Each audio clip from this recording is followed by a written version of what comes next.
Good morning, everyone. Good morning.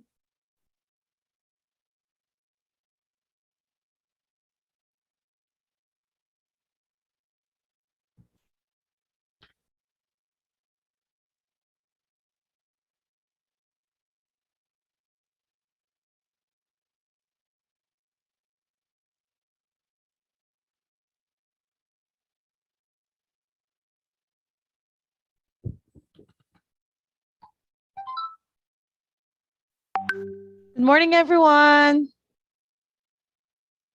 And we are about to start. Good morning. Good morning. I welcome you all to the International Conference on Research Trends in Engineering and Management, also known as the ICR-TEM 21, jointly organized by Department of Electronics and Communications Engineering, RR Institute of Technology, Bangalore, India, and of course, yours truly, Institute for Engineering Research and Publication, also known as the IFERP. All right, just a little bit about the RR Institute of Technology. They was established in the year 2008 under PKM Educational Trust, is recognized by AICTE New Delhi, approved by Government of Karnataka, and is affiliated to Visvesvaraya Technological University, or VTU, Belagavi, Karnataka. The institute offers 6 undergraduate courses leading to BE in CE, I think that's civil engineering, ME mechanical engineering, EEE electrical engineering and electronics and communications engineering, CSE, ISE, and also research programs leading to M science engineering by research and PhD program of VTU Belagavi.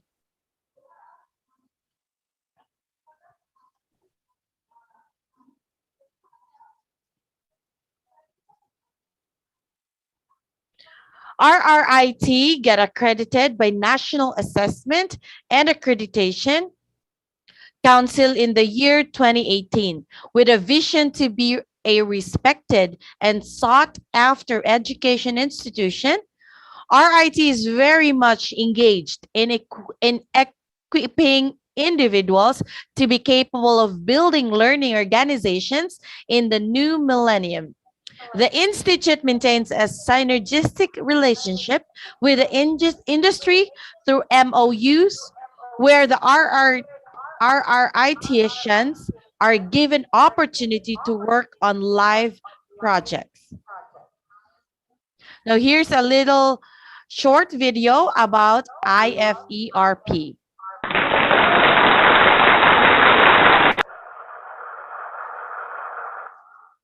Welcome to IFERP, a forum where innovations and research interest could be supported and developed, prioritizing our mutual interest. In this video, we want you to dive into our world, giving yourself a clear insight into IFERP. But first, who are we and what do we do? Institute for Engineering Research and Publication, IFERP for short, is one of the world's largest non-profitable professional associations operating under the Techno-Elite Research and Development Association, TRADA, meant for research and development in the field of engineering, science and technology. We are one of the largest professional bodies for engineering professionals in India and across the globe, established in 2014. We extend to every part of the globe, with more than 28,000 professional members and 34,000 student members. Our growing membership at IFERP has led to an increase in members from Europe, Asia, Australia, Africa and the USA, fostering networking opportunities that strengthen ties within and across countries and technical communities. The mission of IFERP is to connect professionals at an integrated platform for growth to divert knowledge and skills towards the sustainable application of professional education and more. And our vision of digitalizing innovation process through our professional networking services and more has pushed us forward to our achievements today. With our mission to make our academic services reach the top and grassroots level of institutions,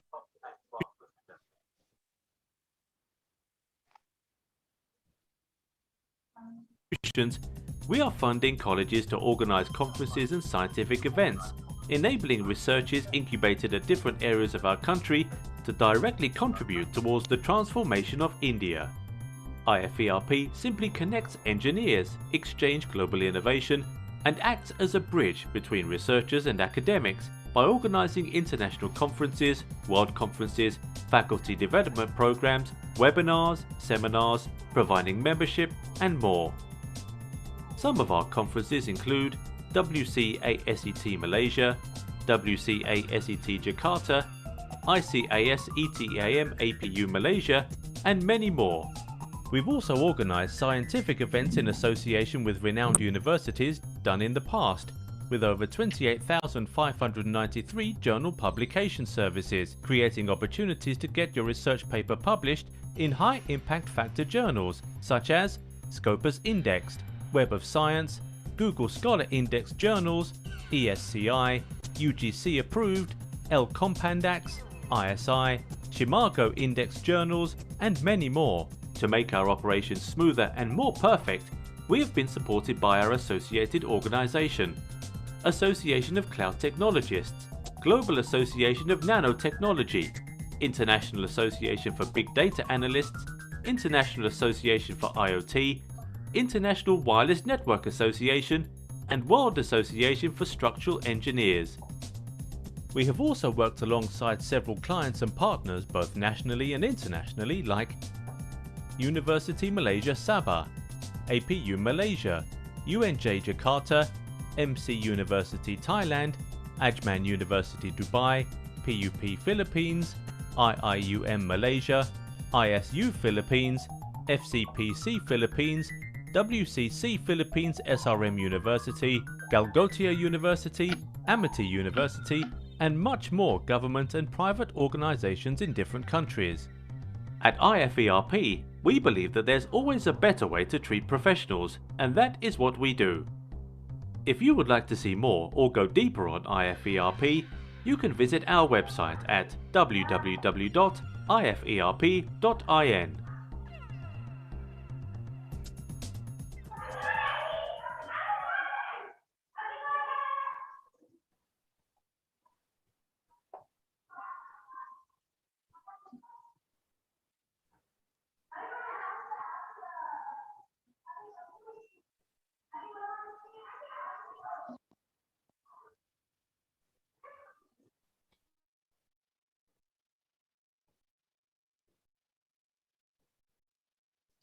Institute for Engineering Research and Publication, also known as the IFERP, is a multidisciplinary professional organization dedicated to research and development within the field of science, engineering, and technology.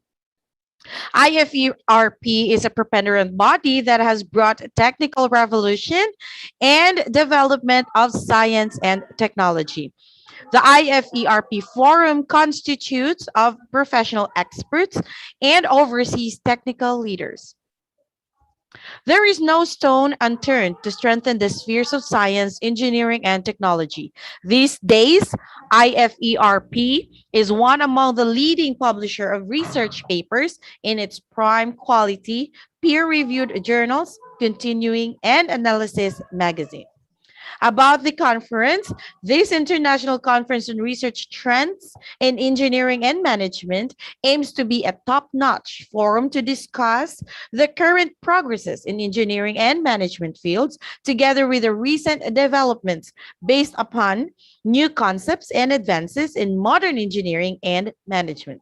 It provides an excellent platform to research scholars, scientists, engineers, and students from universities and industries worldwide to present their ongoing research activities, thus fostering further research relationships between universities and industries. You are being granted with the opportunity to participate in the conference as authors, presenters, sponsors, exhibitors, or listeners. We are sure that your participation will be rightly rewarded as we look forward to your virtual presence.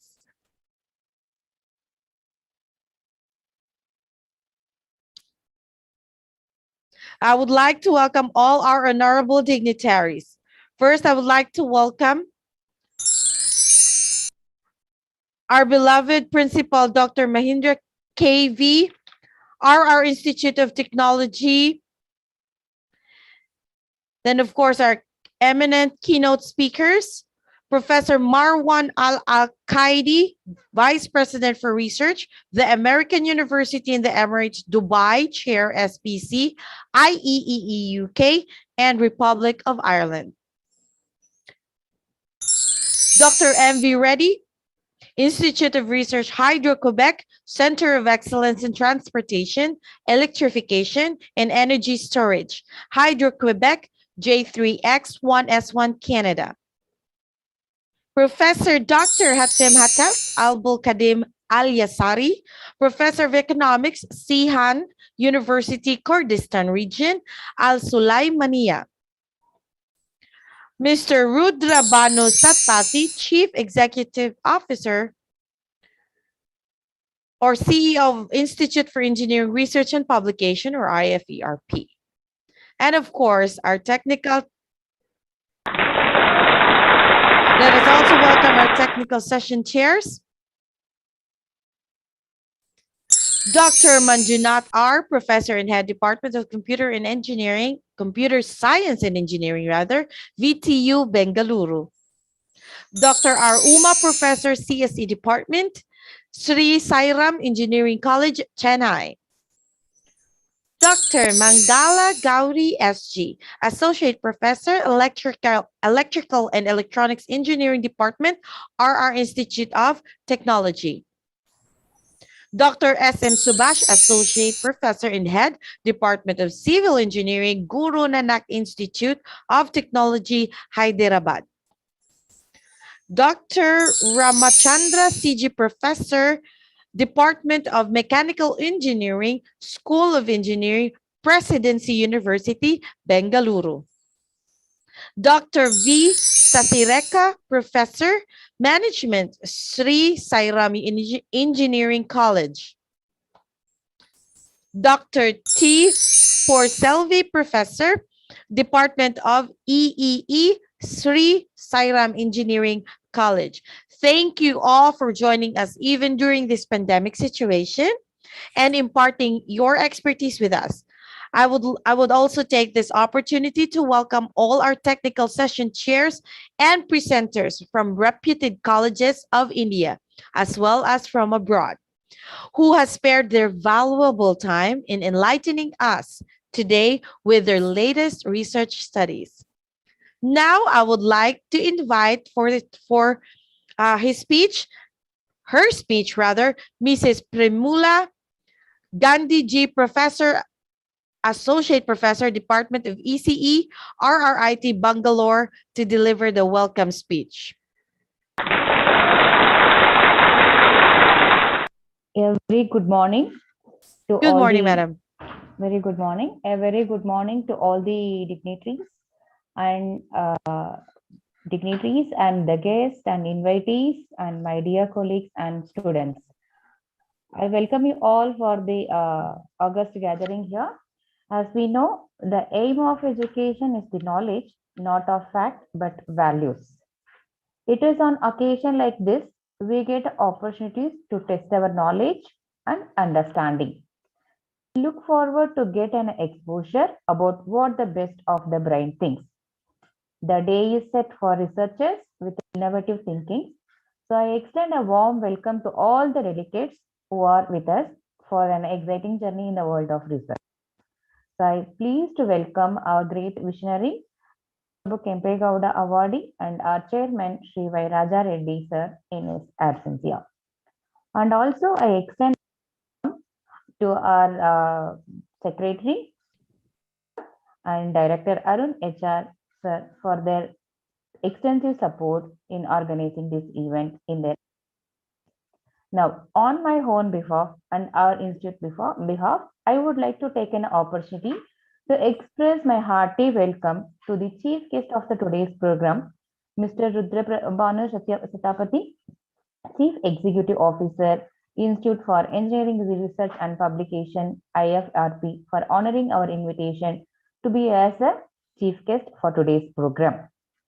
And also, I would like to welcome the keynote speaker for the today's program, Professor Marwan Al-Aqaidi, Vice President for Research, the American University in Emirates, Dubai, Chair SPC, IEEE UK, and Republic of Ireland.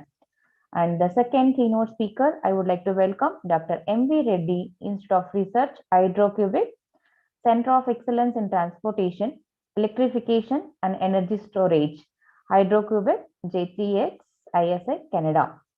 I feel honored to welcome both for today's session, and I welcome them on behalf of our college. And also a hearty welcome to our principal, beloved principal, Dr. Mahesh, Principal RRIT, who is an idol of knowledge, experience, who gave an inspiration to all of us. I welcome you, sir.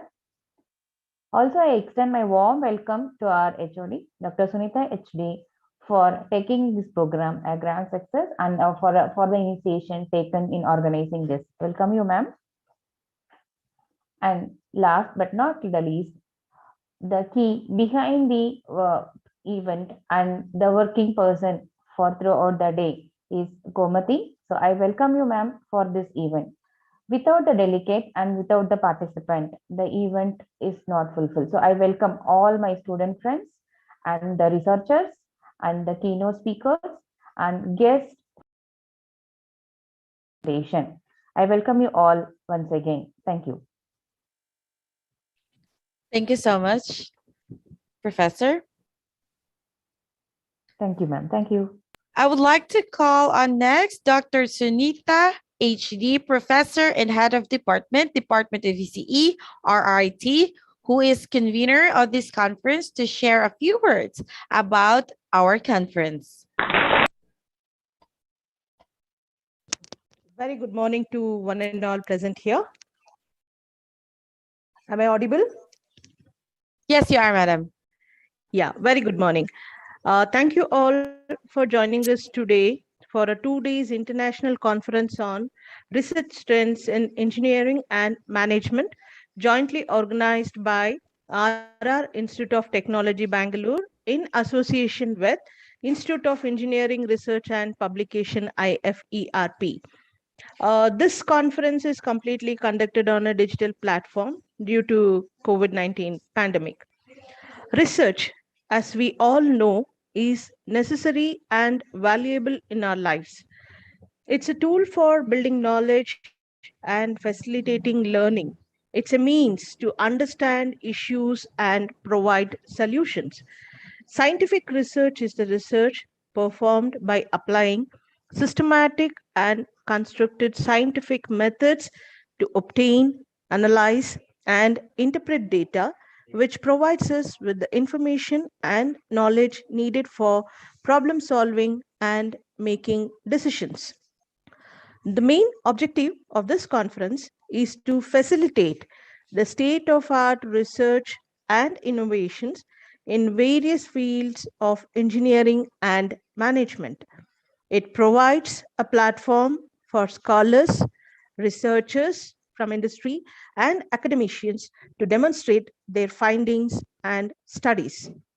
This conference aims to bring together the members of research community to enrich their knowledge in various emerging areas of research. The 2 days event is multidisciplinary. I declare the conference open. I hope this conference would be beneficial for all the participants.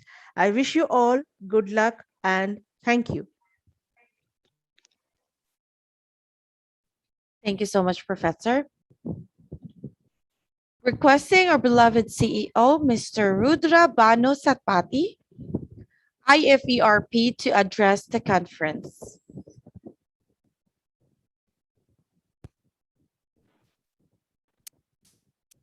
Morning, sir. Good morning, Jojo. How are you doing? I'm good. How are you? Hope I'm fine. everyone is good. Thank you, everyone. Thank you once again, the entire team and crew members of RR Institute of Technology and IFERP Institute for Engineering Research and Publication.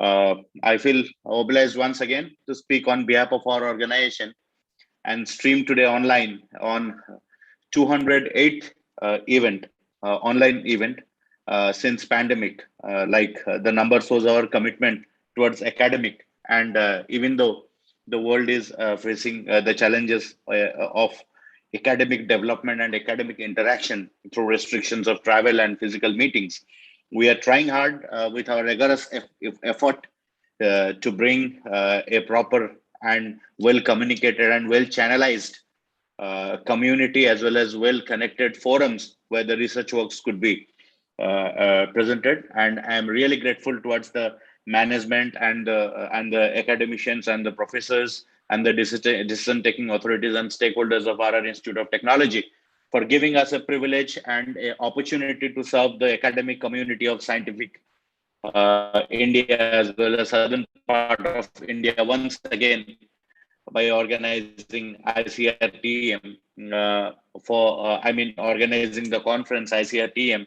And this is the third international, I don't know, many of us remember or not, our connection with your esteemed institution goes back to year 2017, when in month of May, we organized ICE Time International Conference, as well as ICRTM conference in month of August in association with Department of EC, as well as the earlier one in Department of Mechanical Engineering.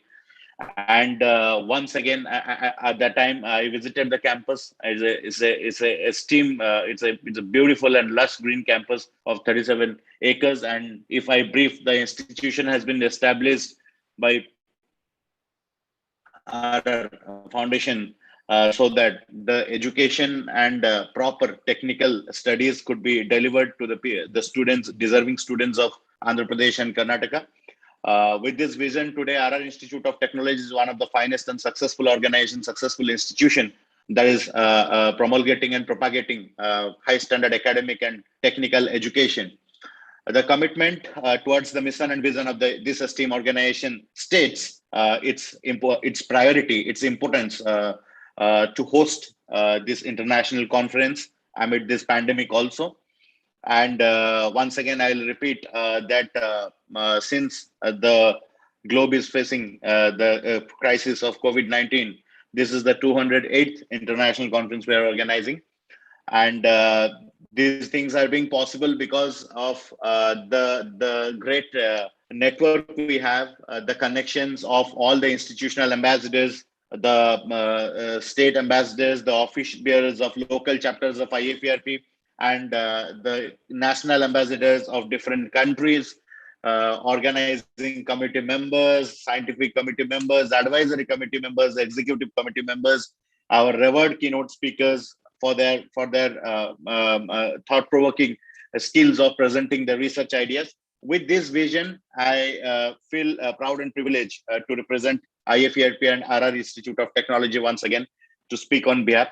So my esteemed gratitude to Honorable Chief Patron of the institution, Sri Y. Raja Reddy Sir, Chairman PKMT, Patron Sri Kiran HR Sir, Secretary PKMT, Sri Arun HR Sir, Director PKMT, the Conference Steering Committee Chair, Dr. Mahendran KV, Principal, RR Institute of Technology, Honorable Convener, Dr. Sunita HD, Head of the Department DC and EEE, steering committee members, and all the organizing committee members, faculties, students, and my beloved researchers from RR Institute of Technology, as well as other colleges, those who have participated in great numbers, making us once again successful in organizing this international conference with more than 70 presentations and 91, more than 91 submissions and 70 presentations within this short span of time.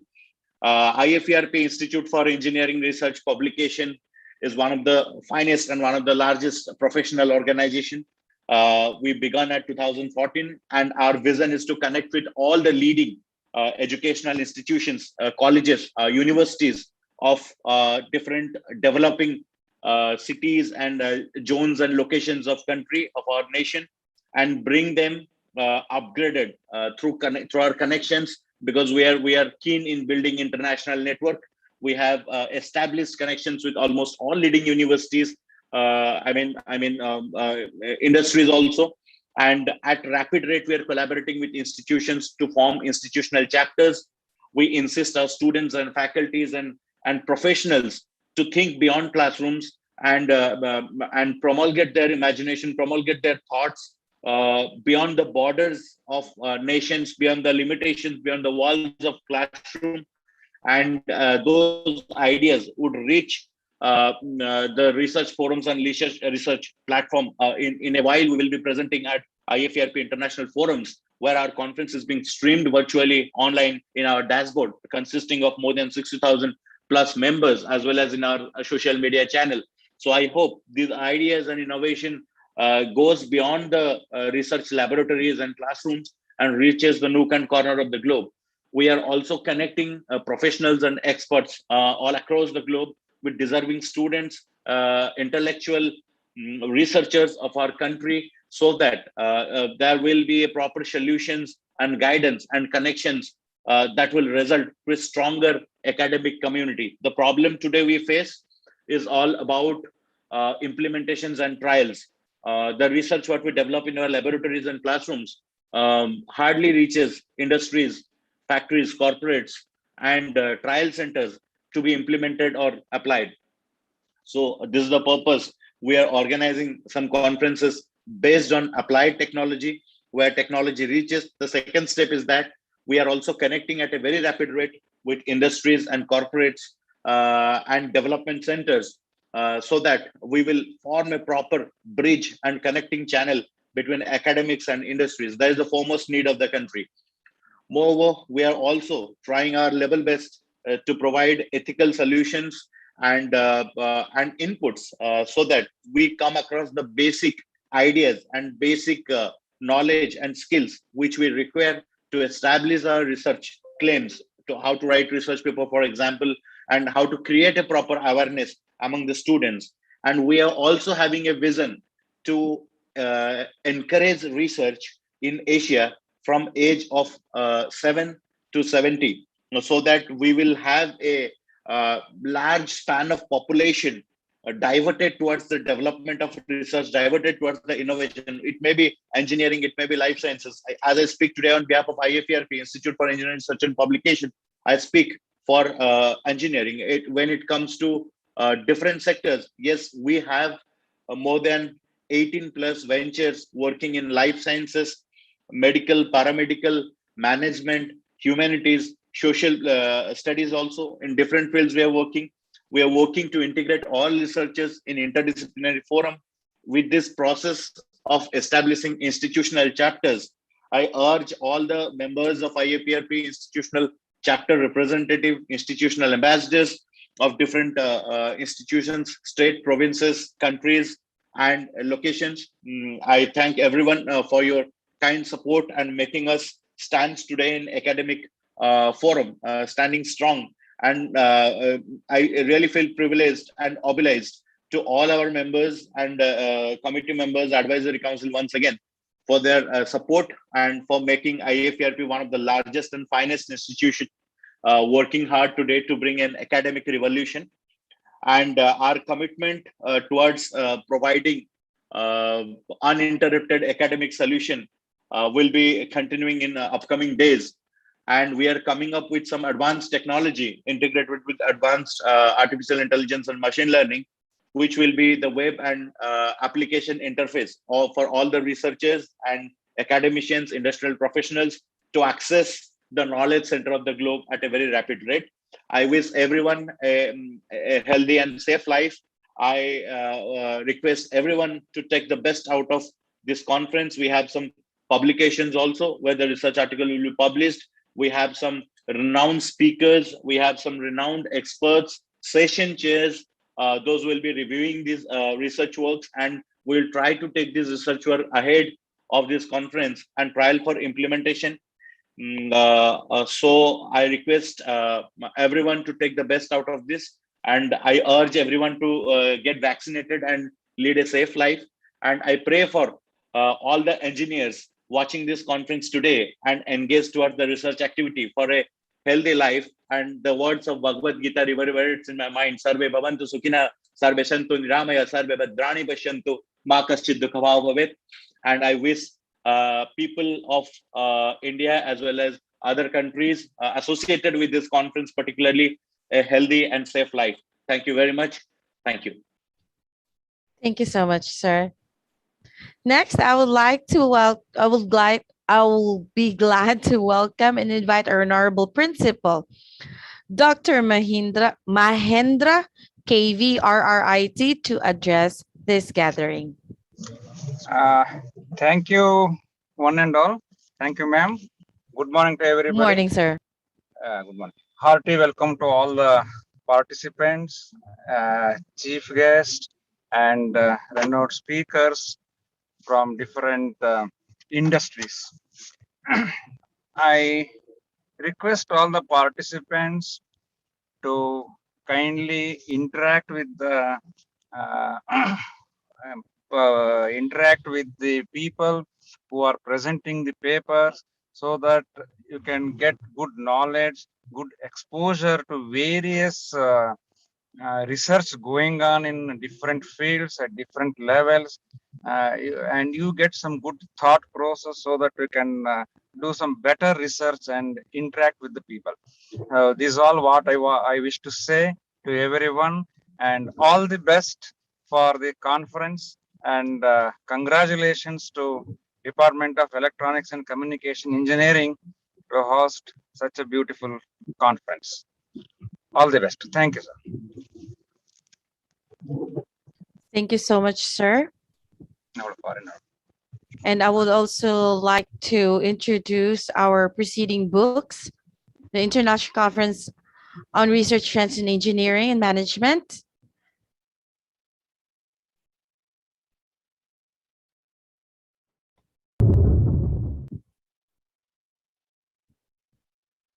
and the upcoming conferences on our website, the IFERP.in, and the okay.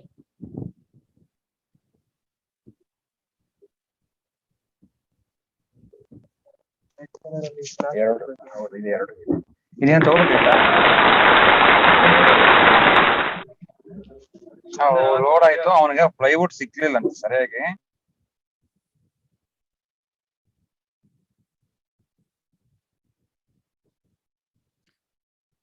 Next, let us welcome an experienced Vice President for Academic Affairs with a demonstrated history of working in the education management industry, skilled in analytical skills, lecturing, leadership, data analysis, and strategic planning. Strong education professional with a Doctor of Philosophy, focused in optical and communication engineering from Loughborough University.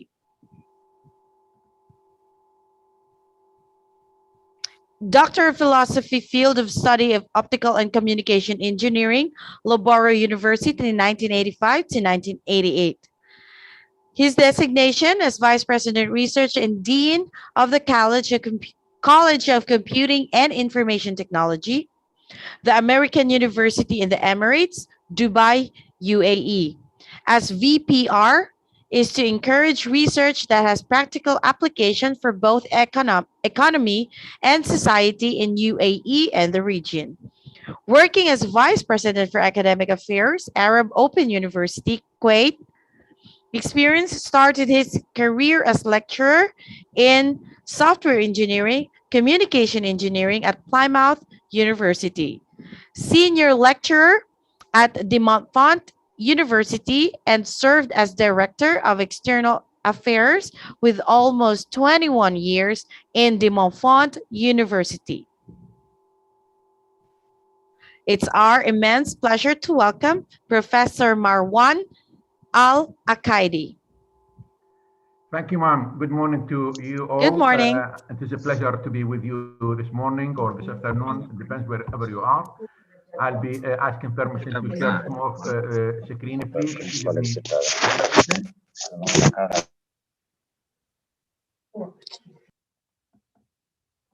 I need permission to share screen, please. We lost voice. Yes, go ahead, sir. Sorry, I just Okay. stopped my screen. Please proceed. Yeah, I'm just, thank you. Just trying to.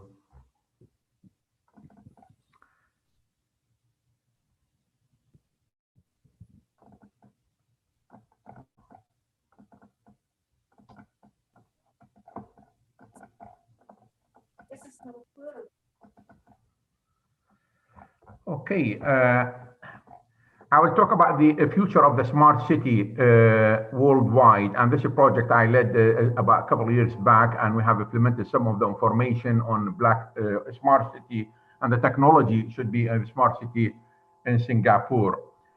The main talks of smart city and what the smart city is all about, and the top agenda in many mid-sized European-sized cities is almost 20% of decision makers which have a strategy and need external help, i.e. we all need external help to make sure to achieve the smart city project.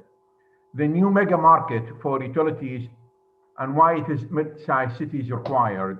It is big and a huge opportunity worldwide, and we are all moving to smart city in one way or another. In the mid-sized cities, the concept have high priority. Wherever you talk about the concept, everybody talking about this is a top high priority, but still the strategies are still missing, and this is the bigger problem. The strategies is missing while the concept is have top priority. To move into a smart city technology, my concept and the one we are working on, it is really involving the technology in the smart city using the Wi-Fi, which is a service market about 3.4 billion in the United States, and that's in the 2020, and we expect that to be almost 8.5 billion in 2025, i.e. in the next 3-4 years. So it is a huge market using the wireless fidelity, or we call it the Wi-Fi. Based on the region with the Wi-Fi and the service market has been really segmented in continent. Let's look into the Europe and the state, North America, which include United States and Canada, Europe. Europe is mainly United Kingdom, Germany, France, and the rest of Europe. Again, if we look into the Asia Pacific, we'll include Japan, India, South Korea, and China, no doubt.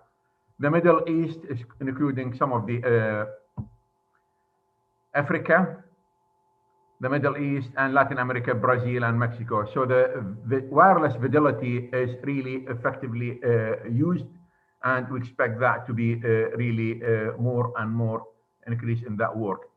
And you can see the units of the Wi-Fi is increasing tremendously from almost 70 million in 2006, and now 15 years later is going over 1 billion. So the amount and the establishment and the growth of the 5Gs, as well as the possibility we are going into the 6G, we need more and more wireless fidelity, or we call it Wi-Fi. The reason we talking about this, because we can implement this one for solar energy system, where the smart street lighting system can be implemented. Broadband wireless internet can be used. Voice over internet can be used in the technology. Further surveillance education can be implemented and effectively be used, and as well as remote diagnostics. So these are the main features where we are using the technology and what we can do with it and how we do it. This is an aerial photograph of showing the next generation street, which offer no doubt a green energy with sustainable multi-service infrastructure solution for the development of world providing wireless control, which enable LEDs street lighting instead of the halogen bulb lighting, which emit a lot of CO2, which we try to make sure that we don't use it in the future. So this is the post. This is the solar panel. This is the WiMAX system, which we're using here as an example. That can be replaced nowadays by LET using the 5G or 6G technology. And these are the LED lamps. And this is the battery, which you can store and use at any time for 24 hours, storing energy. Now technology moved in solar energy. You don't need to have possibly the batteries. You can have the solar panel itself contain the batteries and can emit the and store the energy, and it can transfer it straight into the grids if necessary. So what we're using really, solar power. This is the features and benefit. Solar power plus Wi-Fi and high intensity smart LED street lighting. That could be an array of 24 LEDs or 48, and then enabling that will give out safety and security for the city. Increase economic activities, i.e. nightlife will be more active. Wireless internet all over the places. Voice over the internet telephony, that could be cheap, or you can offer it in some places free of charge, which they do some places now in malls or whatever places. You will connect to wireless free of charge, but they charge you indirectly through your details, which they can sell that to the market. Again, CCTV surveillance camera to be monitored wherever you go, and that gives some sort of safety.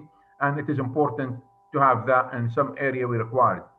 Further than that, we could use these in education, in schools, in universities, to help us online teaching, as well as environmental monitoring, and of course, remote diagnostic and remote control. So you can use all of these remotely to achieve and enhance public safety, i.e. the crime will be reduced by 90%, including surveillance. And this is a huge achievement by using this technology to achieve 90% reduce in crime. Also provides telephony, emails, internet access for community, and education powered by solar.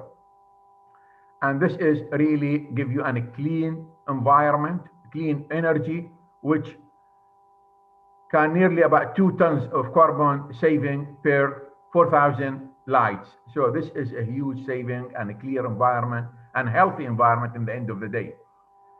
Also, this provides sustainable source of energy, which is a key initiative in climate change. This technology is very easy to be installed and to be used. There is no big deal on installation. Some of the work we have done showing that reduce crime safety in the United Kingdom, which increase financial saving, exceeding the financial implementation cost between 10 times, up to 10 times after 1 year, using IP CCTV camera surveillance with a solar camera with further reducing crime. So you can see in these photos before you can see the lighting is there, and that lighting does not cost money at all, as well as it is clean. So encourage people to walk safely and move around without any problem. Social life is increased by enhancing the nighttime environment, which is important, and that's what we try to achieve. I wouldn't say long time here. This is the solution which we have provided and we work on right now to provide. This is the control center, which you can control the whole city according to our plans. When we're using, this is the solar panel. This could be LED or WiMAX, or even Wi-Fi connection if these are near enough within the 25 meters. And this is the remote wireless connection to the low power. And this is the battery. And this is truly the central control room, which can really monitor the whole city from one simple digital room with using solar technology. And then you could use, of course, here, if it is near enough, as we said earlier, rather than using WiMAX or LET, you could use Wi-Fi hotspot wherever. So this is the technology and produce city example of that city where we're using the site with the standard street lighting and CCTV camera to cover all the city, with simple requirement, CCTV, street lighting, and solar energy system are provided almost free of charge for everybody, and the environment and the city is clean and safe. The infrastructure which comprise the nodes, as I said earlier, with LED lamp heads and integrated with the solar switch system or mesh through the wireless. Of course, we need a software to control the whole things to manage the system. And of course, some of people, the companies, they would like to make sure that they bill the utility and make sure they get some money out of it to provide the service, and communication back in wireless or wired or even in satellite to the CC itself. You achieve something like that in a street or in a small town or in a group of wherever you are. You have the three things here. This is the solar panels, and this is the internet, the yellow one. The blue is the internet, and the buckle is there, which we can get the connection and transmission of power for solar energy as well as the internet to cover the whole city. So it's an example of that. Then if we look into the next slide, which showing you this can be used by everybody, simply by everybody. Can be used for government, NGOs, public facilities, in health, in hospitals, in commerce, industry, and wherever you're thinking of that can be implemented. In airport, in a crisis, where you can see in this photo here, it is an emergency. Just simply implement the system, and then you can make use of it. Further, you can use it for a crisis or in CG monitoring using wireless LAN and VPN service. You could use the Rift solution, e-learning facilities, as you can see here. Is unlimited. The use of this is really truly unlimited and can be used wherever you require, in fire, in disaster places, and so on. How this can be helped, as you can see, the Kickstart Economics Development that will give attracting new business to the city or residential as well as the tourist, simply because it is a safe city. Like we have here in Dubai, it's 100% safe city with the technology they have in one way or another. They are safe. Nobody can really come above Dubai with the security in any way you're thinking of. The bridges and digital divide allows the less privileged to have access to the e-government, and that makes that everybody, wherever you are, you have the system and provided cheaply. Again, as we said earlier, reduce infrastructure of course by using renewable energy. That means solar energy as well as wind can be used. Improve security and improve municipal operation with the transparency. So that can be easily transparent with the municipality, and the use of what they're doing and how they're doing it is clean and clear for everybody.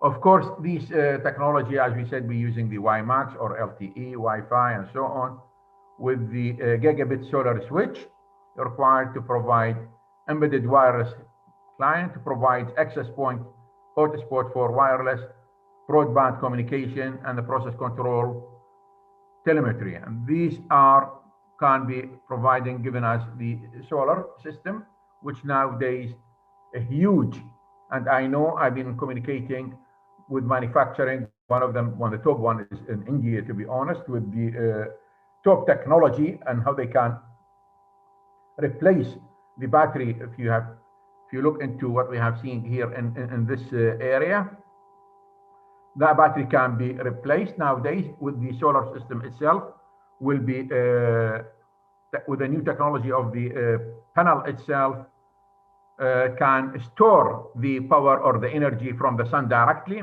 rather than need of the battery, and that can be transmitted straight away. The technology of the panels has been tremendously achieved the requirement with free cell connection. They can be connected directly. Before, with a bit difficulty, nowadays it can be connected with no difficulties. A glass-free construction, high power output, easy installation. Simply, you can just fit it without a trouble. Anybody can do it with a small training. So the technology has been achieving what is required really to make the city is completely smart, and the sizes is improved tremendously again with the companies around the world. And as I said, there is manufacturing of solar panels in India. They're doing an extremely good job of that. And the sizes from when we started, it used to be 1 meter by 1.5 meters, or even 1 meter by 2 meters. Now the sizes can achieve 6 inches and produce the same power as 10 years ago. So this is a huge advance in the production of the solar panel. Again, if we take to the lamp head, which can be intensively lamp with really the power of the 8,000 luminance, i.e. the intensity is huge. Of course, by getting poor coverage area depends on the angle and the position of the lamp head, and that can give you the maximum requirement lighting to cover the area. Further, you could have the telemetric monitoring using Wi-Fi IP devices to give you the surveillance you required wherever you want it at any time, and that is reducing, no doubt, the crime and any other things you're thinking of. Then wire, we could use wire and wireless connectivity to the network. So the wire could be within a small area, but wireless when the distance between them is quite far. And no doubt this is from our work is to show that theft of equipment in general present a major problem wherever, to be honest, wherever. This is a major problem. People, they could be tampered with, they steal things and so on. That will be reduced tremendously by monitoring detector using the GPS tracking, movement up to the pylon with the triggered. Security activation codes, it could be used, rift tagging, and again, mechanical deterrents as security lockable casing. So these are all an advantage using the system to deliver solar panel, integrated street lighting, as you can see here in this example, where you could have more than headlight, one from the left, one on the right, and the highest distance. And this is all free lighting. You have nothing to do with the bills or cost of the lighting. And the technology here is clean energy. There is no CO2 and so on. And that's all connected. Just imagine thousands of these are all connected to the NOCC, which is the network, we call it Operational Control Center equipment to monitor, and you do not need services for these. As currently is daily, people, they go around to see what light is being off so they can replace it. If the dust is that is all reduced. There is no need for that. As you have seen here, it can be used in telecom operation, mobile operation, emergency relief, oil companies, mining, and landowners, where people, they cannot go or in a crisis. So you could set your system and get the communication going on. So the advantage and benefit of that is a powerful communication benefit using the solar power, as well as the wireless will provide flexible deployment in remote area for unwired areas, and cost effectiveness, no need for trenching at all. So that is one of the big advantages to be used in emergency relief, providing light and communication wherever you are. So this is really, truly the future of the technology we're using. So wireless communication can be implemented in refuges or crisis area, as well as in the main cities, which we believe this is going to be our future cities in some of the world. And this is what we come to what we call integrated thinking, innovation, and central coordination are key successful smart city strategies. So we need to think of that, and this is what we could get. And I think this is the end of my 20 minutes talk. If there is any question, I'll be happy to take, or either now or later on. Thank you very much. Thank you so much, Professor. Are there any questions?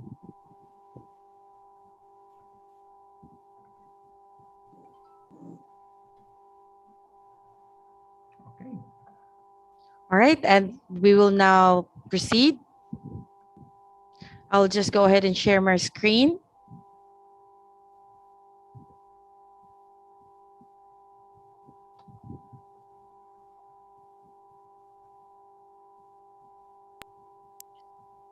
Next, let us welcome our keynote speaker, who obtained his PhD with the highest honors in the area of material science and engineering from the University of Bordeaux in France last 2003. From June 2019, working as a senior researcher, level 3 equivalent to a professor at the Institute of Research Hydro-Quebec, Canada. From July 2003 to May 2019, he worked at the National University of Singapore as a senior research fellow. Over the past 20 years, he has conducted leading research on materials for energy storage and conversion, including materials, processing, and the evaluation of functional properties of materials for electric vehicles and the development of in situ techniques. He has published around 210 papers and one landmark review paper in chemical reviews. His H index of 66 with over 16,000 citations. These have recently placed him within the top 2% highly cited researchers in energy, ranked the number 1002 out of 186,500 researchers in 2020. The source is Stanford University. He is serving as an editorial advisory board member in Materials Research Bulletin and Journal of Energy Storage, as well as several open access journals, and the regional editor, Nanoscience and Nanotechnology Asia. He has conducted several workshops related to functional materials and energy storage and conversion, and delivered 10 plenary, 22 keynote, 78 invited, and 18 contributory talks and various conferences, and conducted a number of workshops on battery materials fundamentals, synthesis, and characterization techniques. He also delivered materials science and engineering outreach talks to college and high school students to all over the world. He is from the Institute of Research Hydro-Quebec, Center of Excellence in Transportation, Electrification, and Energy Storage, Hydro-Quebec J3X1S1, Canada. I would like to request for his speech. Let us welcome Dr. M.V. Reddy. Okay, thank you, madam. Thank you, Chairman, for your kind words. So before, can you help me to activate my screen? I'd like to share my screen. Yes, please. One moment. Let me stop. Right, you may proceed, sir. Okay, I think it's visual. Yes. Is okay? My slide is visible? Yes, it's visible. Please proceed. So once again, just I'll put my timer on, make sure that I'd like to start finish by 30 minutes. Okay. So once again, thanks for the organizer, including that RRIT Bangalore and also namaskara. In fact, I am also from the same state. So again, I never visited this college. Okay. So what I'm telling you that today in my presentation, so I'm going to talk about the importance of electronic materials for electric vehicles. Since this conference related to the triple E, means some electrical and electronic engineers. So in my presentation, some few slides, how especially some students from electrical and electronic engineers will contribute to for the electric vehicles or something like, or especially some materials. In fact, previous speaker already mentioned importance of the smart cities, or for example, again, the materials will play an important role. Although, so your electronic engineers, your job is to integrate and make a sensor, all these things are sometimes talk with the computer engineers, you to talk with how what the system integration. As a materials engineer or material chemist or material, so my job was so try to understand some new materials, and then especially related to the today I may focus on something like battery materials, etc. So before I would like to this presently we are based in Canada. So again, the Quebec is both French and English speaking. Here, especially we can see the some climate, extreme climate, sometimes temperature from 25 during some few months, during January and February, March, etc.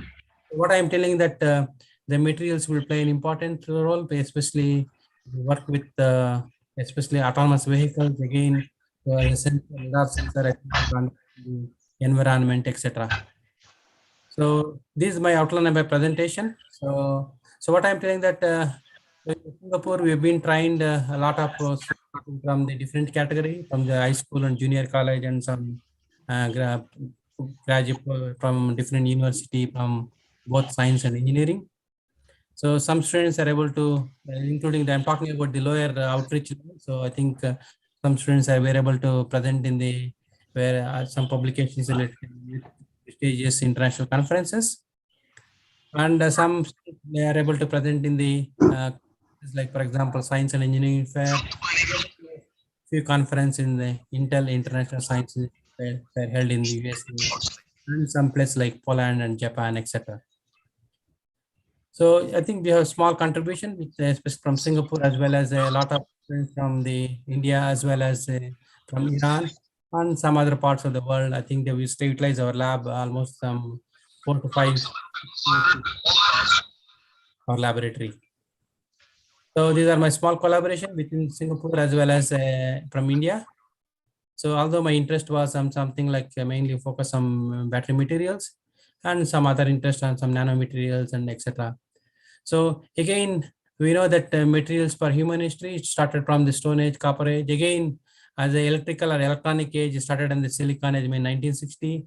At the time, within all people are known that computer and then transistor, and then discovery of iPhones that made them to revolutionize the technology. Again, composites, if you talk about the mechanical engineers, lightweight materials and functional materials and molecular age. Again, future always people are talking about intelligent and smart material. Again, people are, I think previous speaker mentioned that smart material means it's one material, we can use it for different application. I think that is a little bit challenging. And especially always people talk with the low carbon age means a green energy storage. Again, it related to the energy, environment and healthcare, etc.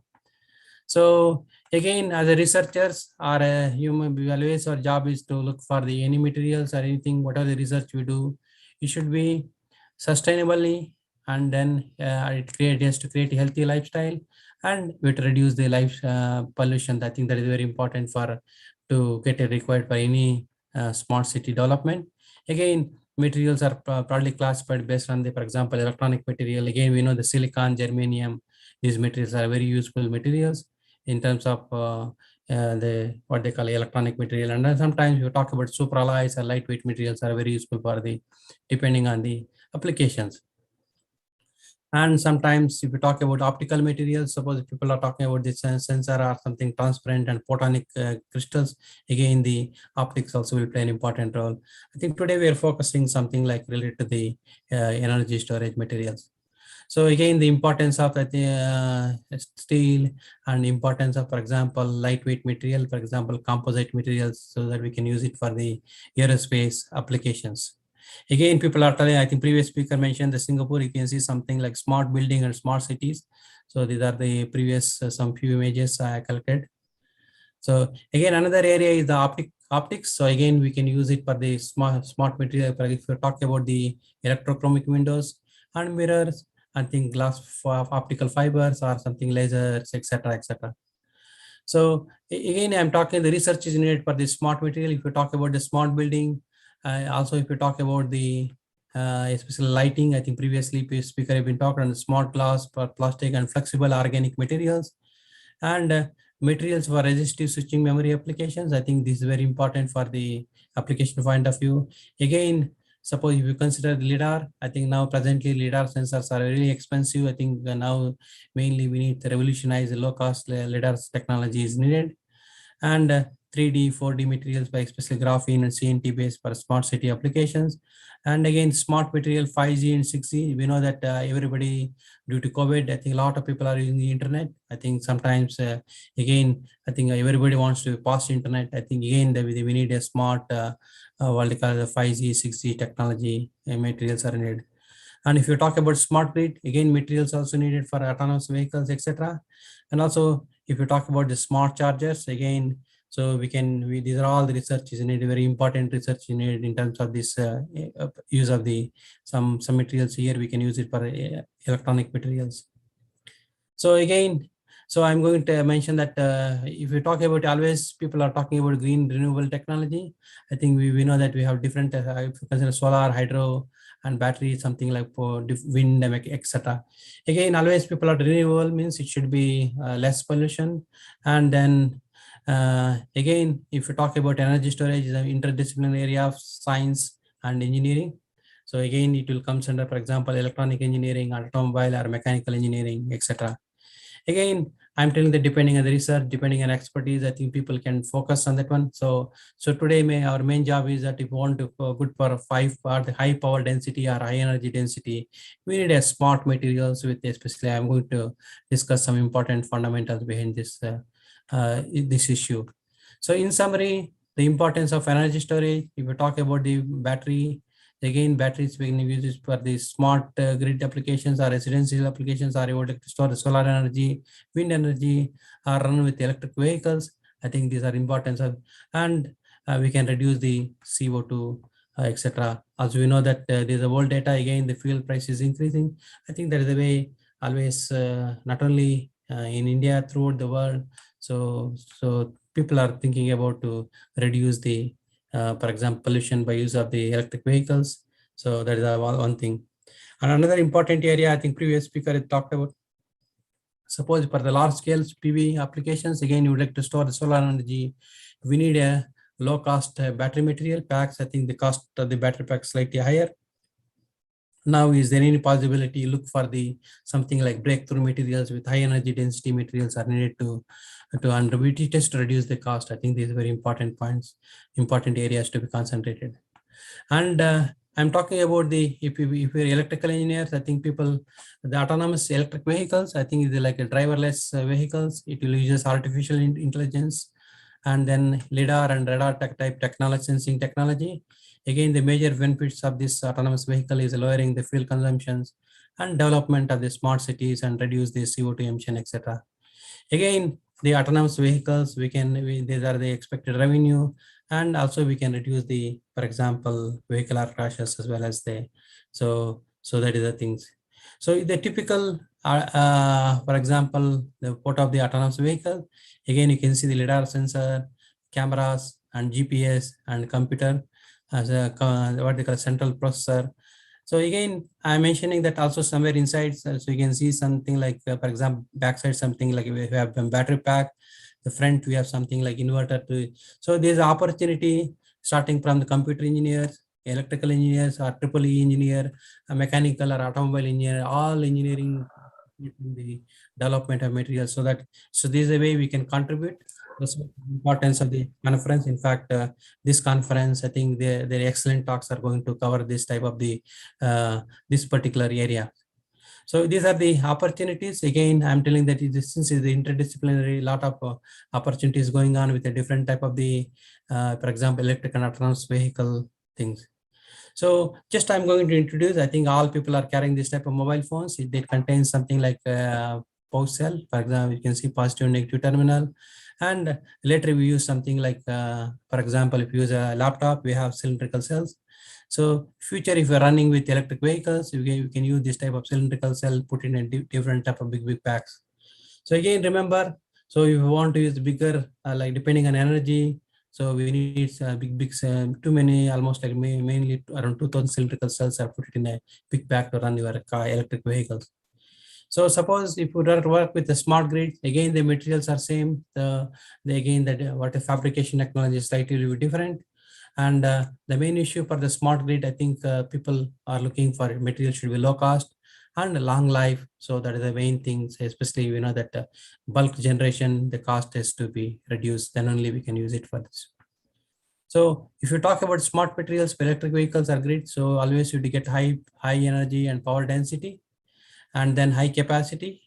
And at the end, I think we have to look for a long cycle life and reliability. What is the kilometer we promise it has to work, and adapt the climate conditions. Sometimes it has to work with the extreme low and high temperature things. And we have to get a good Coulombic efficiency and low resistance. Impedance resistance of the cell is nothing but after doing whatever long-term charging. So overall resistance should be minimal. If it is too much variation, it means something wrong with your battery pack. Soon it may going to die, or sometimes your efficiency is going to be reducing. Again, fast charging is also very important thing. Again, if you talk about electrical engineers, I think you are very smart in developing the big smart chargers. So as a material engineers is concerned, I think in terms of diffusion kinetics, because these are the solids. So lithium has to move in or come out. I think with this, if it is a fast current rate, all the materials may not be participate in diffusion limitations. As a consequence, we may not get expected. That's why always people suggest you to do with a slow rate. So that's why, okay. So anyway, still there is a lot of challenges occurring. That's why nowadays, if you see the technology compared to the olden times, including our mobile phones, there is a lot of improvement when compared to the, I think 5 to 6 years back. Now technology has been improved. So after solving all this one, we have to look for the more safer material, low cost and toxicity, and sustainability in recycling. I think this is very important. If you talk about any research or anything, at the end, we have to look for the recycling. That is very important. So is a typical battery component. So it's very important. Always you have to understand whatever the battery you buy, that it contains, there is something like a current collector, cathode, and then a separator and anode, and current collector here copper foil will use. Suppose some people will talk about the lithium batteries. It contains something like a metal oxides. This is somewhere there in the cathode side. Or if you talk about anodes, either you can use lithium metal, or sometimes usually people use a graphite. So it is very, both are layer type compounds, and lithium in going and coming is very easier. Suppose the same story, if you want to do with sodium batteries, sodium containing oxides, or you can do the sodium, or something like hard carbon. And if you talk about potassium battery, exactly same story. And we may use something like metal oxides, or sometimes depending on the calcium, magnesium, all. So remember, now more popular is the lithium. The reason is that mobility issue is really good, and then reasonably good plot potential we can see. So charge also we call as oxidation, anodic scan, positive current, and state of charge. Discharge is also called as a reduction, cathodic scan, and negative current. Electrolyte, we use something like ionic liquid. So especially we use something like, for example, inorganic salts, like lithium hexafluorophosphate and ionic liquid, etc., and something like polymer. And as I mentioned, that copper we can use for anodes and aluminum for the cathodes. Again, binder, we use a polymer binder so that make sure that it has materials to stick. So these are the important thing, I think. So what is the people may ask you that how this process will occur? First, it is lithium mining. That's why we need something raw materials. So again, these are the elements are needed if you want to truck with electric vehicles.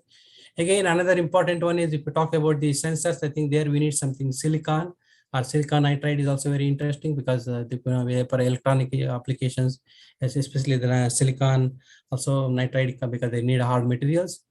And especially graphite, I mentioned copper, stainless steel, and for manufacturing. Again, so if you talk about neodymium, dysprosium, these are a rare earth type materials. I think they need to get a permanent magnets. So again, that's why the cost, everything So that's why we need all the raw material, everything. Suppose some countries have everything, including rare earth and this type of element. That's why for them, they're more competitors and doing a lot of interesting things.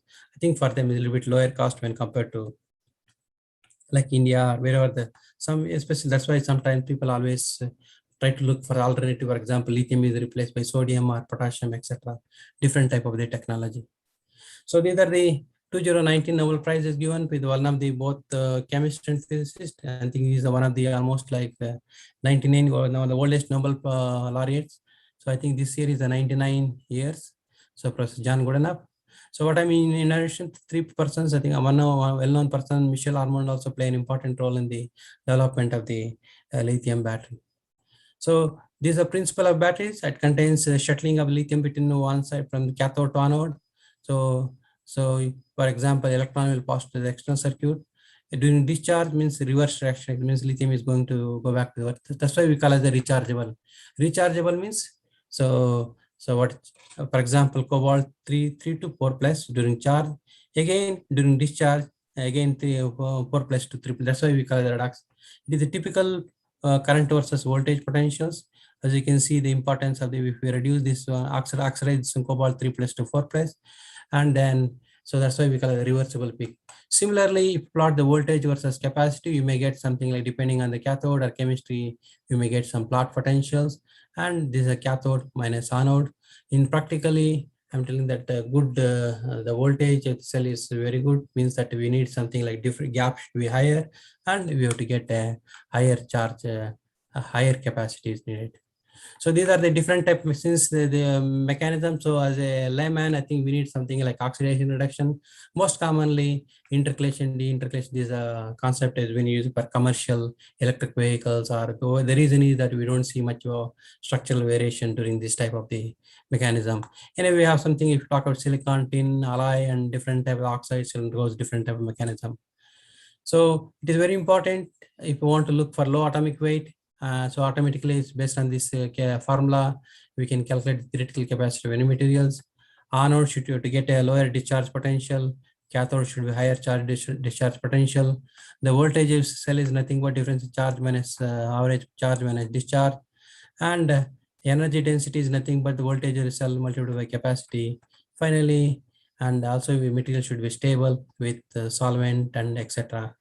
So again, we have to look for the good mixed ion conducting materials are needed for the practical applications. In summary, if you talk about lithium, because of lightweight and smaller, high gravimetric and volumetric and gravimetric and energy density, lithium are more popular, and that's why we can use it for space and other different portable applications. So quickly, I will go through, since my time is, so if you use electrolyte, we can broadly classify into liquid and polymer, or sometimes separators are needed to what they call to avoid the short circuit. And these are the things. So again, I think people are always talking about the safety issues, either due to the flammability of the electrolyte or oxygen release from the material, sometimes the malfunction of the electronic circuit. That's why, so due to this, so sometimes we may catch the fires. That's why nowadays, I think a lot of research going on the all solid state batteries. They all are, instead of liquid based electrolyte, we mix with some ceramic composite electrolyte and press the things. And again, the major issue is that we have to look for thermal coefficient, and we have to avoid the what they call reactivity at a high centering temperature. So these are the different type of either sulfide and oxides. Again, the sulfide seems to be good because of conductivity, and oxides are also, we can easily prepare. Again, sometimes problem with the sinterability of these things. Again, these type of the electrolytes, we can use it for the different applications. So again, materials. So as a electrical engineers, I think we may love the silicon, germanium, or sometimes you want to do combination like a N-type and P-type, like we can do a very interesting things. As a battery people, so we need something lithium, and with respect to like for example, transition elements are needed for the to prepare this type of the oxides, either phosphorus or oxygen network is needed. So the importance of these materials, I think we can use it for different applications, starting from the photonics or spintronics, also energy and environmental applications. So quickly I'll move. So anyway, these are the, so again, we can get the materials depending on appropriate recipe. We can try to prepare the things by using the various, either by chemical method or physical method. or something like sometimes like hard, what they call as powder metallurgy approaches we can do. Suppose if it is thin films, I think you can do the CVD. I think, for example, just now previously speaker mentioned some application where a thin type of films. I think either you can do the CVD or physical vapor deposition techniques, or especially if you talk about integrated circuits, I think they will use something like ALD, PLD, or CVD. So those are all things. If you are the electronic engineer, if you go for industry, I think they have this type of very fancy equipment. So there, as an engineer, your job is to look for the optimize for depending on applications, optimize the thickness, composition, understanding the effects, etc. So in summary, if you are sputtering unit, you can do a lot of interesting, like you can vary the parameter, you can study the composition, structure, and understand the electrical properties, etc. So I'm going to skip these details. Sometimes you may need something like RBS, some very useful tool to just check the composition techniques, or sometimes some the interfacial effect or some diffusion problems, everything we can study. So these are various characterization tools. Either you can do X-ray diffractions or thin films. We can do something like RBS, nuclear reactions analysis, or something like 6PS. In fact, these are all things once you do the research, more focus, I think you may do. So mostly sometimes you, especially so for the battery tester or fast charger, we need something like electrostatic and cyclic voltammetry and impedance analyzer. So these are the different type of the instrument. So again, I think this is a what they call as a battery tester. So for example, if you see your this electronic engineering course, I think you may see, although if you see any supplier will do there is a lot of resistor, capacitor, everything is integrated. That's why your job is that's why. So this is very useful. If you want to be fast charger, everything, I think they will play an important role. Again, some other equipments. So for example, fast charge, what it will do that it will monitor the voltage. For example, which voltage, if you can lower to higher voltage, you can fix it, and it will monitor the current as a function of time. From there, we can calculate the capacity, etc. Something like a cyclic voltmeter, another we want to see the reversibility, etc. So impedance analyzer is very useful tool. For example, if any electrical engineer sometimes is like what they call it. So there we want to see frequency response, and just we want to see how the resistance or some, especially if you go for IC industry, sometimes this technique is very useful. If you have any short circuit or some problem with contact with each circuit, everything we can study by things for very interesting thing. Usually you can vary the frequency. For example, this high to low frequency. From there, depending on the system, we can understand the bulk and grind boundary, etc. So as an electronic engineer, maybe you may see the one resistor, capacitor, or sometimes in some cases you may use the inductor. Okay, so those are all things we can use depending on which type of system.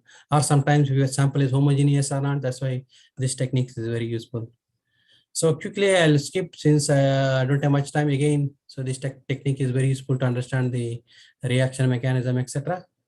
So again, this technique, although we can use in terms of solar cells or very different type of applications, starting from sensors or, for example, battery, supercapacitor, etc. So again, if you talk about battery for electric vehicles, I already mentioned the key components. So either if we can use the power electronics and electric machines part, and energy management and battery management, that will control flow of energy for the multiple energy system. So again, so for example, if you're electronic engineer, your job is that you, whatever the battery pack you do, or sometimes you want to integrate it. So these are all the things. So that's why if you have too many cells, put it in the different thing. Just you want to monitor the, for example, discharge and charge with all the cells in the same time. So that is the way you people can make a programming. These are all the things you are going to understand. Or if you want to see the, suppose so many cells are there at a time, make sure that for example, you can charge all the battery in a, for example, same way you have to charge it, or same way you have to discharge it. That is very important for the what they call it. That is the way the battery management software it will do. So, and then similarly, in fact, these are other things. If you do more detail, I think these are importance. What I'm saying, few things you people are very useful, especially in terms of the EEE background. So these are typical cell, the vertical battery management. Sometimes the voltage is sometimes too many cells. We put it, all the cells doing charge or discharge or whatever the voltage should be same. If it is huge difference, I think that cannot be good. So now I'm going to skip a little bit. So now, since I have another 2-3 minutes, okay, another 5 minutes I have, quickly I'll go through one example, some on cathodes. So again, so these are cathode material development on anodes. So main issue is that you want to get high energy density and high capacity. We have to get some novel materials. That is a little bit challenge now. That's why at least if we were able to do it in this area, if we expand it again, you may get a larger energy density. I think these are the some commercial materials are using for your electric vehicles. So these are layer type cathodes, or sometimes we'll use iron phosphate, etc. So since I'm going to skip the details, since you people are engineers, so again, you can try to cook the material depending on our appropriate recipe. That's the way laboratory you can do. And then, so this is one example, lithium vanadium fluorophosphate. Again, it contains vanadium 3+ to 4+ redox potential. And we can try to prepare the sample. And usual way that you can make 70-15-15 active. The other way you can make a slurry and put it in the copper or aluminum foil, roll it, and you can pouch cell, whatever the shapes you want, you can cut it. And then you can use the dry, for example, glow box. And then you can, then again, so this is a way, for example, if you are doing for industry, I think they will do all automated. You can all, for example, 5 kg or 10 kg, depending on how much quantity, then mix it. Everything is automated, so you don't need to do. So usually as a researcher, university or lab scale, I think they will do with a small, for example, coin cell. Once they're happy and they can do the, for example, this type of coin cell, you can do this material, put separator and lithium metal or graphite. Finally, the cell is ready and they can do the charge and discharge cycling, and they see how much capacity with cycle number. So usually good materials, you would get higher charge potentials. So when you see the 3 type of the cathode, among them, this material should be higher. So again, we can try to do understand the possible mechanism. So in summary, as electrical engineering or anything point of view, always you want to be high energy density, means you have to get higher charge potential as well as the extended capacity. It means more capacity you get, automatically we can get the more energy density. Again, if you talk about power density, it means current into what are the capacity, like that way. So anyway, I'm going to skip the details about something like a novel materials. Again, you can do with other type sodium. Again, the sodium, although sodium cost is lower, yeah, sometimes you may see the lower energy density when compared to the lithium-based system. Still popular is a lithium-based system. So again, I think another side, the graphite is a more popular. So if you do the graphene or other type material may not be useful. The reason is that what are the potential should be discharged at a lower discharge potential. These are the applications. I think we can use it for different things. And now I'm going to skip, since another 2 minutes I have. So anyway, as a material researcher, you can look for some new materials and you can understand how to prepare the materials, and that will be really useful. We will look for high energy density applications. Again, some nanomaterials seems to be good because of, you can see the what the good capacity and impedance study shows that reasonably good resistance. And anyway, as a researchers, although we climb too many materials, not all the materials may not be useful. So in summary, sometimes you may use these materials. Sometimes, at least for the practical applications, you have to reduce the charge discharge potentials. So now I'm going to skip a little bit fastly, because again, sometimes like oxide based system or sometimes nanomaterials, people use it for different type of applications.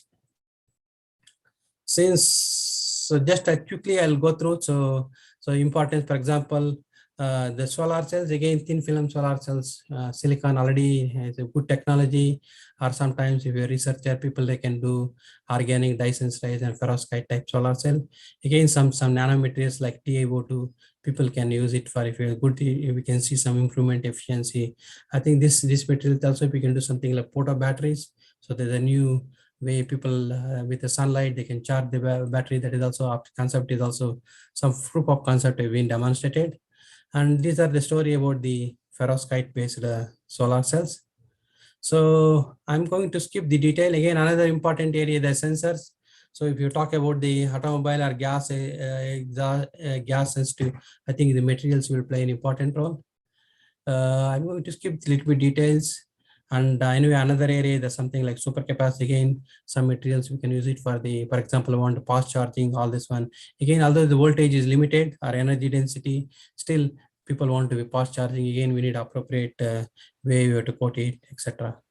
So I'm going to skip this other details, since just I would like to quickly, I'll tell the one slide on what is the importance of the institute technique. For example, people always mentioning that safety of the things. For example, in some cases in battery supplier, they will tell you, okay, charge and discharge to particular voltage. Make sure that you have to use some safety limit.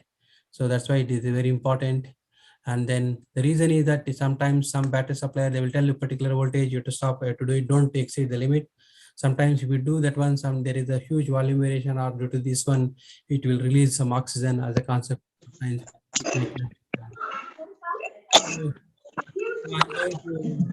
almost finished my slide telling that at the end, what are the research?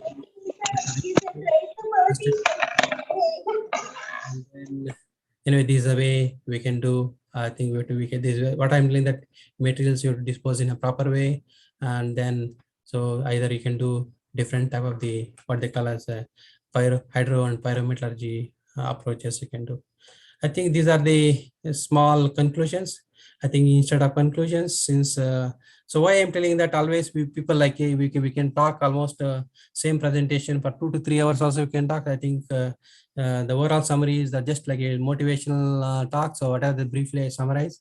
So I think young people have to present. I think you need more times. I think anyway, good luck and happy festival Varma Lakshmi, and then thank you very much. Okay, thank you and stay safe. Okay, thank you very much. Thank you so much, Professor. Okay, so do you have any questions? And later if you or if you have anything, then later send me by email. Okay, also especially. Okay, thank you very much. Okay. All right, for any questions about that, my apologies. Hi, thank you so much, Professor. For any questions about that, I will be posting the link where you can provide your feedback. Okay.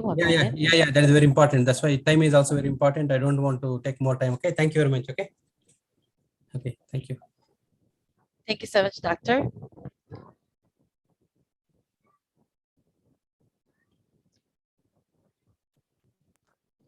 Next, I would like to welcome our session chairs. First, our first session chair, who received his bachelor's degree in computer science and engineering from the University of Kevempu, Karnataka, India. Master's degree in computer science and engineering from Vivesvaraya Technological University, Karnataka, India. A Master of Business Administration in Human Resources from Indira Gandhi National Open University, New Delhi, India. And PhD from Tumkur University, Karnataka, India. Excuse me, sorry. He has more than 20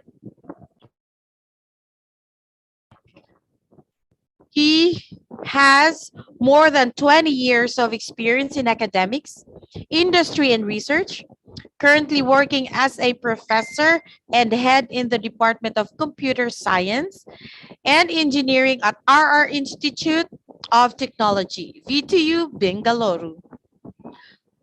He has presented and published 42 papers in Scopus, peer-reviewed IEEE journals and conferences. He has organized more than 120 orientation programs, seminars, workshops, SDPs, FDPs, national and international conferences for students and academicians. He is a member in various professional bodies like ISTE, IAI, IAENG, SDIWC, and IAOE. He has filed 2 patent topics and submitted more than 10 proposals to the organizations such as VGST, AICTE, VTU, and AIU. His areas of interest include data mining, data science and analytics, software engineering, multimedia, cloud and grid computing, image processing, and business intelligence. Let us welcome our session chair, first session chair, Dr. Manjunath R. Good morning, sir. Our next session chair, who is working as a professor in the Department of Computer Science and Engineering, Sri Sairam Engineering College, Chennai, India. With 25 years of teaching experience for undergraduate and postgraduate students in computer science in department. She has a doctorate degree in computer science and engineering from Anna University, Chennai, India. She has completed her master's degree in computer science and engineering from the College of Engineering, Guindy, Anna University, India, and bachelor degree from SRM Engineering College, University of Madras. She has published her papers over 22 international journals and has one filed patent, textbook on Java, and one book chapter to her credit. She is a member of CSI, IAC, IACSIT, and life member of ISTE. Her current research interest includes information retrieval, data mining, deep learning, and machine learning. Let us welcome our second session chair, Dr. R. Uma. Good morning, madam. Good morning, ma'am. Thank you. And now let's proceed with our technical session. And I would like to, before we proceed, I would like to remind everyone, all the presenters, you are allotted of a total of 10 minutes per presentation, 8 minutes for the whole presentation, and 2 minutes allotted for the question and answer. So a total of 10 minutes per presentation. And yes, I would like to request everyone to please be mindful of their time allotted.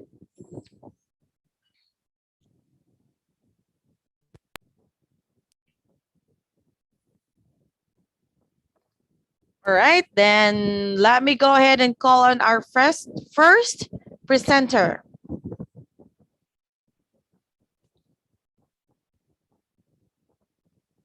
The paper about indoor navigation using beacons. Spandana, author Spandana, co-author Vina S. Hi, good morning. Good morning. You may go ahead and share your screen.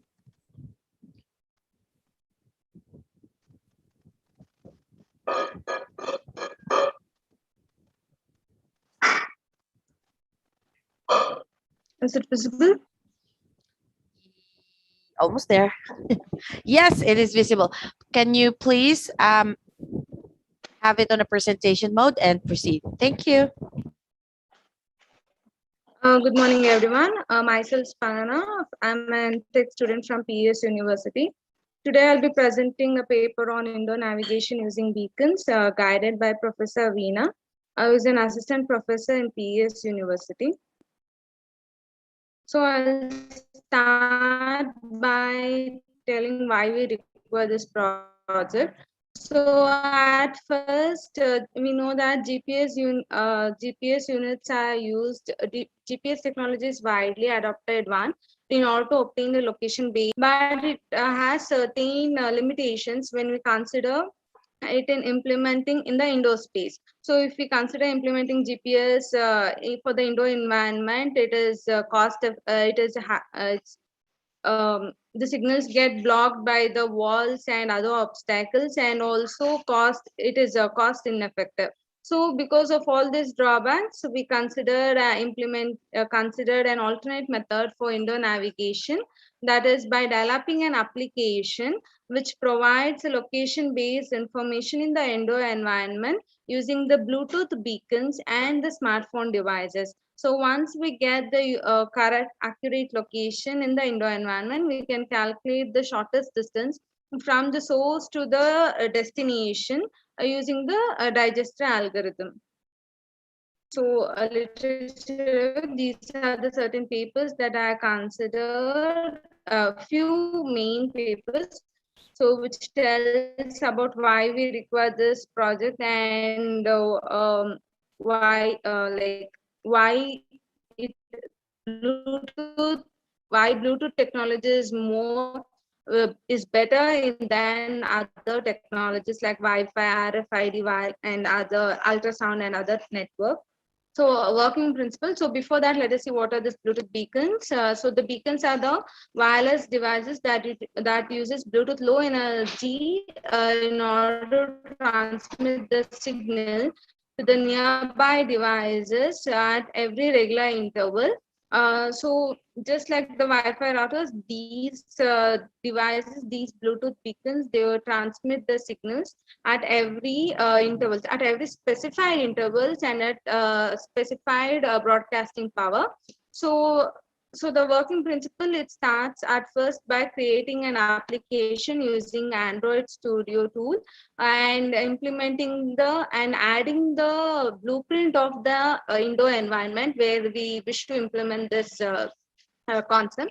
So once the application with necessary Bluetooth protocol permissions and the blueprint is done, we need to configure, adjust the values of the broadcasting power and the transmitting intervals. So at the specified intervals itself, the Bluetooth will be emitting its signals. So once the configuration part is done, we need to place the beacons such a way that they cover the entire area in the environment. So here I have considered around 3 beacons. So once the placement is also done, so in the receiving device, that protocol. So when it is done, the device, it starts scanning for all the Bluetooth devices, nearby Bluetooth devices. So Bluetooth beacons. So once it starts scanning, so once the beacons also gets connected to the mobile devices, all the necessary information such as MAC address, signal strength value, and the transmission value will get recorded. And based on these values, we can calculate the distance between the transmitting and the receiving devices, that is between the beacons and the mobile phones. So once we get to know this distance, then we use the trilateration principle. So the distance what we receive from the beacons and the mobile device, that distance serves as the radius for the imaginary circle. So these circles, the intersection of all these circles, not like at least minimum 3 circles. So the intersection of minimum 3 circles is the position of the user in the indoor environment. So once we get to know the user location, so the coordinates of the user, the XY coordinate of the user can be viewed in the result section, and that the dot location, the user current position dot location is visible in the application. So simultaneously, the user simultaneously, in order to find the shortest distance to travel to the desired destination, can be calculated using the Dignitary algorithm. So the block diagram, so the beacons, they start emitting the signals and the mobile devices get connected to those signals, and it starts receiving in the data acquisition model, all the necessary values get collected. So these values, the signals can be filtered. They can be pre-processed in the pre-processed model by implementing any of the filters like Gaussian or Kalman filters, any of the filters in order to reduce the error range. Then these values are maintained in the management model. So here is the result sheet. So once the beacons get connected to the mobile devices, it starts recording the values. Those values are mentioned. Those values are seen here. So here I have used Android Studio software in order to create an application and to record these values. So we can see here in the line, fourth line, sorry, in the second line, that is the MAC address of each of the Bluetooth beacons. So Bluetooth name is the TCSZ. Here I have considered is the Techolabs beacons from the Techolabs company. So their name is mentioned as TCZ. And the RSSI signal strength value of -74 is recorded and the transmission power is -15, and that is then the distance from each and every beacon can be calculated. That is in the last line, you can see that get distance is 3.108. So similarly, from that is for the first beacons, and when we consider one more beacon, that is the beacon that is ending with a MAC address of 37A9. So that is the one more beacon. So the signal strength of that beacon is minus 18.9, and the distance from the beacon to the user, that is the receiving device, is 7.87. So similarly, all the nearby Bluetooth devices and the beacons values will get recorded. So that is mentioned here. The distance calculation is done using the formula A into RSSI by TX power to the power of B plus C, where A, B, C are the constants and these values are obtained from the parametric model, whereas RSSI is a received signal strength, and transmission power, as I mentioned, it is the already calibrated value, and it is 59 dBm. So as the signal strength value decreases, distance between the transmitting and the receiving devices increases. So next, once we get to know these distances value, as you can see here is certain distances like 3.1 and 7.8. So these distance acts as the radius for the trilateration principles and creates an imaginary circles.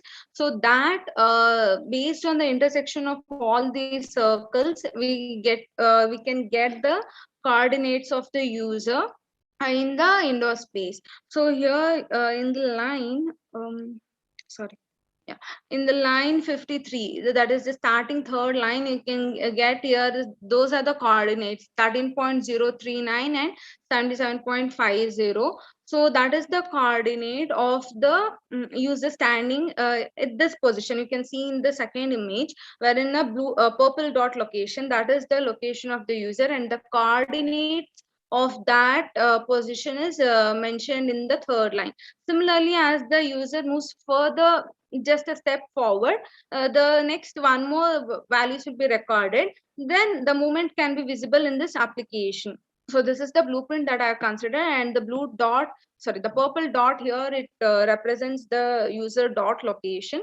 So as in the user travels further anywhere in the space, the purple dot also moves along with the user. So once we get to know the user current location in the indoor environment, dot location in the indoor space, next is to calculate the shortest distance in order to reach the destination from the source to their desired destination. So for this purpose, we use the Dijkstra algorithm. So the algorithm, it starts first by identifying the source and the destination. So all the source are set to 0 and the source, the location is set to 0, and rest all the nodes will be set to infinity. So next, the source node, from the source node, it starts searching for all the neighbor nodes, and it compares the weights of each and every neighbor node. If the weights of the neighbor node is less than the current node, it will get the value gets updated to the formula given, dj is equal to di plus c of ij. The value gets updated. Then again, it creates an array and updates all the values of the neighboring nodes. So once the one row is completed, then in that row, the shortest value will be considered, which is the source for the next row, next array calculation. So simultaneously, an matrix will be formed. So out of which we can find the shortest path can be calculated. So here is the result sheet. So here you can see the first location, that is the source location. So from that position, this give the second location, that is the destination location. So the shortest distance from A to I, it is measured to be of 0.03 kilometer. Similarly, for one more location starting from G, that is the source node, and the destination is I, the shortest distance can be measured from, and the shortest distance between G and I is 0.01 kilometer. So that is the working of the Dignitary algorithm. So the conclusion is this system, it offers wide range of applications in like the big buildings, like in the libraries, museums, in all such places, this system is very useful. And it also helps in identifying the location of the person or any object that is lost. And compared to other technologies like Wi-Fi, Bluetooth, it provides it is very feasible since most, and it is very low in cost and easy implementation, since it works on the coin cell battery, which lasts for about 7 years, and it requires less maintenance due to its long battery life. So in the future work, one can consider implementing even here I have considered is just the XY coordinates. So to plane, it can be implemented in 3D by considering even in the Z axis. Thank you. Thank you so Hello. much. Thank you. Yep, are there any questions? Spadana, that was a nice presentation. And thank you, why ma'am. did you choose Dijkstra's algorithm? Like when in comparison with other algorithm, like either we can consider even the Floyd-Warshall or Bellman algorithm. So when in comparison, this one it requires less memory when in compared to other algorithm. So others, it is they require a lot of memory, but this it consumes less time as well as it requires less memory also. Yeah. You compared the performance of your system with the other existing systems. Performance comparison, have you done? Like just I have done is the theoretical comparison, ma'am. Like for that with the Wi-Fi technology, wherein a Wi-Fi it provides like accuracy of just of the 15 meters, whereas in Bluetooth it provides the for about 30 meters. Oh, okay, thank you. Hello. Thank you, ma'am. Yes, sir. Hello. Yeah, madam, Yes, sir. it was a wonderful presentation. Thank So my question is, you have chosen the Bluetooth technology, right? Yes, sir. There are a lot of other technology. Bluetooth is only it is a short range, right? So there is a medium range, there is a long range. Do you have any thing like where in future where you can extend this Bluetooth to other technologies? So like in comparison to the other, like they prefer Bluetooth since it provides wide range than in comparison with the Wi-Fi technology. Whereas like in Bluetooth, so like you're asking how Bluetooth can be extended further in this. Yeah. See, Bluetooth is a short range, right? Only to some extent to For a about small 30 area to where it can 50 reach. meters.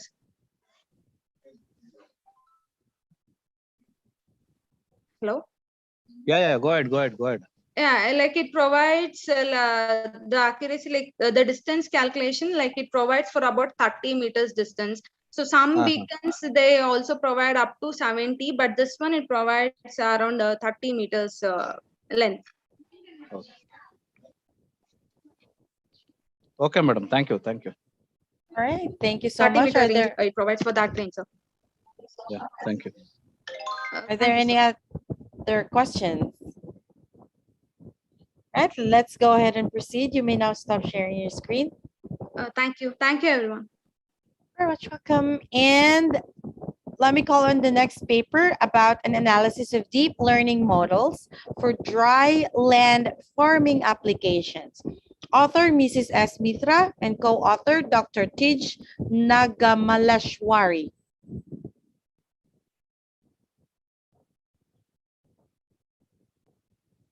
Hello? We call on again the paper about an analysis of deep learning models for dry land farming applications. Author Mrs. S. Mitra and co-author Dr. Tij Nagamaleshwari. All right, let me go ahead and call on the next presenter. The paper about model order reduction and optimization of interval system using H infinity, norm, and genetic algorithm. Author Subham and co-author A.N. Jha. Good morning to all of you. Good morning. Yep. I can hear you. Please go ahead and share your screen. Yeah, I'm sharing.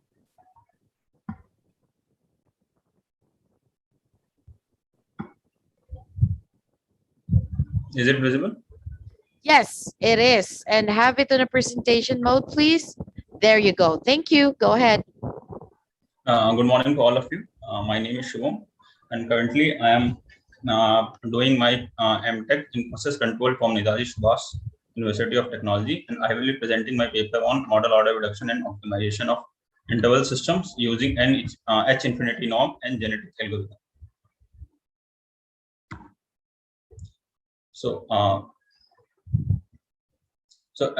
Estimations of models of higher order with models of reduced order is considered an area which is of active study in lot of applications for engineering, particularly in the analysis of control system as well as designing for the reduction of cost as well as the complexity.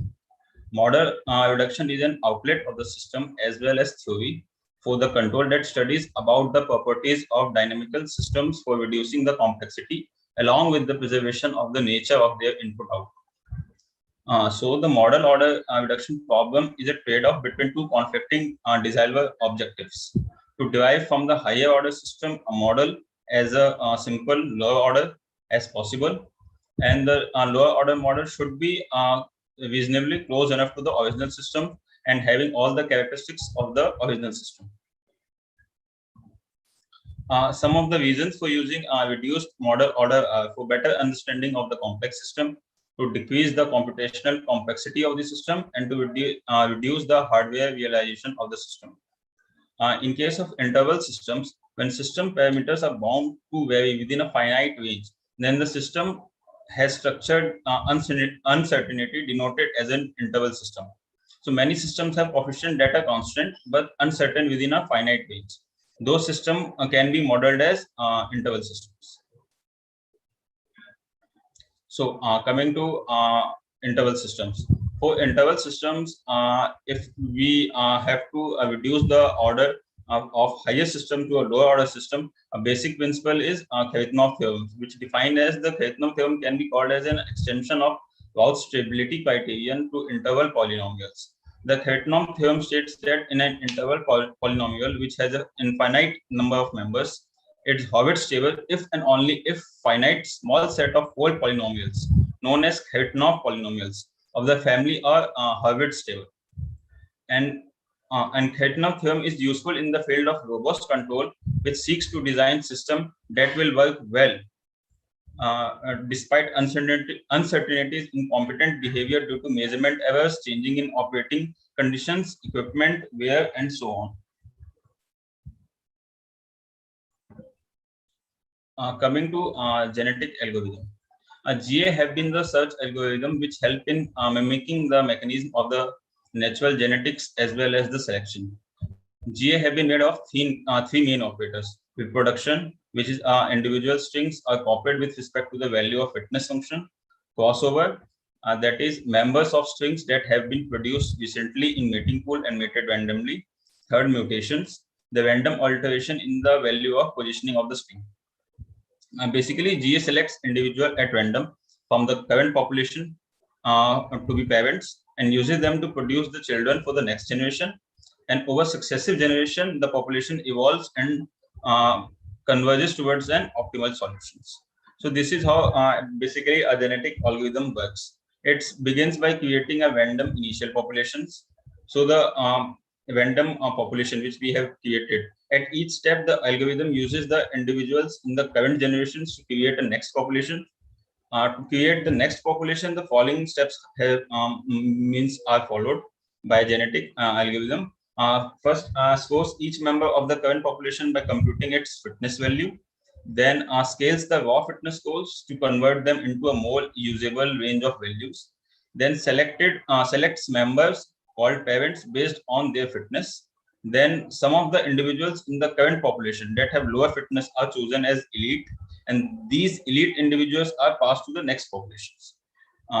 That produces children from the parents. Children are produced either by making random changes to a single parent, or by mutation, or by combining the vector entities of a pair of parents, that is crossover. and it replaces the current populations with the children to form the next generations. So the algorithm stops when one of the following stopping criteria is met.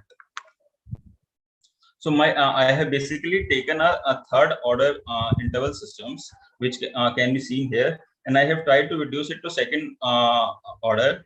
And also the main our motive was to create a second order system, the lower order system from a higher order system, and using it, making it all its characteristics of the higher order system same with the lower order model systems. So I have, with the help of Thevenot's polynomial, we have taken the interval polynomials as a four Thevenot equations, and with the help of genetic algorithms and H infinity norm, with the help of MATLAB, we have reduced it to the lower order transfer function of second order, and in which you can see the our step response of the original model and reduced order model. This is for the lower bound transfer function. This is the case with the upper bound transfer functions, and these are some of the results which I have derived from MATLAB, and the characteristic comparison of the lower bounded transfer functions and characteristic comparison of upper bounded transfer function. So as you can see, the rise time, settling time, and peak of both the higher order system of a lower bounded and higher bound, both are almost depicting the natural.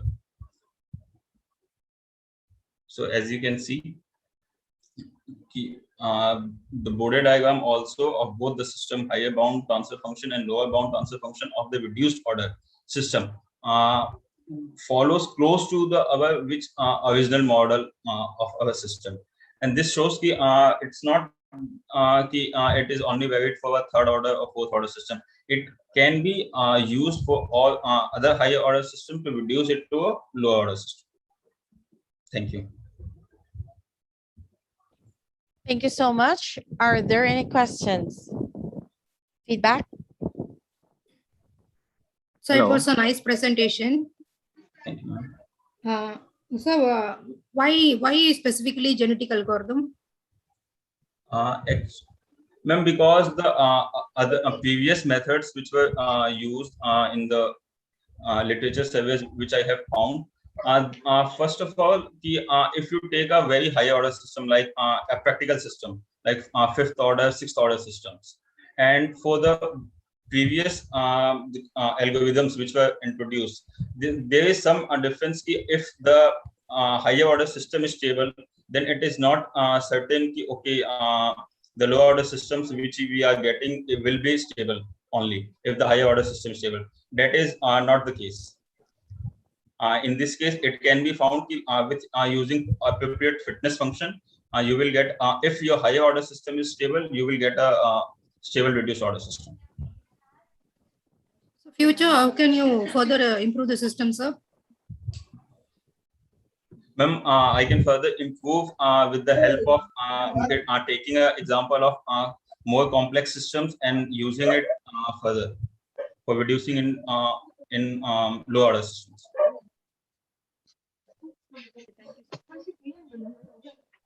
Hello.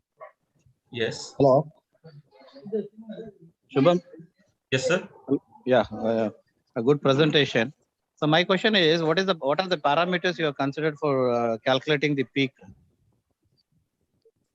Sir, actually, I have used MATLAB coding for getting all the applying the genetic algorithms, fitness functions, and then getting all the results. Now, to get the values, maybe you have considered some parameters. Sir, I'm not getting exactly your. Hello. Hello. Yes, See, sir. MATLAB. Hello. Yes, sir. Yes, sir. MATLAB, you have done the implementation in MATLAB. So there you have to. So your voice is breaking. Oh, the question was, you've done your experimentation in the MATLAB, right? Yes. So what are the parameters that you've used in your experiment? Yes, I have used MATLAB.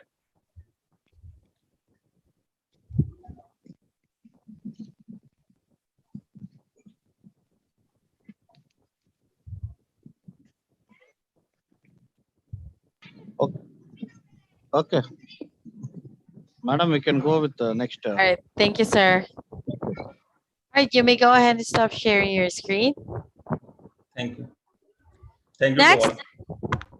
let me go ahead and call on our next paper. It's about bearing fault detection using case Western Reserve University dataset with SVM approach. Author Tushar Anand. Co-author Bhavnesh Kumar. Yeah, hi, good morning, ma'am. Hi, good morning. Yes, I can help. I can hear you. Go ahead and share your screen. Yeah, thank you, ma'am. Please give me a minute.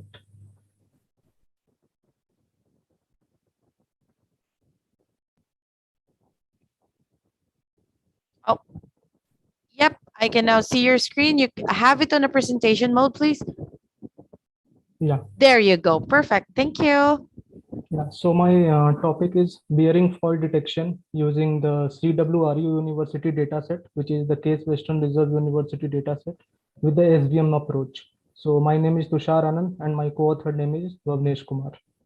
So as a biography, I am currently pursuing MTech in the process control from NSIT New Delhi and completed my BE in instrumentation from BIT Bangalore in 2017. If you talk about my research interest, it includes machine learning techniques, artificial intelligence, applied soft computing techniques in the area, basically into the monitoring of electrical machines, control systems, and its applications.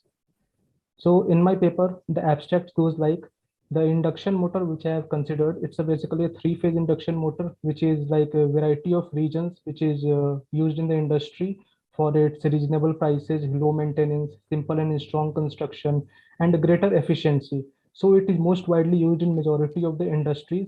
So if you talk about the fault in the induction motor, if we analyze it previously before its use, then it will be more economically in the use. So keeping all this in mind, my paper presents a bearing fault detection scheme of three-phase induction motor. So various methods regarding this will be the machine learning algorithms, which have been developed in the last recent decades to detect the bearing fault. So my paper will basically focus on the SVM approach, which is the one of the machine learning classification technique. And this approach outperforms the traditional data-based model or techniques in the accuracy under all working conditions. If you talk about the introduction part, so if you can see the graph, if I am considering the induction motor fault, if you can see bearing fault consider around the 44% of the total fault and stator fault 22%, rotor fault 8%, and if you consider other fault, it is 26%. This is the main reason why I considered the bearing fault, because it accounts the most of the fault in, if you talk about in percentage. So the suggested inquiry has been limited to the bearing problems exclusively, since motor dependability research studies demonstrate that bearing fault accounts for 44% of the induction motor errors. So if I am talking about the previous literature survey which I have done, there are basically three main methods that are used. One is model-based, signal-based, and data-driven methods.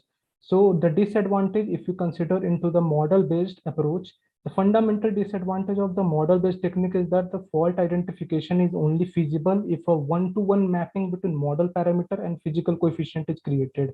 And if we talk about the signal-based, the time domain or spectrum analysis of time domain that were used in the signal-based approaches is usually taking a very long time to compute, and spectrum analysis is also very sensitive to the noise parameters.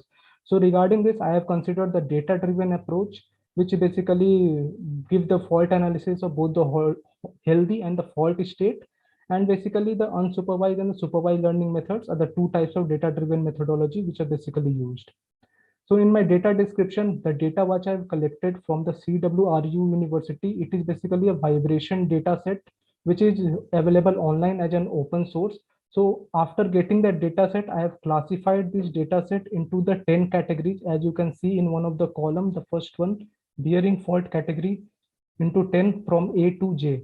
And I have classified as bearing fault type with respect to the various fault diameter.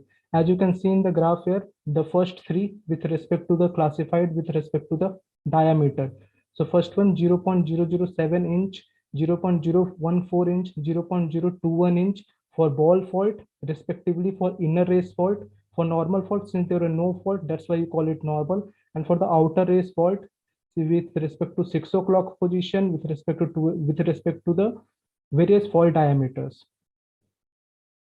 If you talk about my data, what exactly it looks like, you can see in the picture here, my data looks like this. If you consider there were 9 basically inputs, which I have considered the statistical parameters as maximum, minimum, mean, standard deviation, RMS, skewness, kurtosis, and form, and the output will be the fault. So the data of these bearing fault are collected and are segmented into the various segments for each fault type. And each segment contains about 2048 data points. And the received matrix, what we have got after after the segmenting, it is around 230 of one fault type. And if you consider the 10 fault type, it will be 2300 total data samples. So these formed feature matrix is of size 2300 cross 9 if you talk about in matrix. And if you consider the output also, then it will be 2300 cross 10. So the proposed methodology, what I have basically applied here. So first I have collected the vibration data set from the CWRU University. Then I have classified into the 10 categories, and then the data pre-processing, including the missing and categorical data process.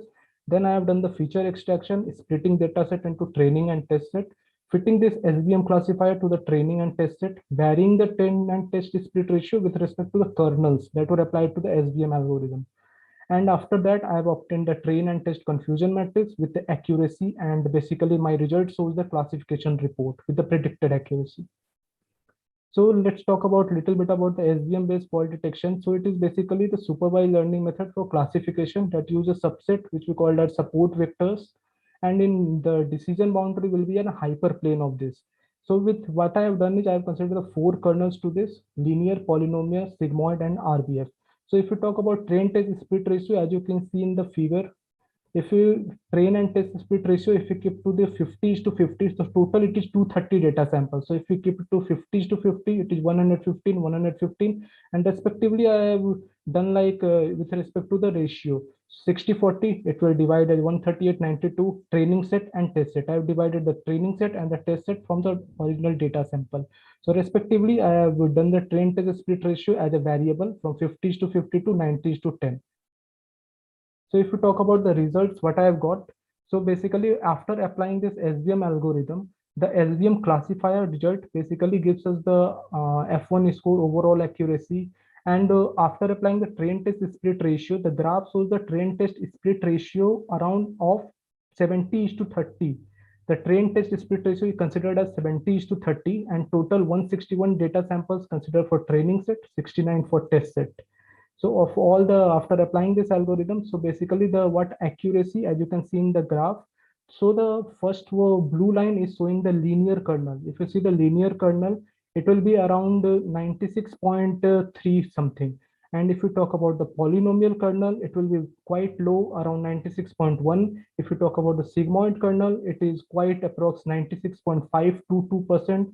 And if we apply to the RBF kernel, it is also the 96.522%. So if you analyze here for the sigmoid and RBF, as you can see in the graph also, sigmoid and RBF kernel is considering the highest, and it's approximately same as 96.522%. So with this, I can conclude that the RBF kernel, like I have done this simultaneously for different test split ratio, and concluded that RBF kernel will be considered as the best for the SVM classifier, giving the greater accuracy in most of the cases. So as a conclusion, I will conclude that the maximum accuracy of 96.52% is obtained for sigmoid and RBF kernel, and this is quite satisfactory for my overall comparative study. And by forecasting this presence of fault in advance, like we get to know this fault in advance, we can take the suggestive measures against it, and this induction motor fault detection will contribute to the fault facility maintenance also, and also will help in the cost reduction. So these are some of my references, and that's all for me. Thank you.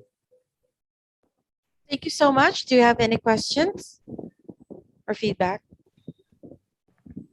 Thank you, sir. It was a nice presentation. Yeah, thank you, ma'am. So, what about the boundary conditions, sir?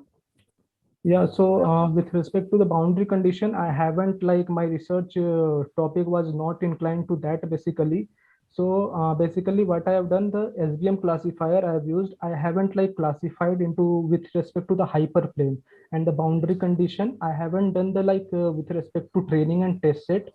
I have just done the classification report of that, like varying the kernel and the Trent split ratio and getting the accuracy. That's all my research paper. How many features did you choose? Yeah, I have chosen like 9 parameters, as I just showed, like 9 statistical parameters, all the statistical parameters like skewness, form, and various considering all the standard deviation, kurtosis, mean value, RMS, crest factor, form factor. So total 9 parameters. Thank you, sir. Yeah, thank you. All right. Thank you so much. And next, let us call our next paper about eye disease detection using machine learning. Author Sanohi Jatav, co-author Dr. Shikha Nima and Dr. Zia Sakib. Good morning, ma'am. Hi, good morning. Yes, I can hear you. Go ahead and share your screen. Yeah, sure.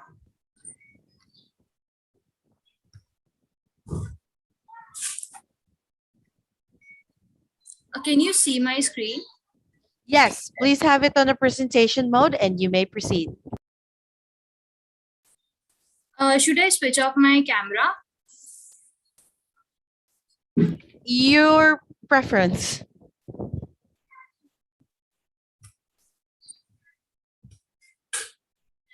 So the name of my research topic is eye disease detection using machine learning. Vision is one of the most important human senses, and also the retinal disease affect millions of people and may result in loss of vision. Example of these retinal disease include cataract, diabetic retinopathy, age-related macular disorder, glaucoma, etc. Early treatment options are available that may cure or slow the onset on these diseases. Also, patient treated get several more years of vision in their life. So various types of disease are the first one is the cataract. As we can see, the image of a healthy retina fundus image and cataract retinal image. So the causes of cataract is that the proteins in the eye form clumps, and the effect which it produces is eye's natural lens becomes cloudy, as we can see in this picture. In glaucoma, it is caused because of abnormally high pressure in our eye, and it damages the optic nerve. Age-related macular degeneration is caused because of the aging, and it creates blurred central vision. In pathological myopia, the causes are older age, family history of myopia, and the effect which it creates is the short sight. Hypertension is caused because of the high blood pressure, and it damages the blood vessels in the retina.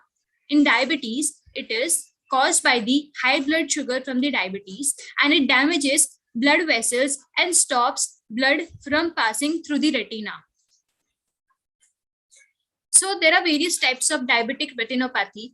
So the early stage or background retinopathy is where we can see signs such as dot and blood hemorrhages, and hard or intraretinal exudates are seen in the retinal image, as we can see in this picture. Second stage is the macular retinopathy, in which the signs which we have discussed in the mild NPDR are present here in axis. Cotton wool spots, venous bleeding, venous loops are observed, which causes permanent damages to the retina. Progressive or proliferative retinopathy is defined as the growth of abnormal vessels on the inner surface of the retina. So this is the abstract. Diabetic retinopathy is an ocular condition that causes damage to the retinal blood vessels. If it is not detected early, it can cause visual impairment and in case blindness. As a result, numerous computer vision-based approaches for automatically detecting DR have been presented. So the purpose of this paper is to utilize convolutional neural networks to classify these data. So the problem statement is that in India, the doctor to patient ratio is very low, and rural areas lack in infrastructure and availability of ophthalmologists. Remote image acquisition and diagnostic require high cost and infrastructure. So the proposed solution is that it is possible to automate the process of disease detection with the progress in technology, which is digital image processing and machine learning have made this possible. These models identify, extract, and analyze disease-specific features from the retinal image. In this project, we propose to develop a classifier model that can distinguish between healthy retinal images from diseased images. So the main aim of this project is to detect various types of disease, which is cataract, glaucoma, and diabetes. DenseNet 201 model and VGG19 are the architectures which are used in this model, in this project. Fundus imaging. A fundus camera is a specialized low power microscope with a camera attached, which photographs the inner surface of the eye, and it captures a high quality and high resolution image of the retina.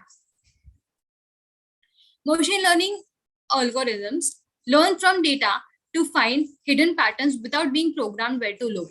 These program algorithms work by finding patterns and features in the image and map them to the known class of the disease.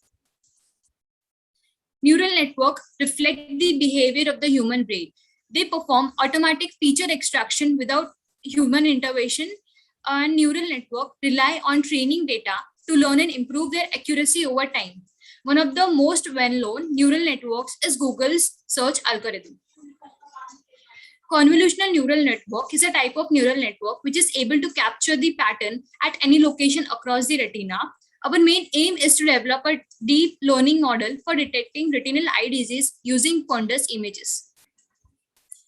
So the very first architecture is DenseNet 201 model, which was developed specifically to improve the decline accuracy, and output of the previous layer acts as an input to the second layer, as we can see in the image. VGG19 model was developed at the Department of Engineering of Science, University of Oxford, and the number 19 stands for the number of layers. So the softwares which I have used is Google Colab, Python, and Kaggle. About the dataset which I have used in my project is, it is a structured ophthalmologic database of 5,000 patients, which has been collected at Shandong Medical Technology from various hospital and medical centers in China. The annotations were labeled by trained human readers, and they were classified patient into 8 labels, which is normal, D for diabetes, G for glaucoma, and etc. So the dataset analysis, as we can see that the percentage of disease which are present, for suppose the number of normal images are 28%, number of diabetic retinopathy images are 27%, and cataract it is 5, and so on. So there are total number of 4,115 images. As we can see over here, number of normal eye images are 1,114, diabetic retinopathy it is 1,128, and so on. As we can see, the age distribution and gender distribution. From this, we can conclude that the number of people between age of 50 to 70 are at a greater risk of having these eye disease. And for the gender distribution, we can see that number of males possess a larger amount of eye disease rather than females. This is the age and the gender distribution for cataract, and this is for glaucoma.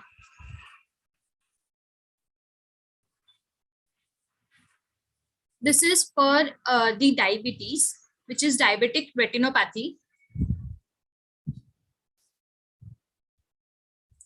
So the results which we have obtained, as we can see, out of the 2 models, VGG19 performed the best with the accuracy of 84.94 and specificity of 94.08.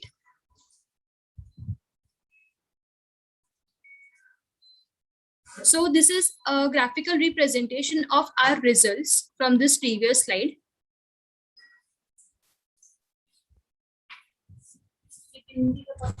So the conclusion is that the diabetic patients are at a greater risk of acquiring a variety of eye problems over the time. This health concern must be addressed with automated methods. The condition can progress from moderate to severe diabetic retinopathy. So machine learning, particularly deep learning approaches, is reshaping medical image and data processing. And from our results, we can see that VGG19 have performed very well. So these are the some references which I have used. Thank you. Thank you so much. Are there any questions? It was a nice presentation. And regarding the accuracy is very less, no? How can you? Yes, ma'am. Yes, ma'am. Hello. How can you further improve your accuracy? Your percentage of accuracy is, go to that slide. It's in the range of 77, is it not? And that the other one is 84%. Yes, ma'am. Yes, ma'am. We can improve our accuracy, like we can bring it like above 95% as well. But the project is about detecting eye disease from the images. If this would have been a classification, suppose we are classifying various animals, suppose a cat, dog, and etc. So, but in this project, it is related about detecting disease from an image, which is a very valuable information.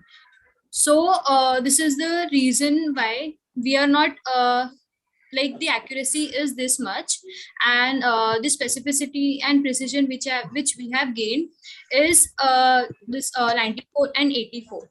So even after increasing the accuracy, if it is not giving us optimum results, suppose at the input image which we have, it is of cataract, but at the output it is detecting something else. So that might be misleading to a doctor. Madam, even the precision also, it is there is too much difference, right? It is 15.51. Yes, sir. So why this difference, madam? And one more question is, there is a lot of models available in the market where to find out the diseases with eye, with respect to eye, or with respect to any other this thing. So what is the difference? What is the major difference? Yes, sir. I have implemented two to three models, and actually I've bifurcated my results like in two papers. So these two models I have put in this paper, and other two I have put it in other, and I have classified it for three labels, which is diabetic, glaucoma, and cataract, and four label classification as well. So as from my results, for the four label classification, my accuracy and these parameters were degrading. So these are the best results which I have obtained for the three label classification. Okay, fine. So very good presentation, madam. Thank you. Thank you so much, sir. Yeah, thank you. Thank you so much. And let's go ahead and call on our next presenter. The paper about... Ma'am, 1 second. I think you have stopped the recording. Recording is not going on.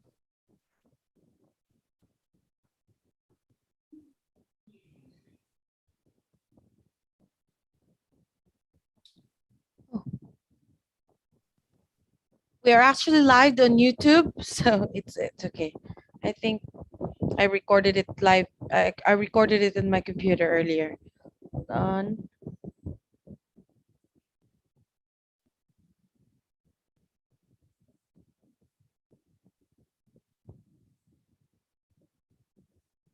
Right, let me call on the next paper. The paper about automatic fire detecting and firefighting robot. Author B.N. Mohan Kumar and co-author Abhishek Goda, Mohan M, Sai Prashant S, and Tejashwini P. Hi, ma'am. Good morning. Hi, good morning. Yes, I can hear you. You may share your screen, please.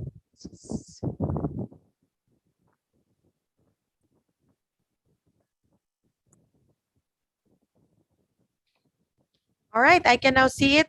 You may proceed. Good morning, all. Today, we are here to present our mini project, design of automatic fire detecting and firefighting robot.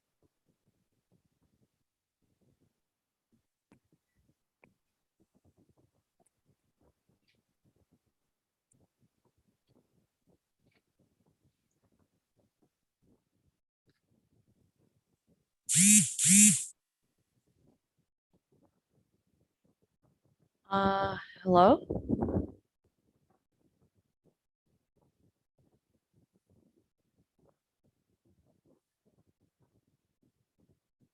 You're on mute, Mohan.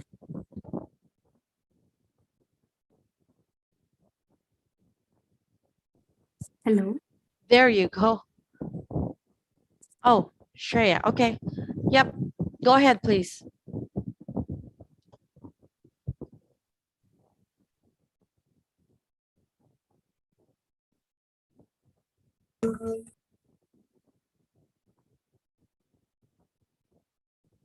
Hello?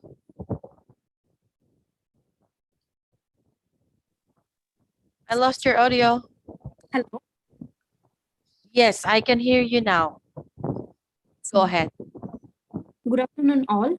Today, we are here to present our project, design of automatic fire detecting and firefighting robot.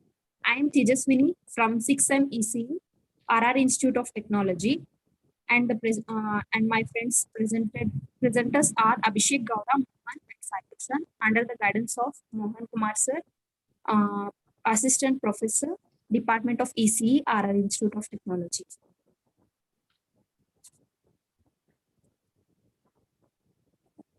Abstract. The security of home, laboratory, office, and building are important to human life. The destructive burn caused by the electrical is the highest. The user may take a lot of time in finding water source to extinguish the fire, and he cannot extinguish the fire when he wants to extinguish it. So this project titled Automatic Firefighting Robot, which is designed using a microcontroller Atmega 328 and other additional circuits. This robot is equipped with 3 flame sensors, where each sensor has its own function and command controlled by microcontroller Atmega 328. And this robot is also programmed to stop before the robot it hits the fire. Introduction. Nowadays, machineries and robotic design become very important in human life. This autonomous system is designed using programming Arduino UNO. The main objective of this project is to design an automatically detecting electronic firefighting robot. This toolkit senses the fire within its range and starts moving in its direction. And the program is made such a way that the robot senses the fire, it moves towards the fire, and the water gets pumped and it extinguishes the fire.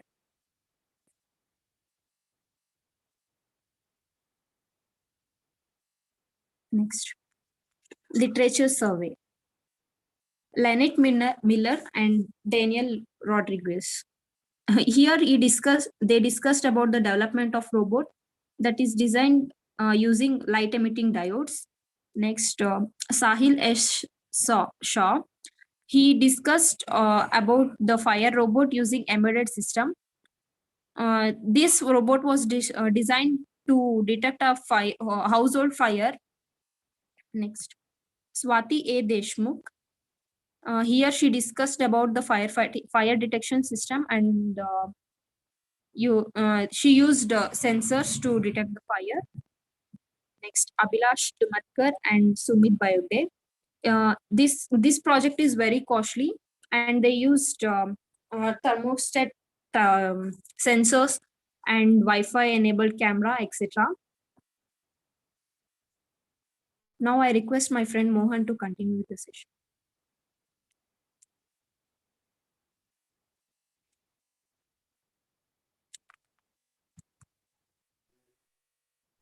Good afternoon, everybody. Myself Mohan from 6M ECE RR Institute of Technology. Objectives of these projects. The objective of these projects are to study a robot which can search, detect, and extinguish burnt area immediately, and develop a program using microcontroller Atmega 328, that's Arduino Uno, to control the movement of the robot. To design the robot that includes the flame sensor to detect the fire and move towards the fire. To analyze how the robot performs to detect the angle of burnt area and detecting burnt area within the radius of 0 to 1 meter. Next, difference in existing and proposed systems. In the existing system, work has to be done manually, whereas in the proposed system, the work is done automatically due to presence of sensors and microcontroller. Wherein in existing, manual fire controlling may cause workers health issues like heart diseases, cancers, respiratory diseases, hepatitis B, and even it may lead to deaths. Whereas in proposed, there is no threat to human life, as humans need not to involve in the fire controlling process. In the existing process, there may be human errors which may lead to destruction, higher destructions. Whereas in the proposed project, there is less errors compared to manual handling. In existing project, lot of manpower is required, hence the waging cost will be more. Whereas in proposed, it's one-time investment and it requires only periodic services which consumes less cost. In the existing project, work done may not be precise as compared to automatic system. In proposed, it will be precise and perfect as it is programmed. The software we have used is Arduino IDE, which is an open source software developed by GitHub, which provides, which helps us to code Arduino boards, any kind of Arduino boards. It also provides us libraries, which helps us to code our Arduino easily. The programming language we have used is C or C++. Hardware requirements. The first component we have used is Arduino Uno, which is at a microcontroller Atmega 328. And next is L293D motor drivers. We have used L293D motor drivers to control the motors and water pump, which we have used. It can be used to simultaneously control two motors in its directions and speed. Next, flame sensors. We have used three flame sensors in the direction of left, right, and forward direction, which helps to detect the fire and helps the device to move towards the fire.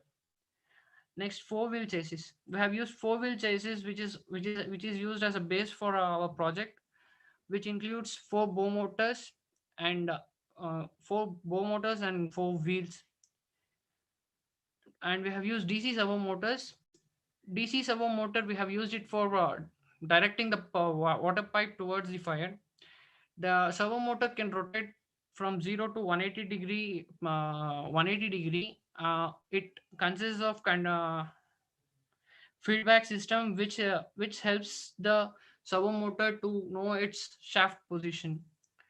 For the power supply, we have used 18650 battery, which is lithium ion battery and which can be recharged, and its name 18650 is given as its dimension is 18 into 65 mm. And we have used mini water pump, which is submersible water pump, which helps us to pump water from the source to the fire. Thank you. Now I request my friend Sai Prashant to take over the presentation. Thank you, Mohan. Hello, good afternoon, everyone. I'm Sai Prashant from 6M EC. At first, we are going to see about the circuit diagram. We know that circuit diagram is the most important step in any electrical system. It provides us a visual representation describing the design of the system. In our circuit, we have used many components such as 3 flame sensors, 4 bow motors, a DC servo motor, 2 L293 motor drivers, and batteries and mini water pump. At first, we have 3 flame sensors. We have grounded the 3 ground pins, and we have used the digital out pin for giving the input, and we have used the VCC pins to the connected to the Arduino. Next, we have the bow motors, which we have shorted and connected to the L293 motor drivers. And the DC servo motors, there are 3 wires in the DC servo motor. The first wire, which is connected to the 5-volt to Arduino. The second is connected to the ground, and the third is connected to the pin 11 to the Arduino. In this, we have used 2 L293 motor drivers. The first one we have used to power the bow motors, and the second one, L293 motor drivers, we have used it to power the mini water pump. We have used the batteries in order to give the power supply to the mini water pump and to power the Arduino Uno. Next, we have applications.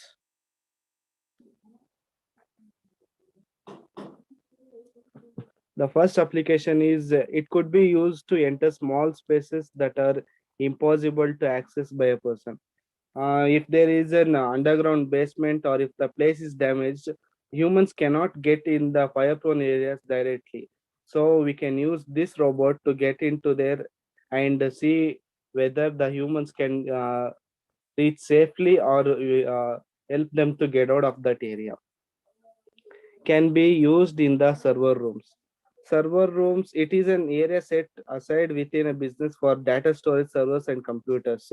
In this area, we have many electrical components which may cause a heavy damage if something small spark of for a small spark of fire. It may explode and cause heavy damage to the human beings.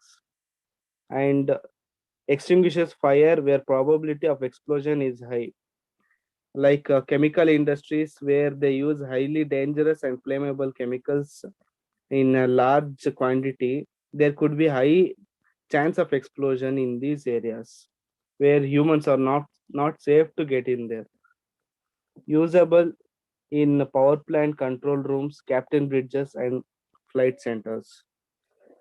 As the same is we have discussed in the server rooms, these captain bridges also have the electronic components which may explode for a small spark of fire.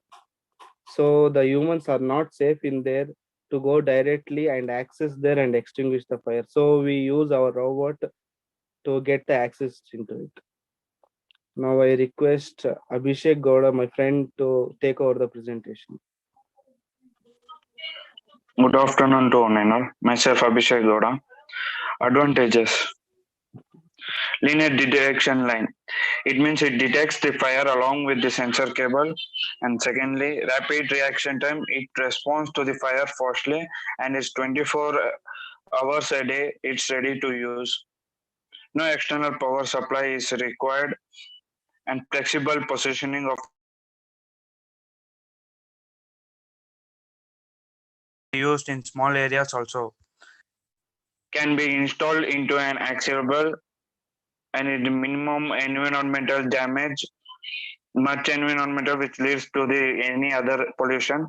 Cost required to design this fire alarm is less when compared to other fire devices, and hence maintenance also reduces. It reduces human efforts. The fire alarm is not sensitive to change in external weather condition, and it is compact in size. Next, disadvantages. No monitoring system for the vehicle, so we cannot know how the system is processing and cannot know how it will do the next processing. No remote control of the for the robotic, as we cannot control the movement as it moves automatically, and hence we cannot move robot as we want, and as it is automatically controlled. It is not used to put out large fit as the way, as it can carry only the limited weight and hence cannot put out large fires. In weird transmission, we can pass commands easily either than wireless. It has the surrounded limit in which it can detect the flame. Out of its range, it cannot detect fire. Next, future application. The project has been motivated by the desire to design a system that can detect the fire and take appropriate action without any human intervention. This provides us to an opportunity to pass on to robot tasks that traditionally humans had to do but were inherently life-threatening. Firefighting is an obvious candidate for such automation. Next. It can be enhanced by the interfacing it with a wireless camera so that the person controlling it can view the operation of the robot remotely on their screen. As we all know that these days India is sick of massive fire tragedy. To avoid such disasters, technological power basic because human life and time are priceless. Conclusion. Here we successfully developed the mini project of automatic fire detecting and fire extinguishing robot. In this project, we aim to reduce the effect of fire accidents, which usually starts from small frame. Therefore, people's life and money would be saved. The robot can successfully find fire and reach it without running into obstacles, as we have only used the flame sensor. Robot detects the flame at the site where the robot exists as it has its own range to detect. The movement of this robot vehicle is controlled by the microcontroller at Mega 328 as per the program. If fire is detected with the help of flame sensor, microcontroller at Mega 328 operates the water pump mechanized through L293D motor driver circuit and put out the fire. We managed to construct a robot which is user-friendly and eco-friendly and does not damage much environment.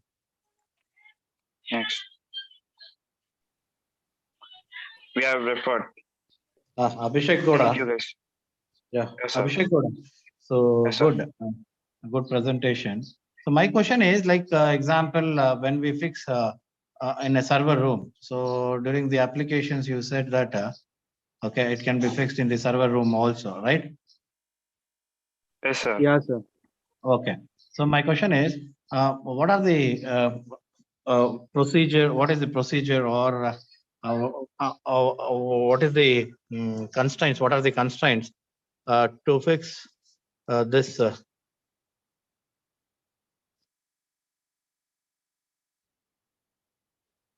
Hello. I didn't get you, sir. No. In the server room, okay. If you want to fix this fire detection, okay, what are the constraints, or what are the procedures? So for different server rooms, we have to set for this different sensitivity, sir. If they are using the server rooms for some places, we have like high temperature server rooms. In those places, we have to set the sensitivity to high so that it does not sense the room temperature and sense to as it is as fire. And we have to make sure that it senses the fire in the correct places. Okay. What Thank is you. the size of your robot? Size and cost of your robot?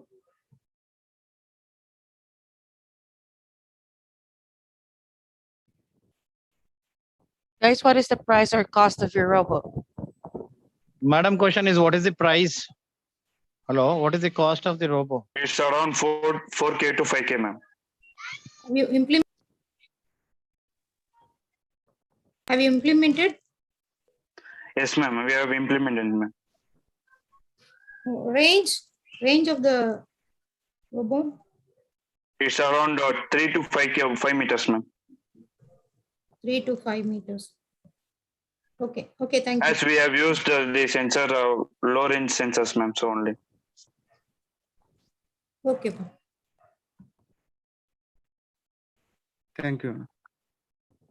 Thank you. All right. And yeah, before we proceed, I would just like to remind the remaining presenters with the 10 minutes allotted time. So we will have like approximately 8 minutes for the whole presentation, and 2 minutes for questions, for catering the questions. All right. For us to stay on schedule. All right, guys, me call the next paper about intelligent accident detection and ambulance rescue system.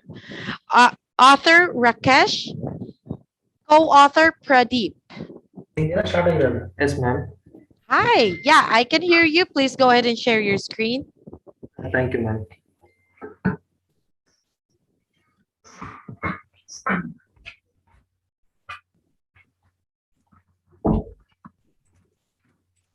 It's sharing, ma'am. Yep, and have it on presentation mode, please.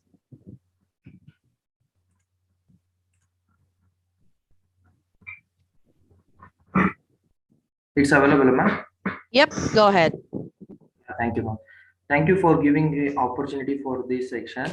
Myself is Pradeep BM and my co-teammates are Shivkumar N, and Umesh Gowda and Rakesh S under the guidance of Divya TM. My project is Intelligent Accident Detection and Ambulance Rescue Systems. And coming to the abstract, road accidents and traffic congestions are the major problems in urban areas. Currently, there is no technology for accident detection. Due to this delay in reaching of the ambulance to accident location, the traffic congestion in between accident location and hospital increases the chance of death of victim. There is a need of introducing a system to reduce the loss of life due to accidents and time taken by the ambulance to reach the hospital. So this system is fully automated, thus it finds the accident. First point is accident spot and controls the traffic lights and helping to reach the hospital in time. Introduction. Exist systems means what are the present systems is present in our society. The accident victim is depend on the mercy of others in rush him to the hospital. There is a no technology for the accident system in global. Many types of accident goes unnoticed for hours before help comes in. As it's done manually, there is a loss of life golden hours. Due to all these factors, there is a high rates of mortality and accident victims. These are the two pictures where accidents takes place in some places. Proposed systems, what we are proposing these our systems, a sensor like we are using GPS and GSM unit fitted in these. GPS and GSM are fitted in the vehicle. This will be detects the accident and sends the accident location to the main server unit. As the main server unit will contain all the database of the near hospital, an ambulance is rushed to the accident spot which carries the patient to hospital. Along with there would be control in a traffic signals light. Along with the path, ambulance have a via RF communication to provide a clear path for the ambulance. Thus, we have present a RF communication systems in the ambulance as well as in traffic lights. Sorry, traffic control unit. This will be minimize the time required by the ambulance to reach the hospital. Hardware and software requirements are we are using in ARM LPC 148 and accelerometer, accident detection and sensor, GSM modem and GPS modem and LCD with a dimension of 16:2 and RF transmitter just detecting mobile of ambulance driver where the accident will be detection, and the LEDs were used in red, yellow and green were used in clear the path in the traffic light, and the software program is C program. This is the main block diagram of our proposed systems. As we see this four main block diagram as we vehicle unit. First one is vehicle unit, ambulance unit and traffic junction unit and control unit. Let me explain by one each. Vehicle unit consists of accelerometer and accident detection sensor with the ARM LPC 2138 and with the LCD with the dimension of 16:2 and GSM modem. This is the vehicle unit where we have present in the vehicle we have to fit it. It consists, as I told, it consists of microcontroller along with the accelerometer, GPS and GSM model and sensors to the sense the accident. Sensor we are using is accelerometer. Coming to the implementation part, on impact on the vehicle, the information about accident is sent to the main server. This information consists of location of accident detected by the GPS model installed in vehicle. Accelerometer, as I told, accident sensor we have used accelerometer. So this accelerometer alerts the driver by turning on the buzzer whenever the position detects from the normal. Next is the ambulance unit. Ambulance units consists of RF transmitter and with the microprocessor of ARM LPC2138 with the GSM model. GSM means Global Switching Mobile Communication. And in this ambulance unit, ambulance collects the victim from the accident location. To overcome this delay, the traffic lights in the path ambulance are controlled via RF communication. The ambulance section consists of an RF transmitter and as well as RF receiver. The RF transmitter on the ambulance will communicate with the RF signal section and make the signal green whenever within the 100 meters, where ambulance within the 100-meter radius, automatically the traffic light control systems will be in green. So as this result, which the ambulance will have clear path as long the way to hospital without any traffic congestion. As we see these pictures, ambulance consists of the RF transmitter. Once the RF transmitter sends the radio frequency signal to the traffic junction unit, that will be gives the green light, so we can easily go without any traffics. Coming to the traffic junction unit, these will be contains of the RF receiver and the ARM LPC2138 and red light and green light. It is means red light is a stop and green light means goes for victim to the hospital. Once the RF transmitter transmits the signal to receive the RF receiver to the traffic junction unit, this is fully automated. Thus, they finds the accident spot, controls the traffic lights, helping to the victim to reach the hospital in time. Whenever the previously I told that whenever the ambulance reaches the traffic signal approximately 100 meter, the traffic signals will be made to green, go through the RF communication. As we see the left picture of this received RF signal from the transmitter from the ambulance, and this with the RF receiver we have used, and this will be the traffic control unit. Thus the green will be go. As we come to control unit, this is the main our part of the systems, house of the database nearest hospital. In order to send the ambulance to accident spot, it receives the message about accident location from the GPS and the GSM model installed in the vehicle unit responsibly. As we see implementation of our project systems, when this will as you see the left hand side of this axis and the axis of tilt of the core, voltage level, voltage and decision what the condition where take place. Angle of tilt means 0 to 10 degree, there will be a voltage level of 0 to 0.3, there will be a decision will be activated. From the experiments of the voltage level of the fault detection is found to 0.33 volts and the normal reading is about 3.24 volts. This is the flow chart of our proposed systems. Once the car will be started, that will be login, and once the connection will be placed, that will be connected to the Bluetooth connection. Once the Bluetooth connectivity occurs, that will be settings to the sensor of accelerometer. Once the car will be tilt at a 90 degree or some 180 degree, thus will be tilt as we saw see in this block diagram. Once the car will be tilt at a 90 degree or 180 degree, the accident will be detected.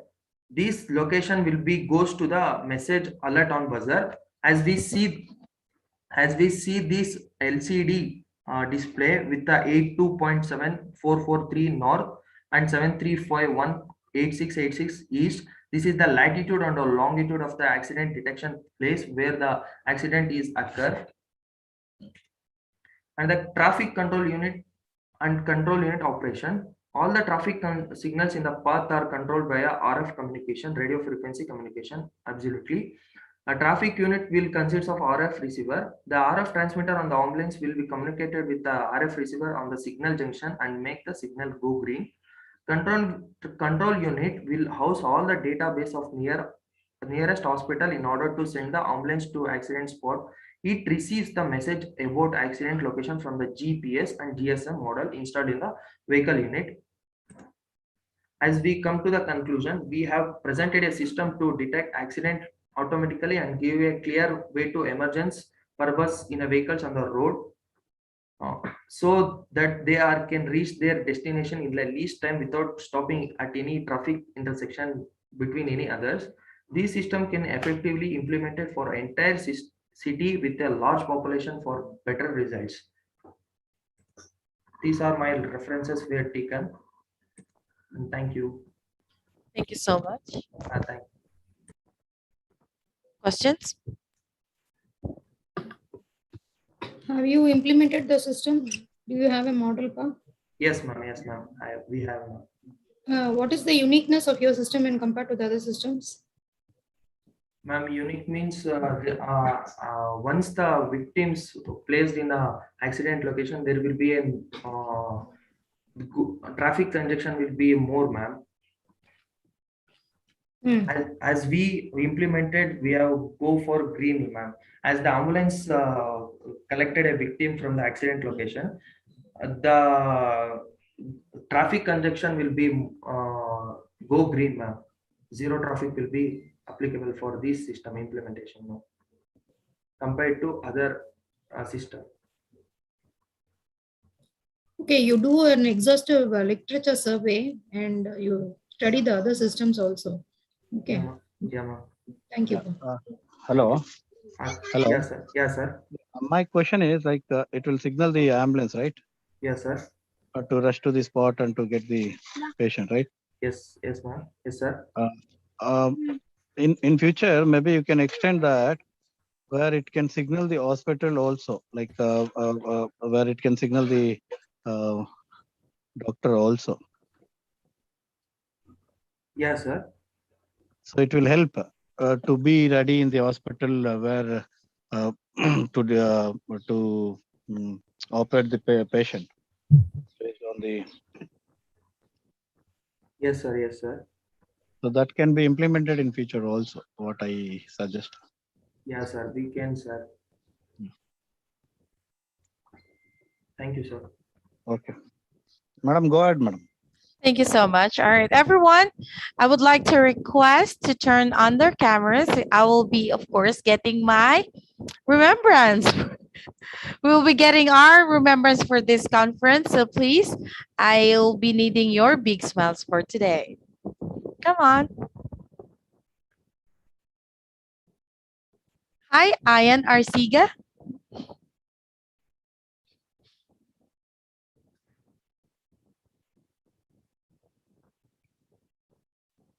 Everyone, I only have 5. More cameras, please.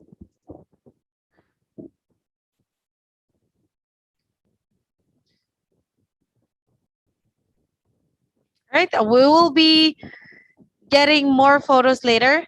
For now, I'll get this team now. Thank you so much for cooperating.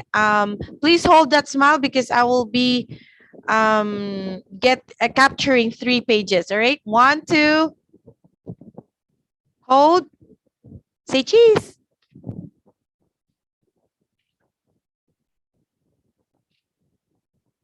Another one, 1, 2, hold.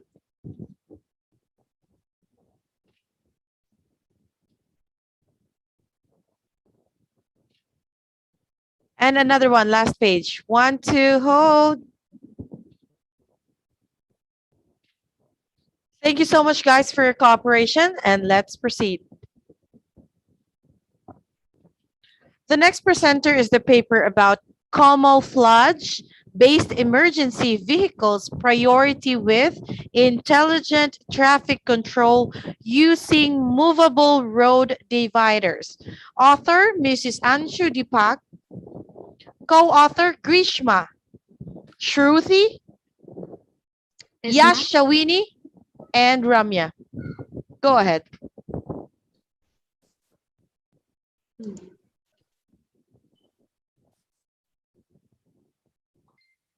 Can you see my slide, ma'am?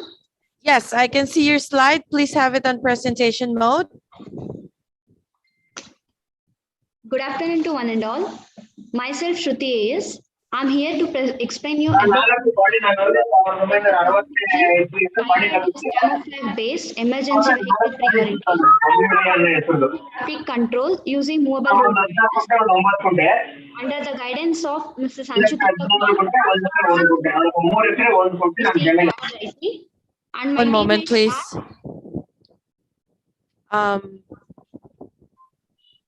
For those participants that are not presenting, please go on mute as for us not to disturb the presentation.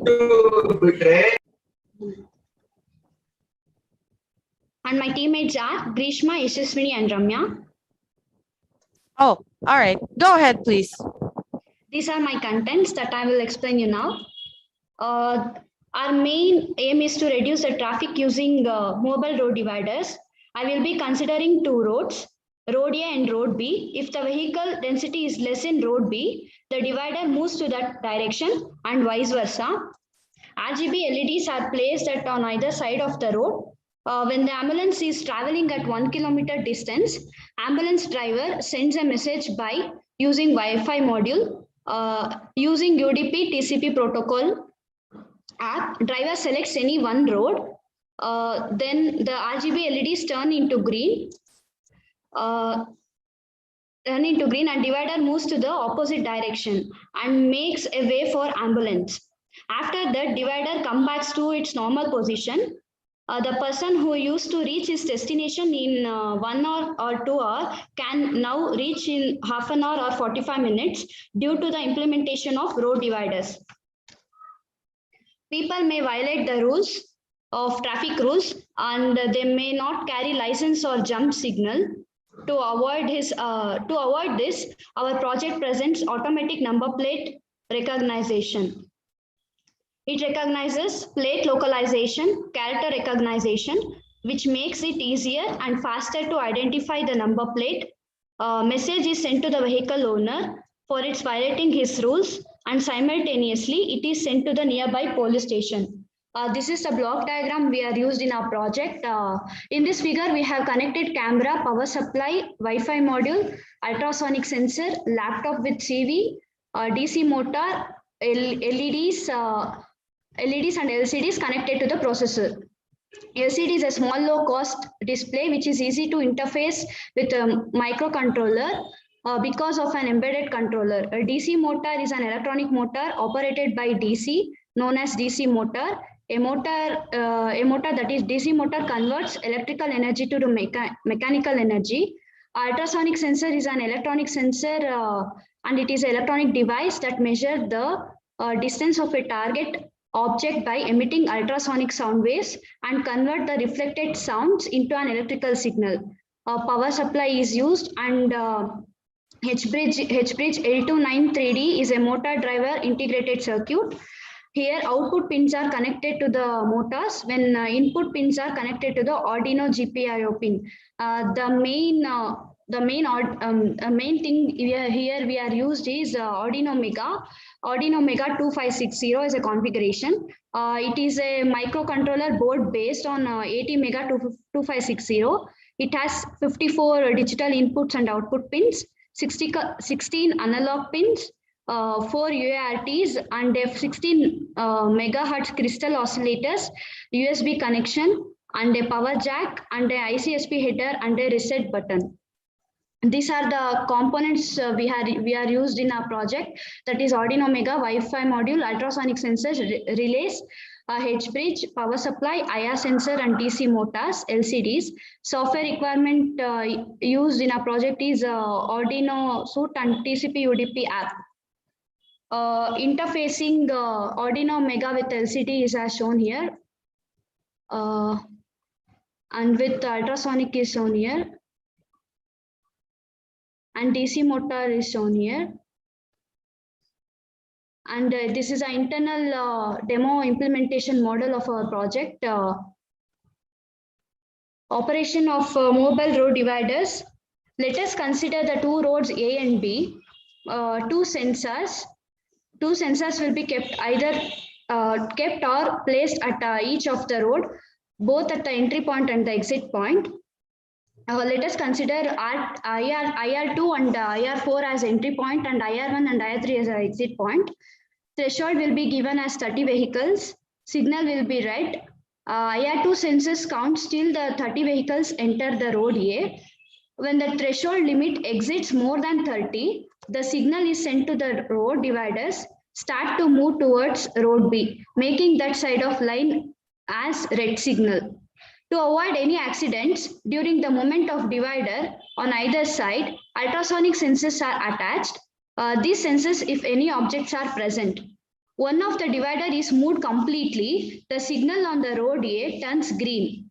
Traffic build up on the road B. Once all the vehicles exit road A, the signal is then again turned red and the divider comes back to its original position.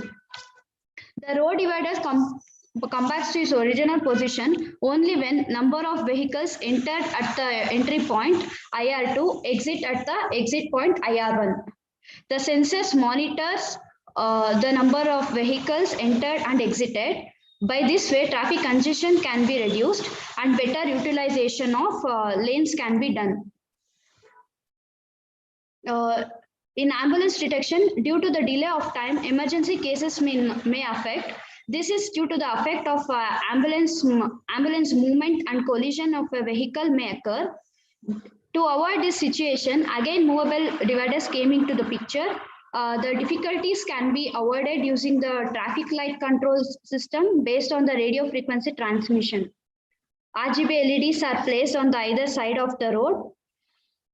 RGB LEDs are placed on the either side of the road. When the ambulance is traveling in road A, Wi-Fi module sends signal to the router through UDP TCP app. The message is received from 100 meters distance. If the ambulance is moving on traveling in road A, the message is sent by the driver through Wi-Fi module. The RGB LEDs of road A lights up indicating that the ambulance is arriving in the particular road. The signal of the road turns green and the road dividers move to the opposite direction.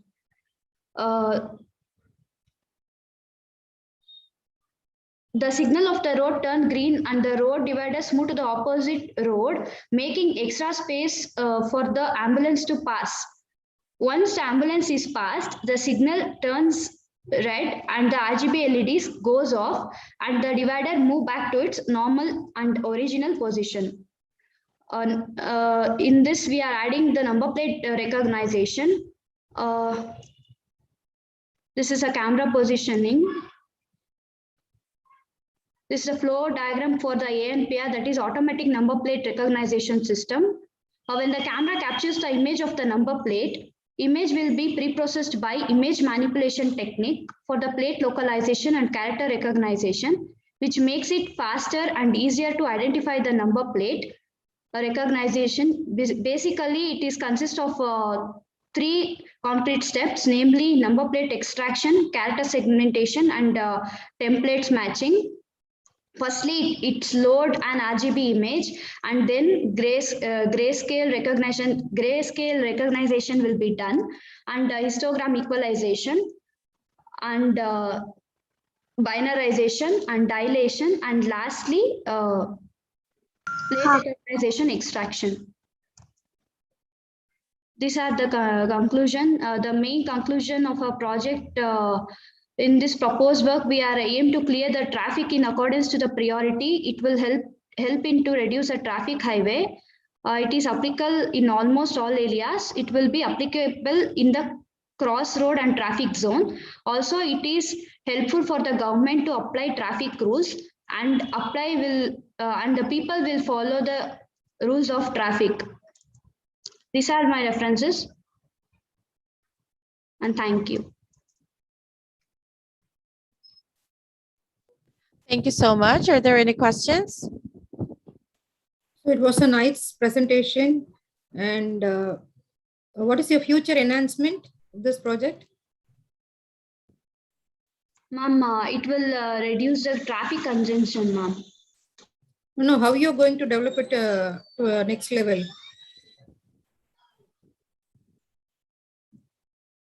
How can this be taken to the next level?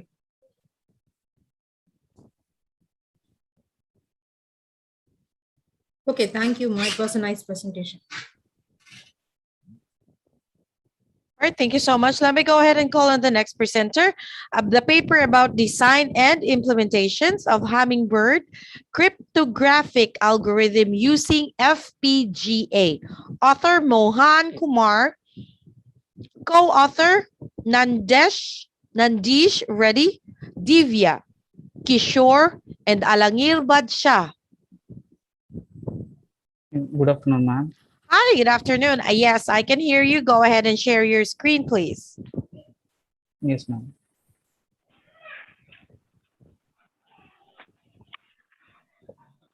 Is it visible, ma'am? Yes, it is. Have it on presentation mode, please. Good afternoon, everyone. I'm Divya. I'm here to present our project. And our project is design and implementation of Hummingbird cryptographic algorithm using FPGA board under the guidance of the Professor Mohan Kumar BN, Assistant Professor, Department of ECE, RIT, and my teammates are Nandish, Alangir Badshah, and Kishore. The cryptography, it is a method of storing the data and transmitting the data in the particular form so that only those for whom it is intended, they can read and process it. The cryptography which provides the secure for the communication.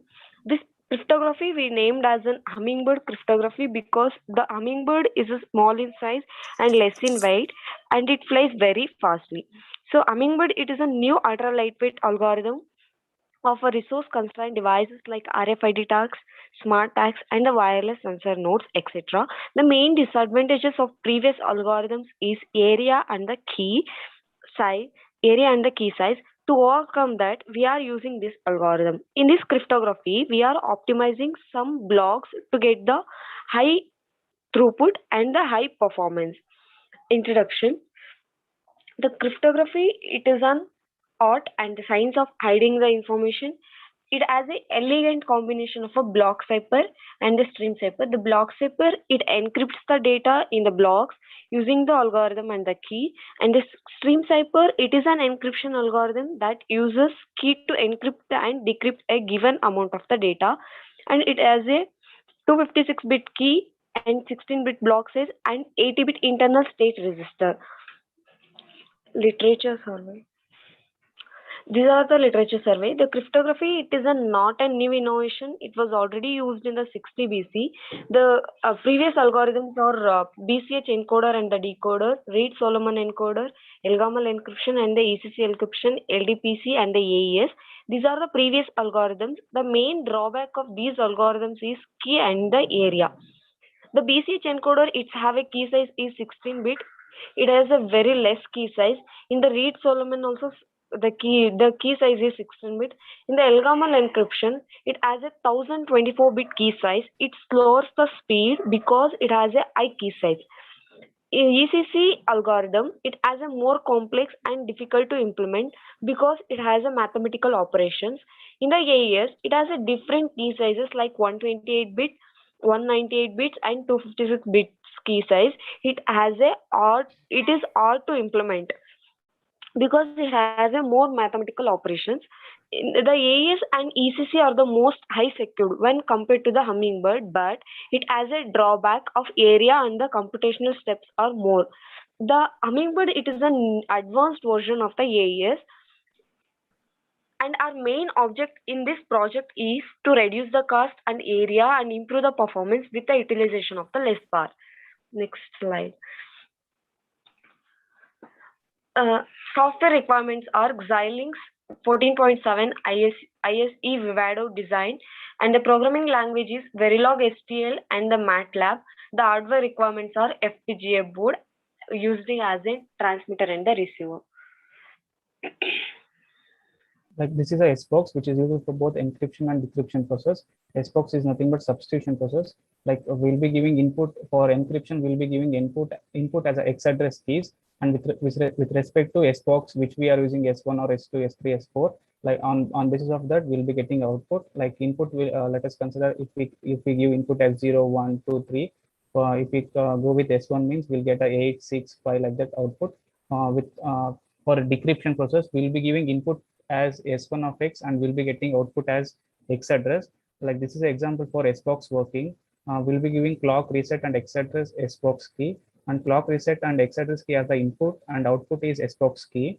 We'll be using case statement like 4H0, 4 hexadecimal 0, 4 hexadecimal 0. If we give input as 0, and we'll be getting output as 8. If we give input as 1, we'll be getting output as 6. With respect to this SBOX, like we'll be giving input as 0, and we'll be getting output as 8, 1, and 6. So like this SBOX, like this program will be writing for all the 4 SBOXes. Like this is an initialization process which has to be initialized before encryption process. In this initialization process, we'll be initializing all the state register RS1, RS2, RS3, and RS4, which has been used in the both encryption and decryption process. Like here RS1 and RS3 are performs modulo addition, and again it performs with RS1, and then after it goes to EK1. Here EK1 is nothing but loop unrolled process. It is a separate process. At every time that EK1, EK2 process is called, it goes to loop unroll process. This is a loop unroll process. The addition of RS1, RS2, we can consider as DIN, that is 16-bit data, and we'll be giving a 64-bit key that it will be dividing into 0 to 15 into 4 parts, like 0 to 15 and 15 to 31, like that. We'll be dividing into 4 parts. Like you can name that as K1, K2, K3, and K4, like that. And at first loop unroll process, we'll be getting DIN as an input, which has a addition of RS1, RS2, and RS1, and that is a 16-bit data. 16-bit data performs modulo addition with key K1 16-bit addition. We'll getting output as a 16-bit addition. That 16-bit data which we got will be dividing into 4 types, 4 groups, 0 to 3, like that. That 4-bit data is given to each SBOXes, and each SBOXes, after substituting the values according to that SBOXes, will be getting output parallelly. After the output getting from SBOXes, again we'll be combining into 16-bit data. Then after we'll be performing linear transformation L. This is a like mathematical equation. Linear transformation L means like LM, M we can consider this 16-bit data. M left shift 6 times and M left shift 10 times. By left shifting, we can see with this example. Like this, it will be continuing for 4 times, like K1, K2, K3, and K4. After the completion of 4 rounds, we'll be getting output as a D out, and that output is we can consider as EK1 output, and the whole process will be started. In this initialization process, all the RS1, RS2, RS3, 4 state registers will be initialized. And now it is an encryption process. Like we'll be giving input as a plain text, which you can give any binary or text data as a plain text information, and that plain text information is added with a RS1, like RS1 state register 1, which has been initialized in the initialization process, performs addition. That addition will go again into a EK1 process. Like EK1 means as we discussed previous loop unroll process. This process will be repeating, and here we can see LSFR. LSFR is a linear shift back register, which it is initialized to add some errors. Like if any data as theft occurs, means the decoder will not be getting the exact output what has been initialized, what has been given as an input. We will be getting some error messages. So we are using as LSFR. At the end of this encryption process, we'll be getting a CTI, means ciphertext. This ciphertext has been transmitted to the receiver. Here we can see with one example, like here key 64-bit is we given manually key this 64-bit, and data in, like we'll be giving plain text as ABCD. We can see the output we got is D out, like 16-bit data C8B3. We given input as ABCD, and we are getting the output as C8B3. This is a ciphertext. This ciphertext will be transmitting to the receiver. This is a decryption process. Like it is totally reverse process of encryption. Like firstly we'll giving input as a ciphertext. Then after that, a loop unroll process will carried out. Here we'll be using inverse SBOX for loop unroll process for all the SBOX keys. And here we can see LSFR, which is initialized to decode the errors which we added in the encryption process. After the total decryption process, we'll be getting the output as a plain text. We can discuss that one example. Like here we can see DOT is ABCD, like data in which we transmitted is for encryption process C8B3. This one will be giving for decryption input. Here for decryption input is C8B3 and key and RS1 as given. All the state register value should be same in encryption and decryption. Then we can get the output as A, B, C, D. What we given input for the encryption process will be getting after the decryption process same A, B, C, D. This is a image version. Like we'll be using MATLAB for converting image into pixels, certain number of pixels. That pixels which we got will be encrypting, and that encrypting data will be transmitted. After the receiver receives that encryption process, first he has to decrypt that, and whatever the decrypted data he got, he has to copy that, and he has to use MATLAB to convert image into to convert text into image. These are the advantages and disadvantages. Like with this algorithm, we can we can say that speed and throughput are high because of less mathematical and computational structures. Security is high, area and latency are optimized, less computational operations. Keys, the disadvantage is less, key is less 64-bit. We are trying to improve that. Project outcome: after the completion of project, we are implementing that complete project in Spartan 6 FPGA, and we are trying to observe feature scope that will be believed that resistant of a more standard attacks on block ciphers and stream cipher. So in our future, we will focus on hybrid techniques for generation of encryption key to make application more secure. Conclusion: the security and performance factor is very preciously achieved by all due to prominent internal structures. And these are the conclusions. These are the reference which we use it. Thank you. Okay, good presentation. So have you compared the results with other algorithms? No, sir, we didn't compare our results, sir, but we gone with their structures, or how they will work, and mathematical operations of that. We compared that thing, sir. So how you are going to relate this with AES algorithm and RSA algorithm? Sir, like AES algorithms, when we compare that, it consists of more mathematical, and size is more, sir. To implement that, the area is more, sir, AES, and cost is also more for that, sir. So when compared to that, the area and competence structures are reduced in this, sir. By that we can compare, sir. Good presentation. Yes, sir. Madam, you can go ahead, madam. Any other? Thank you so much for that presentation. Let's go ahead and call on the next presenter, the next paper about design and implementation of vehicle-to-vehicle communication using Li-Fi technology. Li-Fi technology.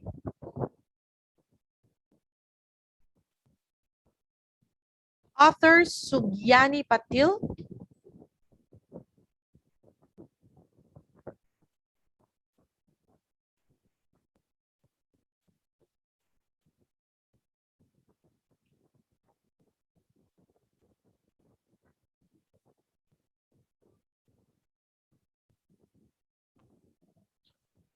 Again, let's call on the next presenter, design and implementation of vehicle-to-vehicle communication using Li-Fi technology.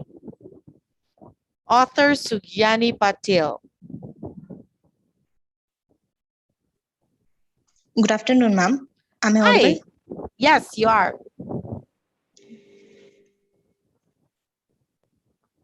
Go ahead and share your screen, please.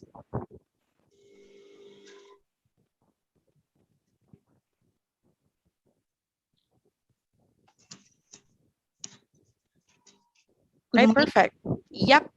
Go ahead. Proceed, please. Good morning, Honorable. I am Vani from HMEC RRIT.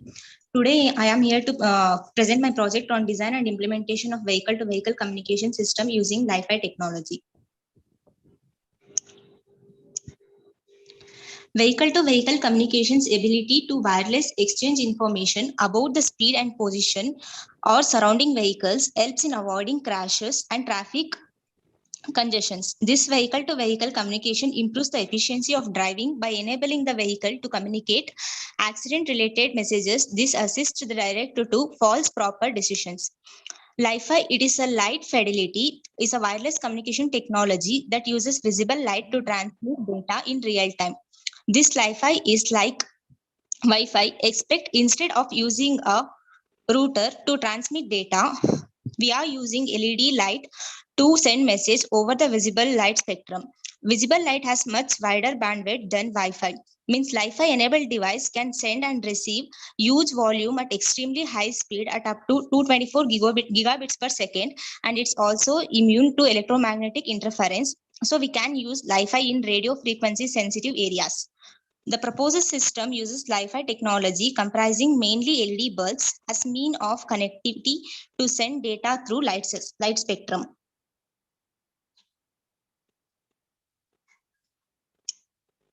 This is a block diagram of Li-Fi.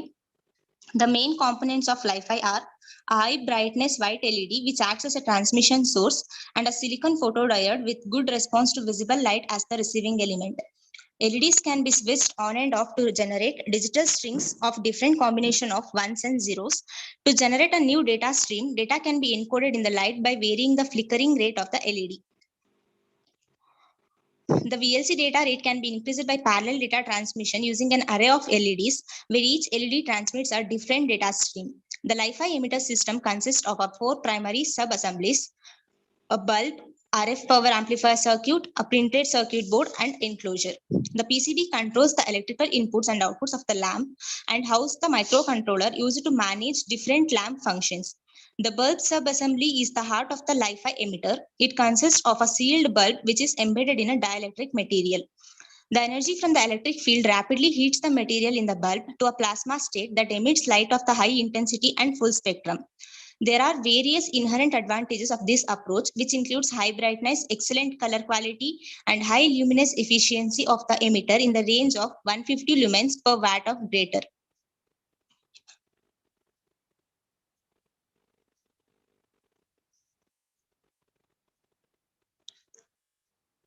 These are some of the applications of Li-Fi. Li-Fi can be used in hospitals and also in up in the air, underwater, and also in the retail.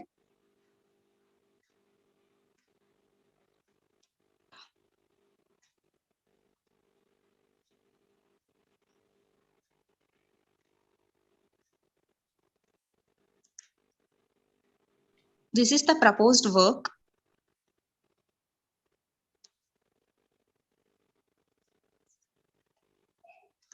In this proposed system, power consumption is very low when compared to the existing system. The light quality of LEDs used for Li-Fi, the modulating signal is DC balanced based on the user expectations. The proposed plan of action for our project is to initiate an optical wireless communication model that give high data rates in the range of megahertz to gigahertz and transmission distance in near about 1 meter. In this system, a transmitter section input data give to the switching control system. Based on the data, the switching control generates streams of 1 second and 0 second. The demodulated signal is then sent to a filter destroy unwanted noise. This filter signal is then amplified using signal amplification mechanism. The filter and amplify signal is then given to an output device such as an LCD display. Another vehicle can be able to control from our vehicle by sensing distance. This whole operation is controlled by the Arduino microcontroller. This system also uses ultrasonic sensor to detect the obstacle. If the brake system in a car is failed, the system will turn off the car. This system also checks the obstacle in front of the car and indicates through the LCD and Li-Fi. This system shares the information about the speed, obstacle, brake, and failure, and whether to overtake or not. This information will be transferred from the transmitter to the receiver via Li-Fi technology. If brake failure is detected, the system will turn off the car in the transmitter end and also transfer the information to the receiver. This shows the block diagram of our project.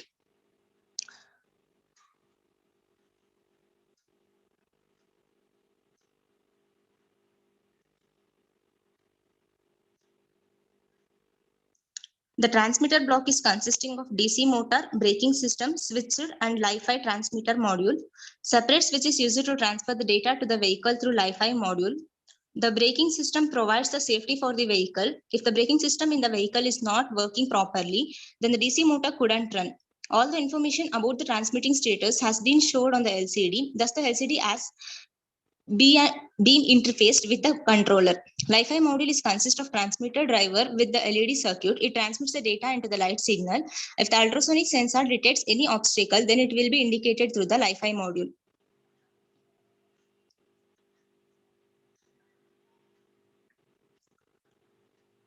And this is the transmitter block. The transmitter block is consisting of a DC motor braking system, switched and Li-Fi transmitter module. Separate switch is used to transfer the data to the vehicle through Li-Fi module. The braking system provides a safety for the vehicle. If the braking system in vehicle is not working, then the DC motor couldn't run. All the information about the transmitting status has been shown on the LCD. Thus, the LCD has been interfaced with the controller.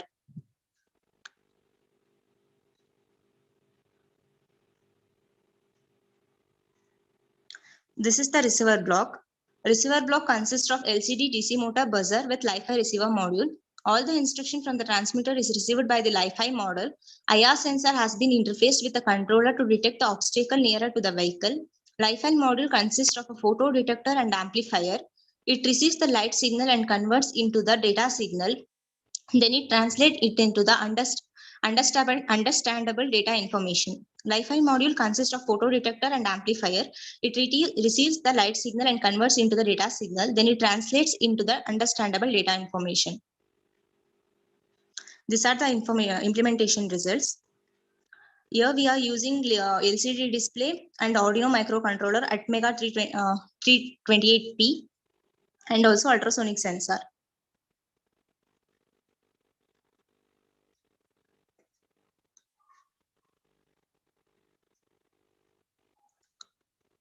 If the speed condition is high in LCD display, it will show like this. The first Arduino board will connect it to the transmitter and second Arduino board will be connected to the receiver. Both the boards can be placed in a single vehicle. This is the conclusion. The concept of Li-Fi will introduce along with existing techniques used for vehicle-to-vehicle communication. The hardware accepts for the development of visible light communication consists of LED for both transmitting and receiving the messages. The proposed system has a cost-effective solution to reduce accidents. The design guidelines and details of system components were thoroughly explained in this paper. The proof of concept has been illustrated in this paper by sending data through Li-Fi small-scale prototype model. Finally, the result has been measured between the vehicles to vehicle. These are the references which I have used. Thank you. Hello. Hello. Yes, sir. Yeah, madam, my question is, can Li-Fi be hacked?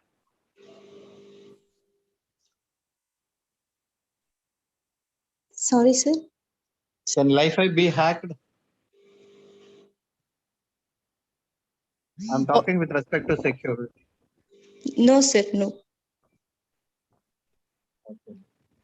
Any drawbacks with this Li-Fi? Any disadvantages? It's more secure, sir. Yeah, that is okay. The second question is, did you find any disadvantages with respect to this Li-Fi? It's range, sir.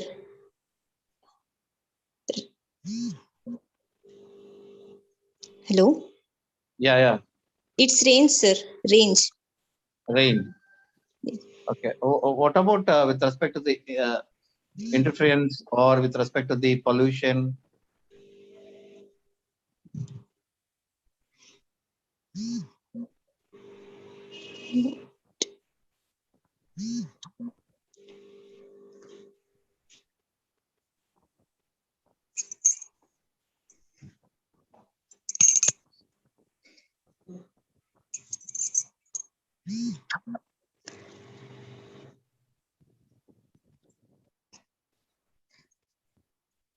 No interference, sir.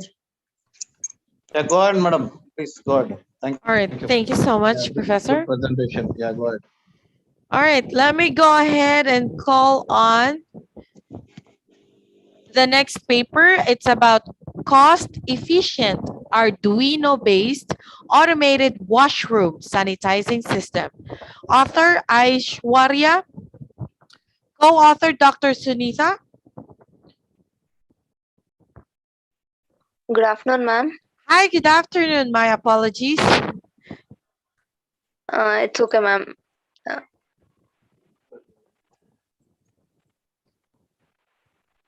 Yep, I can see now your screen. Please have it on presentation mode. Okay, ma'am.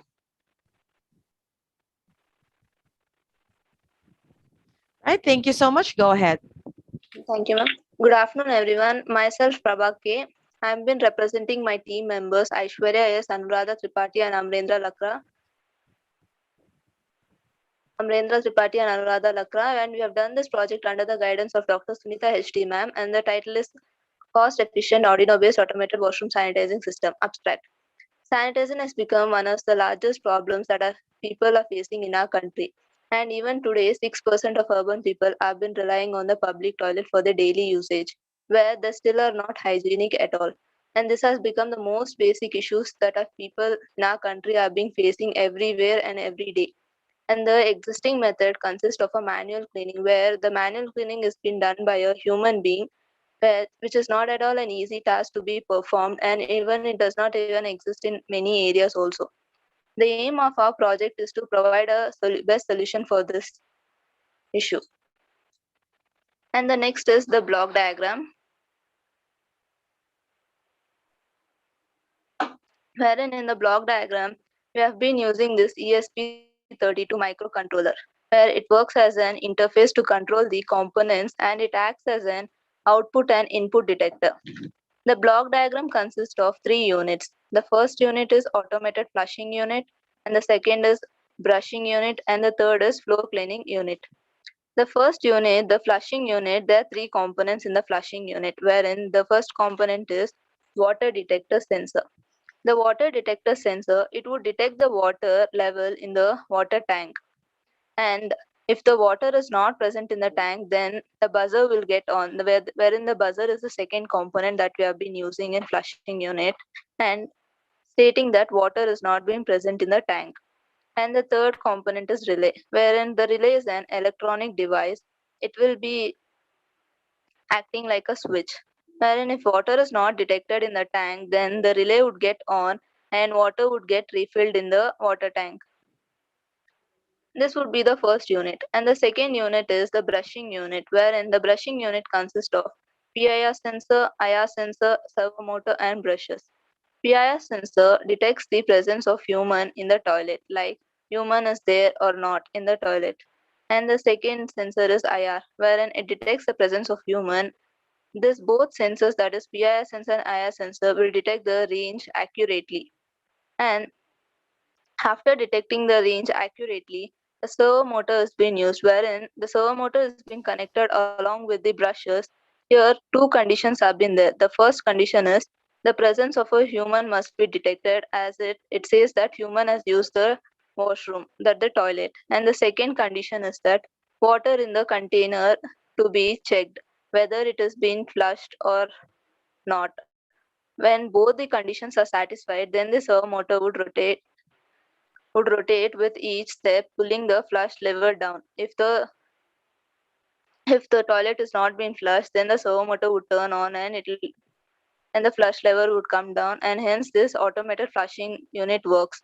After that, the servo motor will step back to its original position. And the third unit is floor cleaning unit.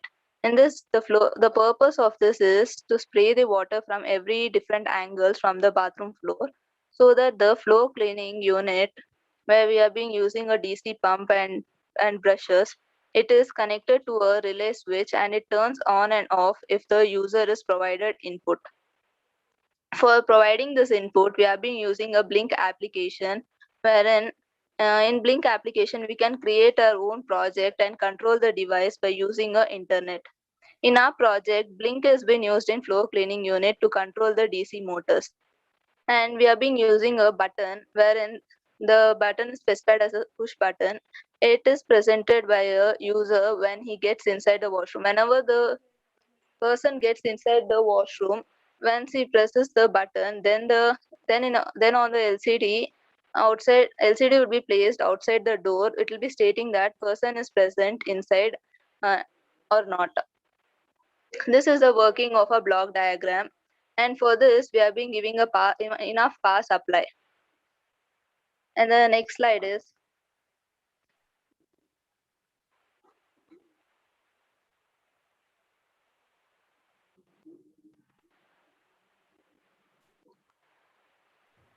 next slide.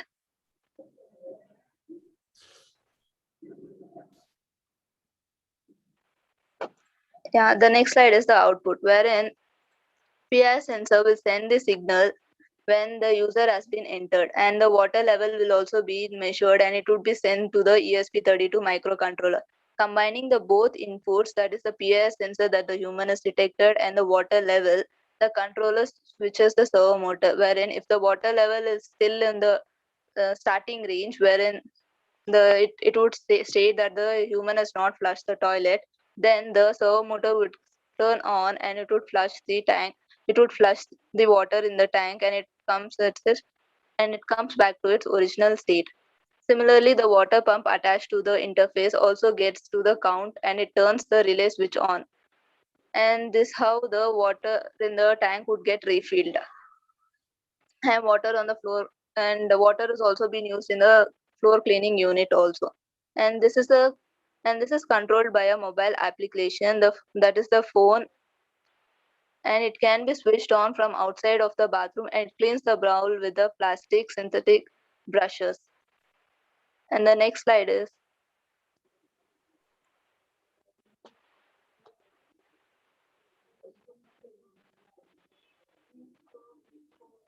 the conclusion and further scope. Most of our people are not using public toilets because of the unhygienic condition. Even today, while we have been traveling, we hesitate to use the public toilets due to the maintenance of the purpose of our project is to maintain or provide a solution for this. Provide a solution. And we have completed a project with a working model, and PI sensors been preferred, and IR sensor has also been preferred, and with an improved range of detection and better precision. We are looking forward to a world with a better hygiene and reduced disease. Many add-on or improvements could be included along with our project, and this way we can reduce the order. The next slide. And these are the references that we have been gone through during our project. And thank you.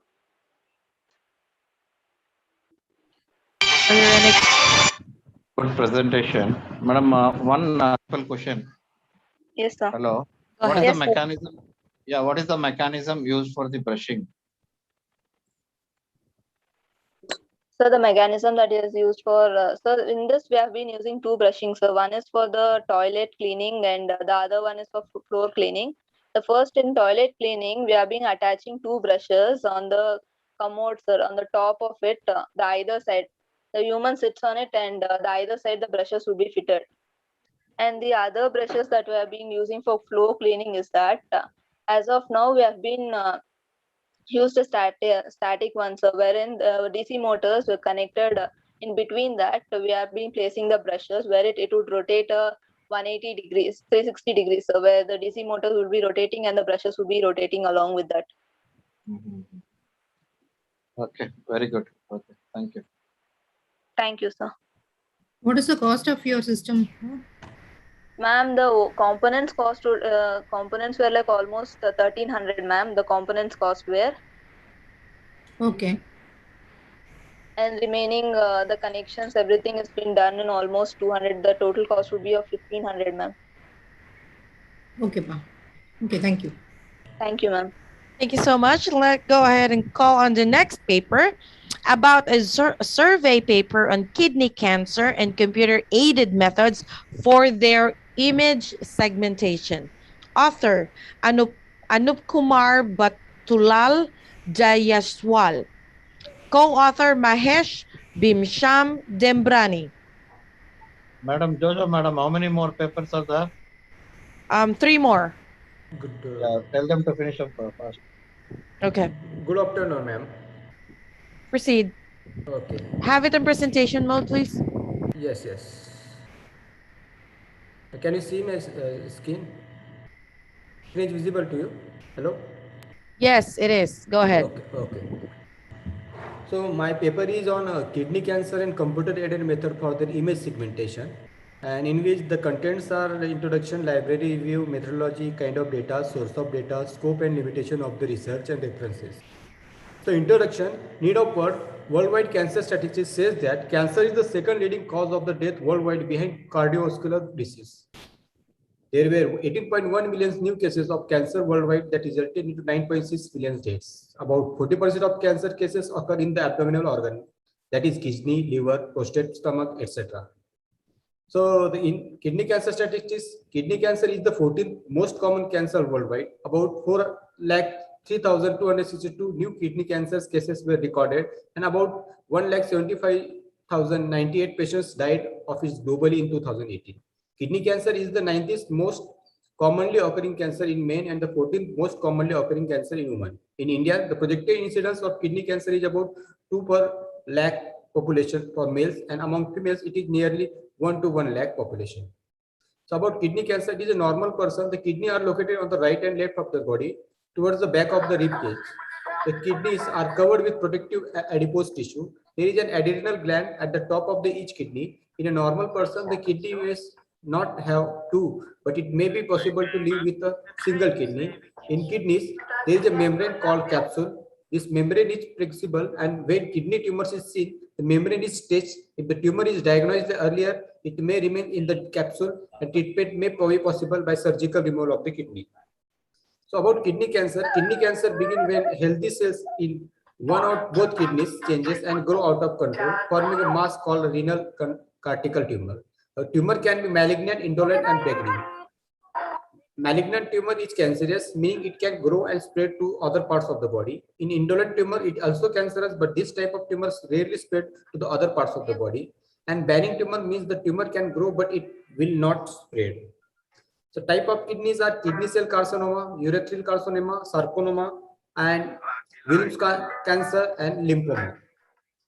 So in my research work, I have proposed the methodology in which we have first finalized the research topic, the need of study, formulation of research question and objectives, then to design, develop different algorithm, that is objective of my research work for kidney tumor segmentation classification, to develop and suggest the best CT image segmentation algorithm methods. Then second stage, selection of study area, kidney CT images data collection. We have collected CT images of kidneys through. After that, we have to do understanding the existing method for kidney tumor segmentation and classification, identifying the problems and gaps in existing models, identifying the machine learning methods that can be applied for our model, and data collection from various sources like Kaggle's, kits, challenge, etc. In stages third, data analysis and data annotation process. After that, applying various machine learning models, private data analysis, then data annotation. Proper annotation is provided by kits and kits 21 challenge. Stage 4, proposed expected outcome of research. Research question for my survey paper is reducing kidney localization error in the range of conventional spatial resolution of modern CT scanners by using an image-based machine learning approach, developing a computationally inexpensive and robust kidney volume estimation approach leveraging the image-based machine learning, tackling the sparse annotation problem in image-based machine learning for methodological kidney detection, designing a deep neural network framework to learn powerful and discriminatory statistical radiological image pictures for accurate RCC grading, investigating the potential of using CT texture features in a deep neural network for automatic and accurate RCC staging. This is the literature review, that is survey of different means different segmentation and different type of cancer, that is blood, breast, lung, colon, cervical, kidney, and their segmentation methods also they are described. This is the literature on methods and approach, that is overview of papers in deep learning for abdominal image analysis, that is CNN method, CT images for CT, MRI images, etc.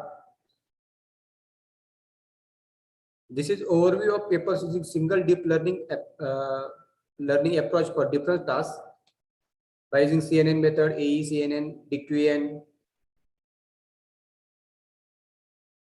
Comparison of kidney and tumor segmentation methods for computed tomography images. This is the literature review. Aim, that is machine learning approach for cancer cell detection in kidney. Objective of my research work is to study and verify functionality of various algorithm methods presently in the literature survey, to design, develop different algorithm methods for renal tumor segmentation classification, to develop and suggest the best CT image segmentation algorithm methods, and evaluate the performance of the proposed system on the basis of various performance like sensitivity, specificity, false positive, false negative with existing system and proposed system.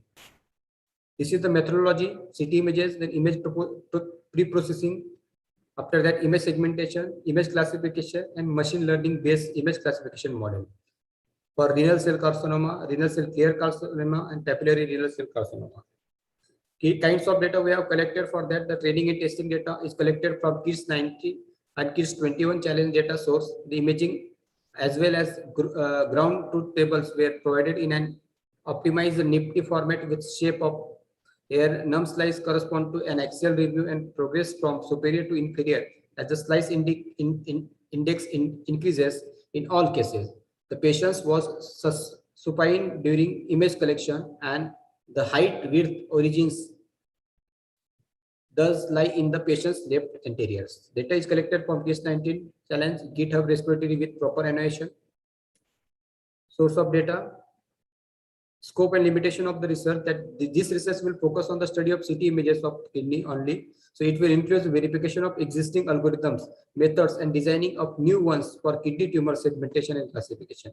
Diagnosis of kidney tumors requires various clinical tests except CT images.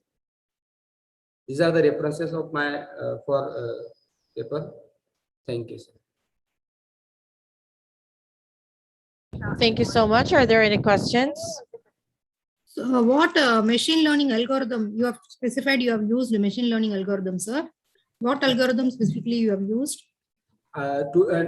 This is the survey paper, ma'am. So now I am studying on various methods that are used in the past. After that, studying up that methods, we are going to develop a new method that will give the better result than previous.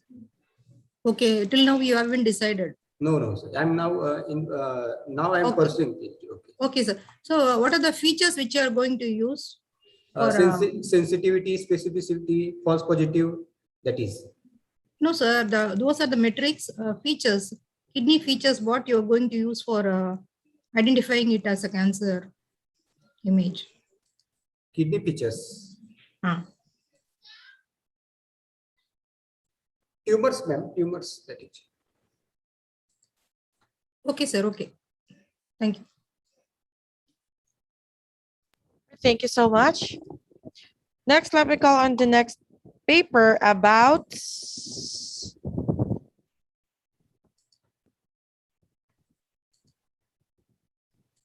electronic voting machine using face recognition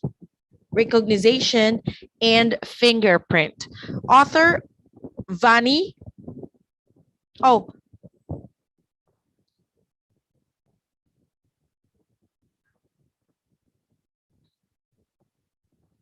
Electronic voting machine using face recognition and fingerprint. Author Vani, co-author Somi, Asha, Mohit. Hi, ma'am. Good afternoon. Hi.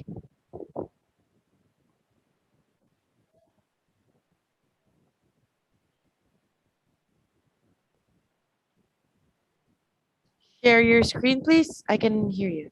Yeah.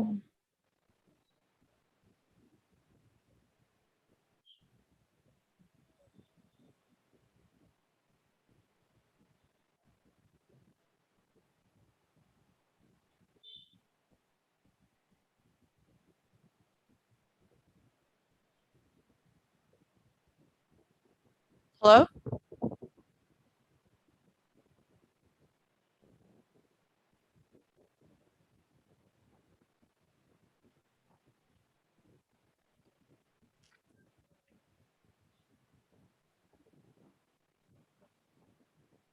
Do you need more time?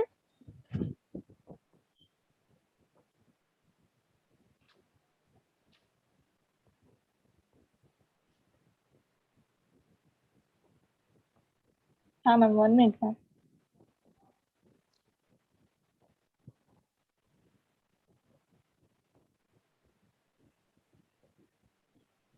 For the next presenters, please make sure that your presentation is up and running already so that once your name is called, you can go ahead and share your screen.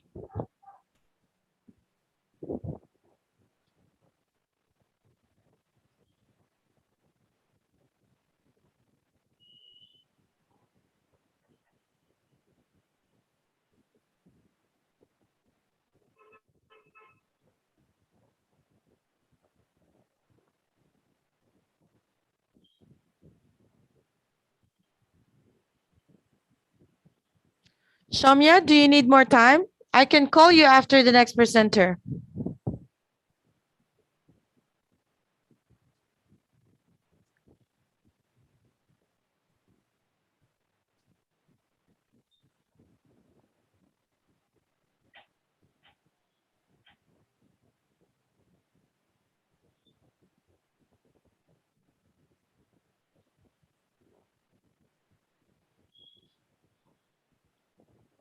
Hello?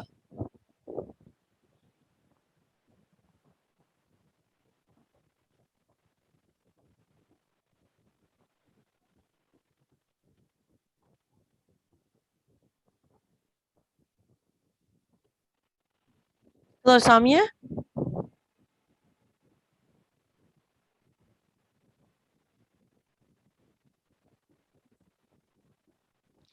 All right. Hello?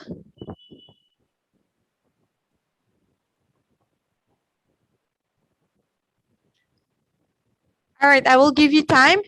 Next, let me call on the next presenter, the paper about smart indoor vertical farming using lot. Author Parimala Gandhi, co-author Shushma, Monica, Chitra, and Yulas. Hello. Hi. Hi, ma'am. Is my screen visible? Almost there. Perfect. Can you have it on there and have it on presentation mode? Yes, yes. Yes. Thank you so much. All right, go ahead and proceed. Good afternoon, everyone. I'm Sushma from ECA department, RRIT, and my teammates are Monica, Chitra, Ullas, and we have done the project on smart indoor vertical farming using IoT under the guidance of Professor Parimala Gandhi ji, Associate Professor, Department of ECE, RRIT. And these are the contents we will go through today. And abstract, when it comes to abstract, this project is about the food production in vertically inclined surfaces where it is in controlled environment. We'll use an Android app to remote control the garden. And and this is the example for growing useful medicinal plants on the terrace, so that no requirement of flat space. And when it comes to introduction, as we all know, there is a increase in the population, there is a demand for the food production. This technology will not only benefit the urban agriculture, but also helps the rural agriculture to improve the efficiency in a smart manner. We have used two ways of food production. One is using soil, and another one, which is rarely used in our surroundings, that is the hydroponic system. And this is the first one is a micro drip gardening, that is we have used soil, and second one is the hydroponic system, where we supply nutritional solution for the growth of the plants. These are the literature surveys we have gone through. And this is the block diagram where different sensors like soil moisture sensor, temperature sensor, and humidity sensor. And these sensors are connected to the microcontroller, and also the irrigation pump. When the soil moisture is low, this irrigation pump is on so that the moisture level will be normal. Grow lamp is used for the artificial photosynthesis and power supply. And through the cloud or through the internet, we'll connect this microcontroller to the Android device with the app. That is, we have used the Blink app for the connection. And the working principle, like knowing the exact indoor environment, like soil moisture, temperature, humidity, the quality of the crop increases and the wastage of the crop decreases. Hence, the environmental factors are controlled using IoT. The process is controlled by using Blink app, which works on both Android and iOS. Which controls hardware remotely. It can display sensor data, it can store data and visualize it. And these are the hardware requirements. That is LPC2148 ARM microcontroller, LED, moisture sensor, temperature sensor, power supply, and this is water pump, and this is the Wi-Fi module for the connection. And we have used the embedded C language, and through Flash Magic, we have done the program, and the Android Studio for the Wi-Fi connectivity. And these are the components.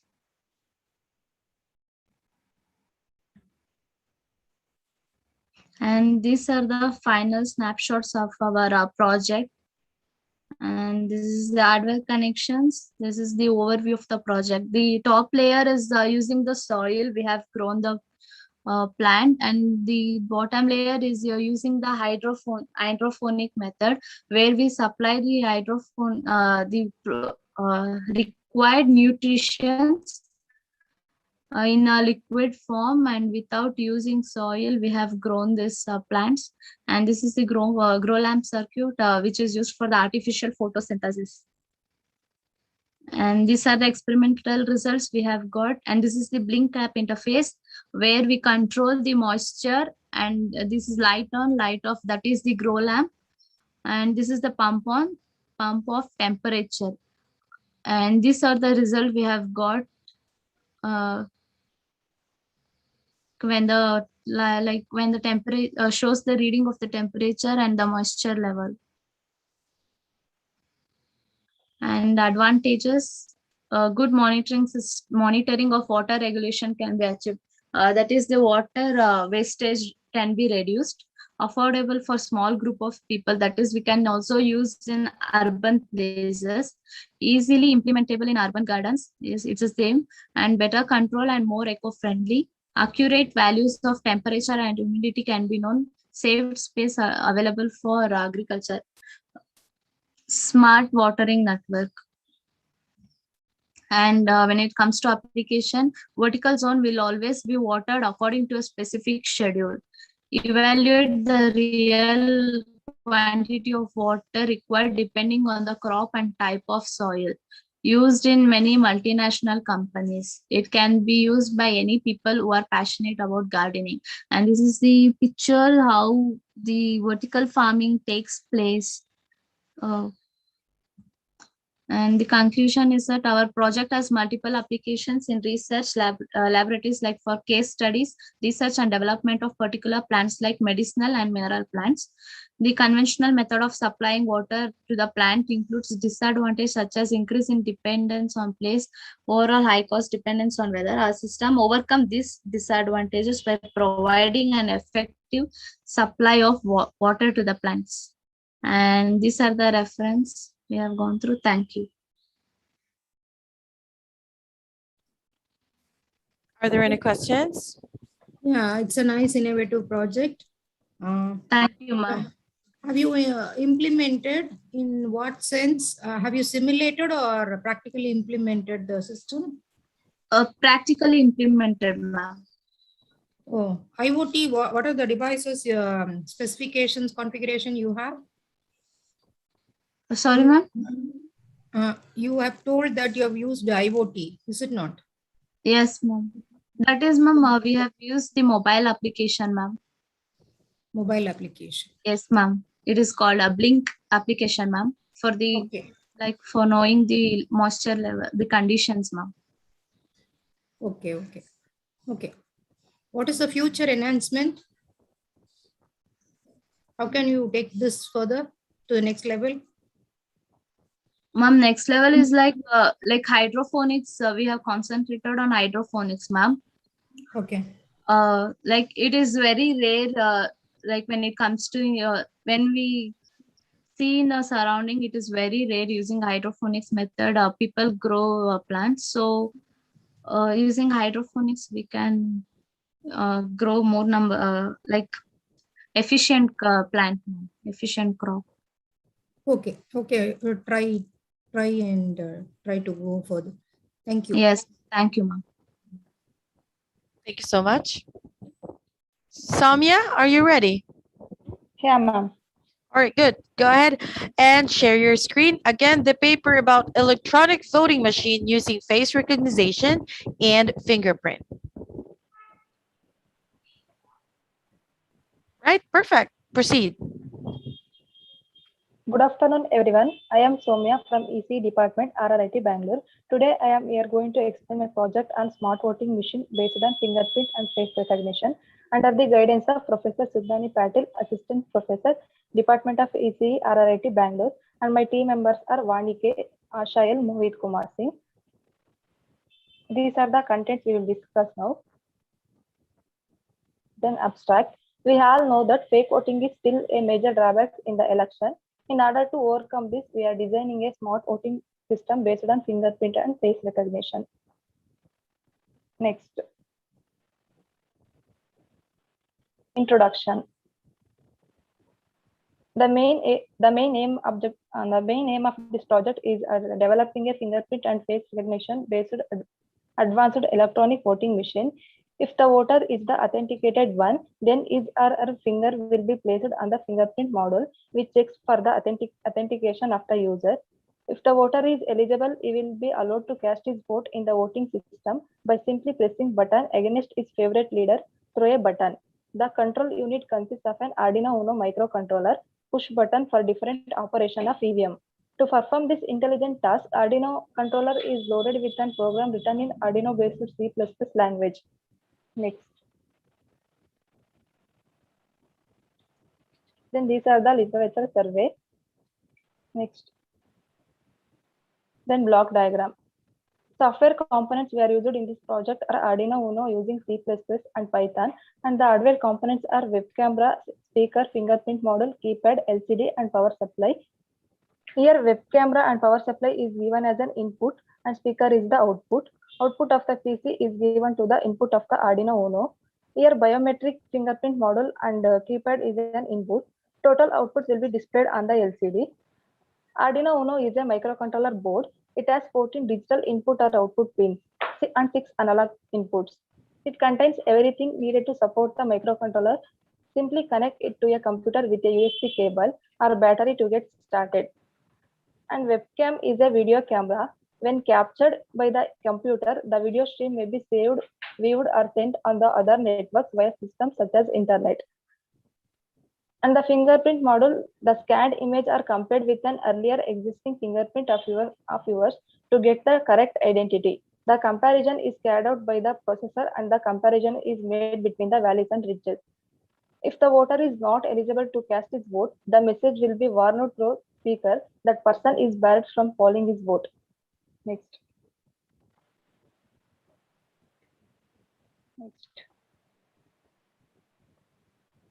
And then flow chart. Here voter has to place finger on a fingerprint model. If it matches, it will go to the next step. If not, again, it will follow the same procedure. Here in the face recognition also, first web camera will capture the image of the person. If it matches with previously stored image, then it will access for voting. If not, again, it will follow the same procedure. Next. Then face detection using OpenCV. OpenCV is a Python library that was designed to solve computer vision problems. In this project, we are working with 3 different security levels. Level 1, unique ID number. At the time of the voter registration, system will request for the unique ID from the voter. The entered unique ID is verified from the database provided by the Election Commission. And then level 2, Election Commission ID card number. In the second level of verification, the voter has to enter the Election Commission ID or voter ID number. The entered ID is verified from the database provided by the Election Commission. And then level 3, face recognition with respect to Election Commission ID number. Next. Then fingerprint identification model. Fingerprint processing includes 2 parts. fingerprint enrollment and fingerprint matching. When enrolling, user needs to enter the finger 2 times. The system will process the 2-time finger images, generate a template of the finger based on the processing results, and store the template. When matching, user enters the finger through a optical sensor and system will generate a template of the finger and compare it with template of the finger library. For 1:1 matching, system will compare the live finger with specific template designated in the model. For 1:n matching or searching, system will search the whole finger library for the matching finger.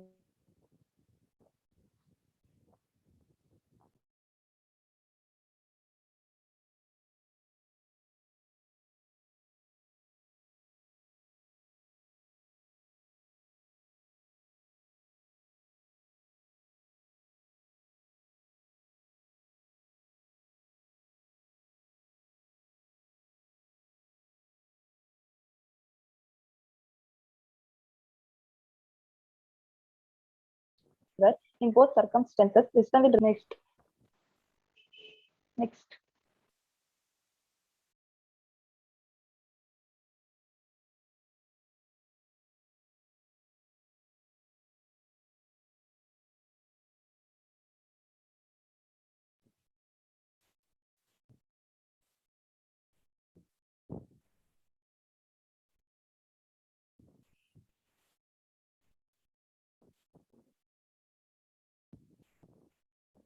You're on mute. I'm sorry, ma'am. There you go. Yeah, previous slide. Advantages. Advantages. And these are the results. And voter details will be stored like this. Next. And these are the advantages. Low power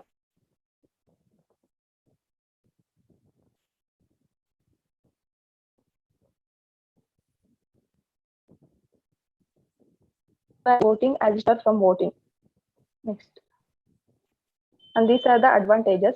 Before voting, the user has to enroll first. Sensitivity of fingerprint model causes sometimes combined character error. And these are the applications. This project can be used as a voting mission to prevent rigging during the elections in the polling booths. Fast track voting, which could be used in small scale elections like resident welfare association, panchayat level election, and other society level elections where results can be instantaneous. It could also be used to conduct opinion polls during annual shareholders meeting. It could also be used for assembly elections where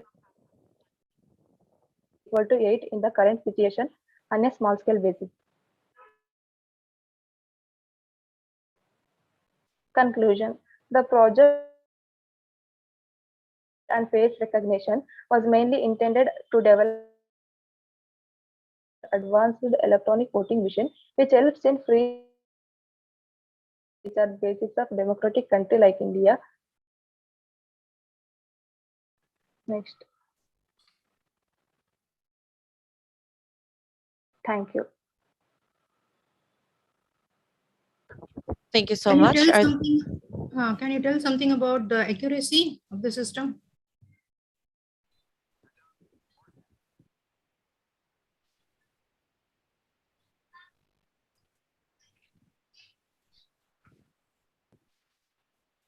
Soumya? Okay, thank you, Soumya. Thank you, ma'am. All right. And before we take our lunch, let's call on our next paper.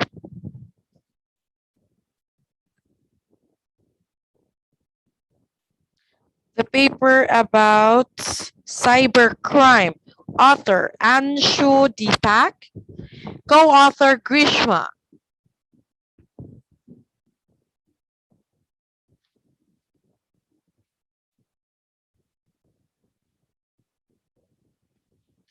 Second call on the paper about cybercrime. Author Anshu Deepak and co-author Grishma.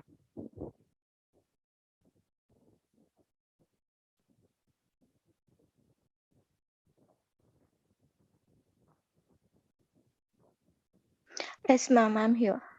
Oh, hi. There. I can hear you. Go ahead and share your screen.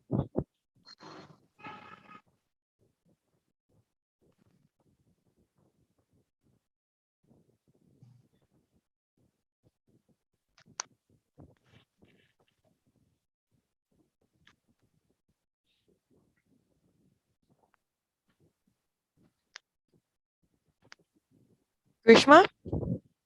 Yes, ma'am. Yes, ma'am. I'm sharing.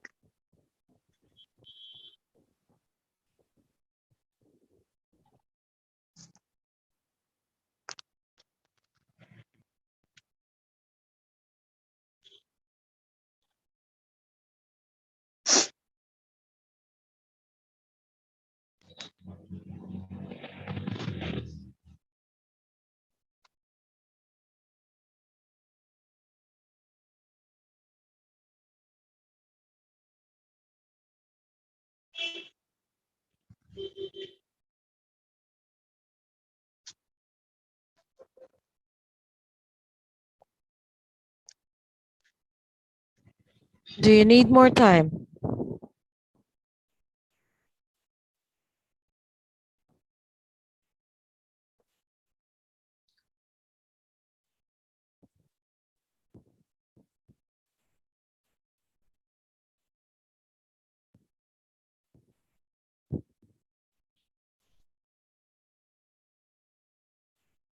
Hello?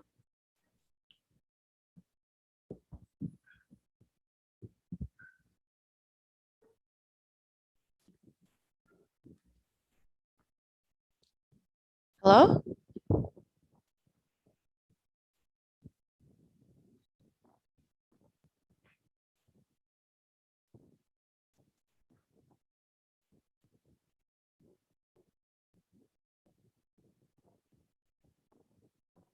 Hello? All right, I think she needs more time. Oh, there. She's coming back.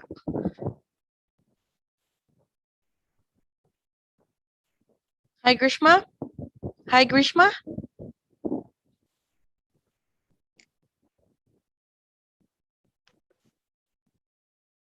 Are you ready?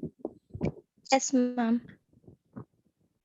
Go ahead and share your screen. There you go. All right. Have it on a presentation mode.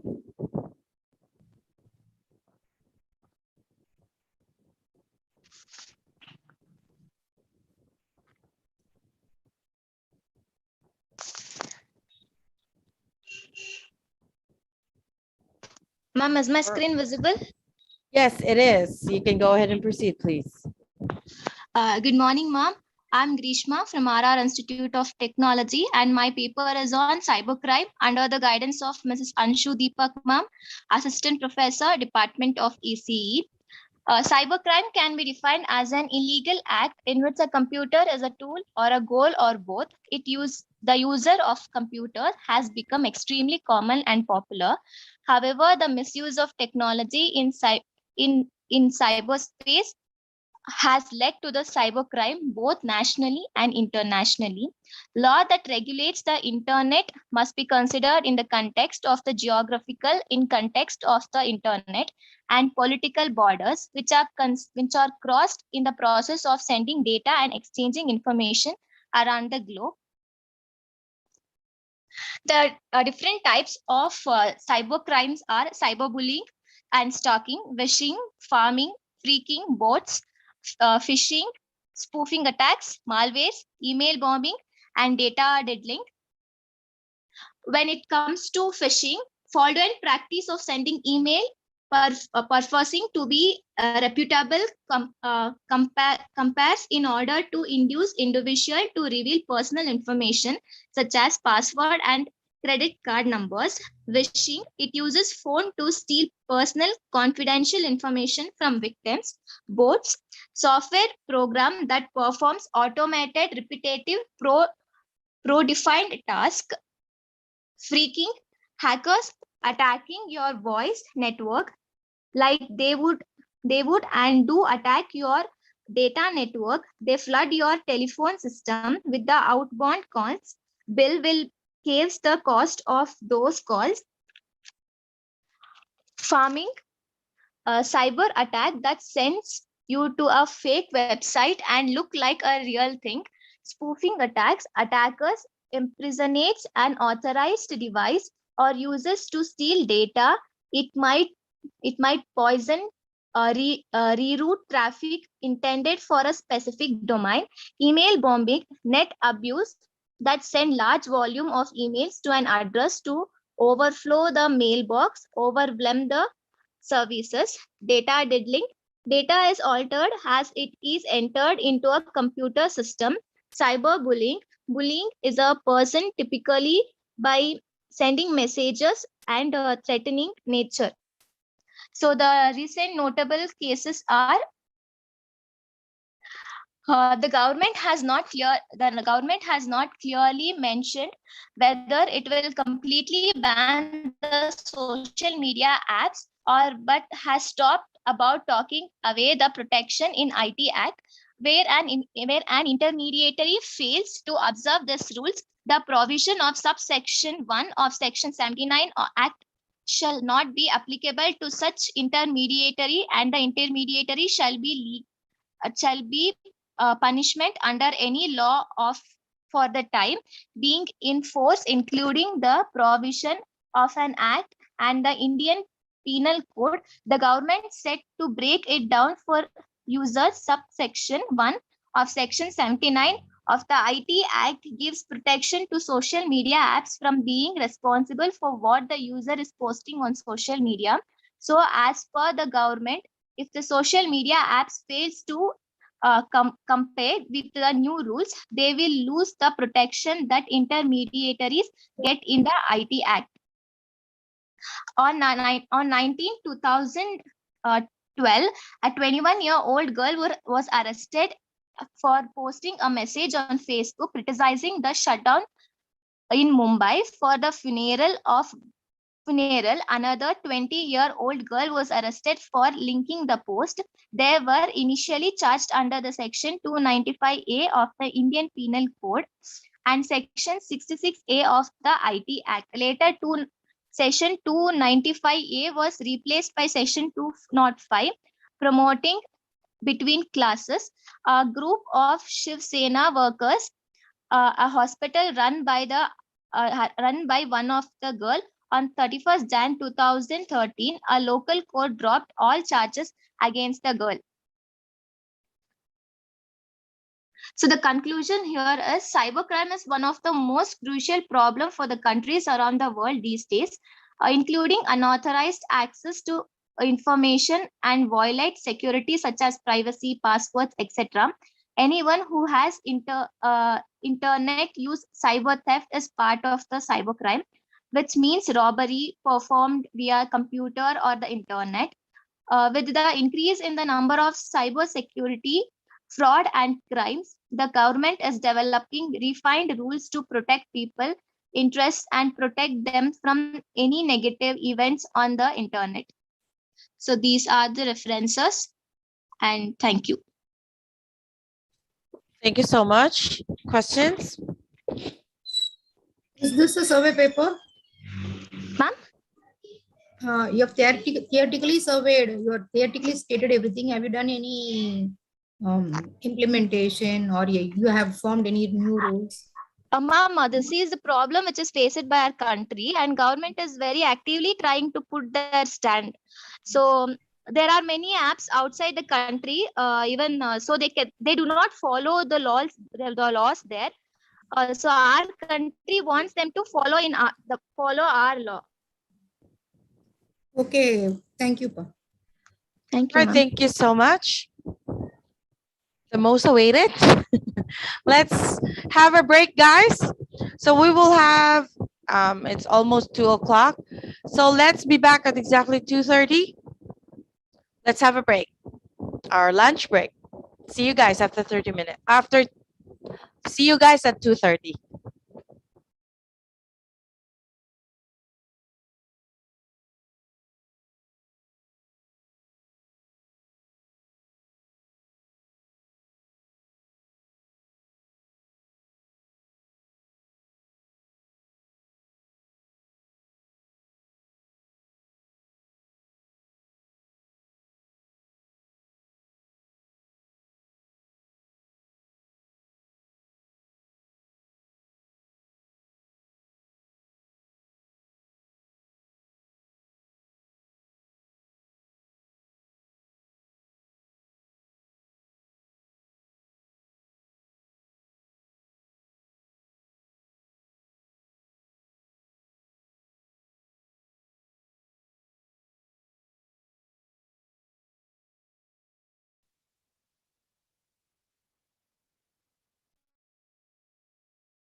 Invitation.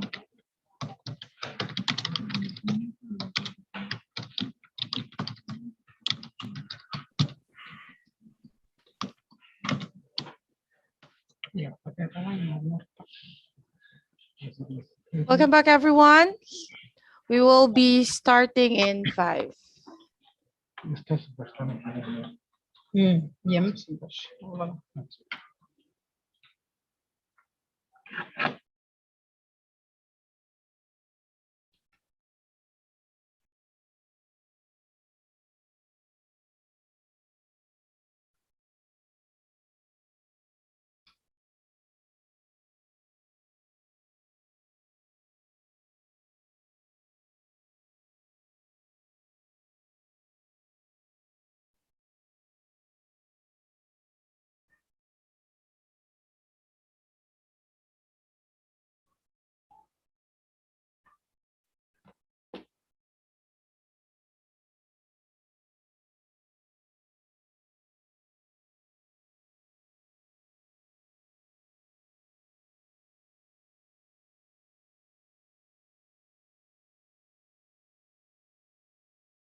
Welcome back, everyone. I still have 20. Advise your colleagues to please come back.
Ma'am, shall we start?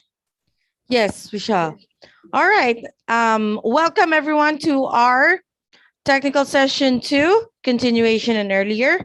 Let me call on the next paper about wireless sensors network for environmental radiation monitoring using IoT.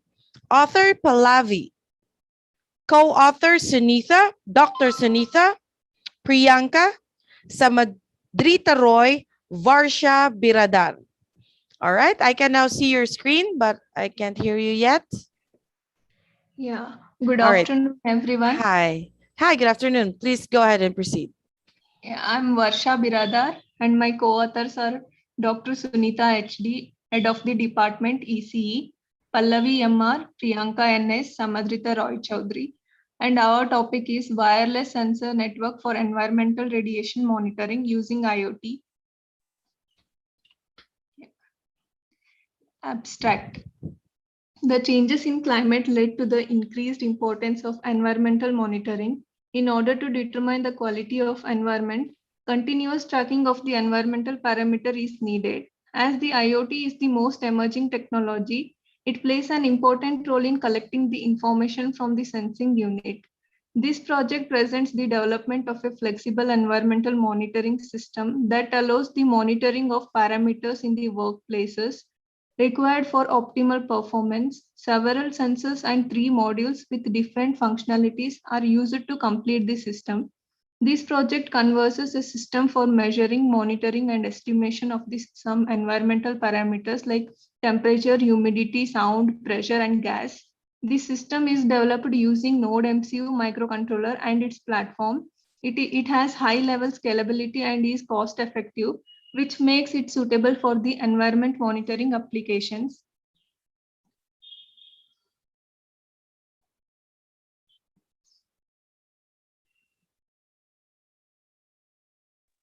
Okay.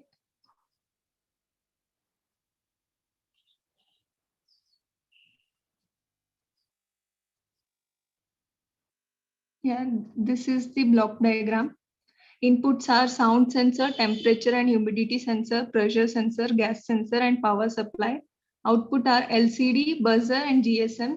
Input and outputs are connected to the Node MCU microcontroller.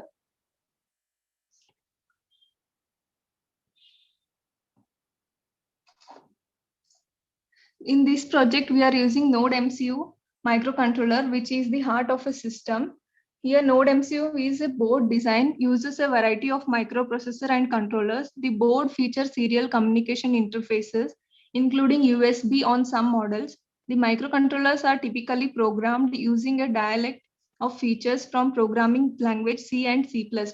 In addition to using traditional compiler tool chains, the Node MCU project provides an integrated development environment based on the processing language project. This system is used to monitor the environment based on different parameters. Here we are using 4 sensors: DHT11 sensor, that is temperature and humidity sensor, pressure sensor, sound sensor, gas sensor, and sensor as an actuator, buzzer, and GSM is used. To display data, we are using LCD.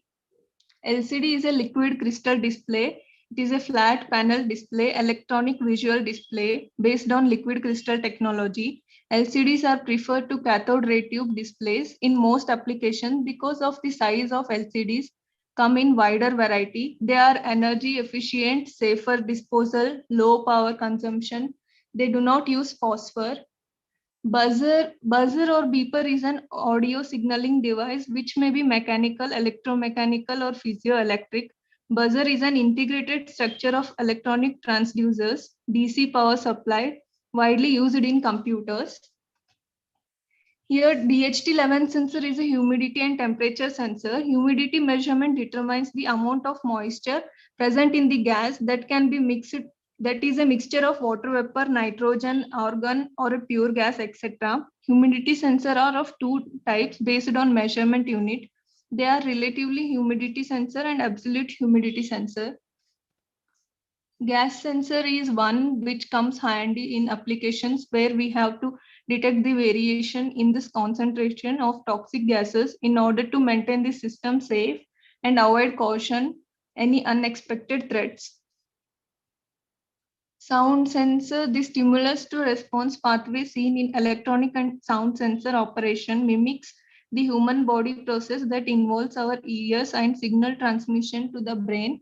Microphones are the sound sensors used in phones, computers, baby monitors, and music systems. Pressure sensor works by converting pressure into an analog electrical signal. The demand for pressure measuring instrument increased during the steam age. Nowadays, we measure pressure electronically using pressure transducers or pressure switches. GSM is a global system for mobile communication. It is a standard developed by European Telecommunication Standard Institution to describe the protocols for second generation digital cellular network used by mobile devices such as mobile phones or tablets.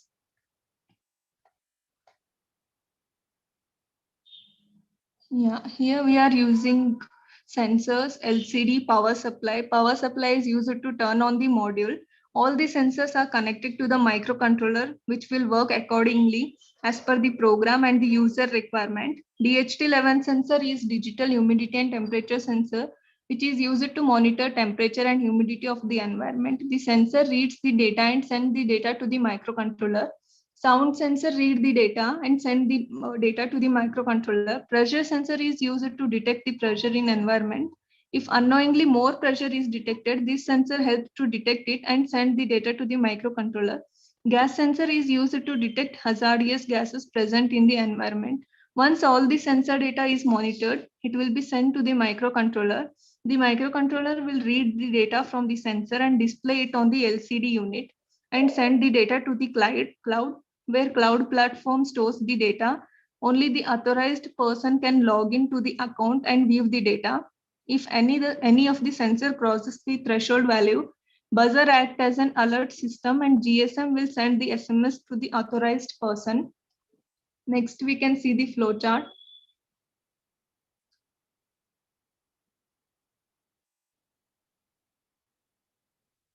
Yeah.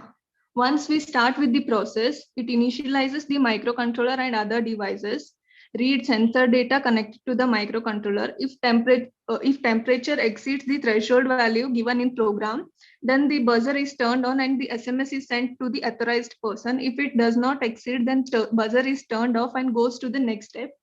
Similar way, if smoke is detected, the buzzer is turned on and the messages is sent. And if it is not detected, then buzzer is turned off and goes to the next step. In the similar way, pressure and sound is also detected. Once all the data is read and stored in the IoT, that is cloud platform, this loop is repeated. Yeah. Next, this is the final. Next, we can see the final prototype of our project. Next is the execution.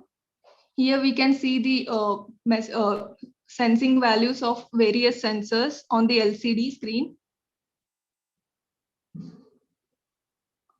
Next is comparison of existing and proposed work. The existing system which are used to detect radiation are Geiger counter with Geiger Mueller and micro R meter with sodium iodide detector. In Geiger counter with Geiger Mueller, in this method, a gas filled tube is used when a high voltage is passed. It creates an electrical pulse when radiation interacts. Micro R meter with sodium iodide detector. In this process, sodium iodide crystal is used which give a pulse of light when interacted with radiation. This pulse of light when converted on an instrument gives the reading. All above mentioned existing system have the following disadvantage, such as employees or field workers working in the nuclear plant are exposed to the radioactive materials, and there are no proper alerting systems to notify about the radiation leakages. The proposed technology involves physical interaction with the devices which are capable of detecting hazardous gases in power plants by monitoring environment parameters which changes during radiation leakage. Those changes are indicated by ThinkSpeak web server so that anyone can access the data and know about the radiation leakages without any exposed to the radiation leakages. These are the references. Thank you. Questions? Yeah, thank you. It's Dr. Sumant. Can you hear me? Go ahead, doctor. Yeah, please. May I know what is the temperature range you have fixed to display the messages? Yes, sir, that is 30. Threshold 30. value we have given as 30 temperature. 30. What about this one sound decibel value? So 30 for temperature, 60 for humidity, and Okay. 1 bar for pressure. Okay. Yeah, for gas it is 800. For gas it is 800. Yes, sir. Okay. And what is the sensors cost value? That means actually there are two types of sensors. The one is the active sensors and the passive sensors. This Yes, type, sir. which are the sensors you are using?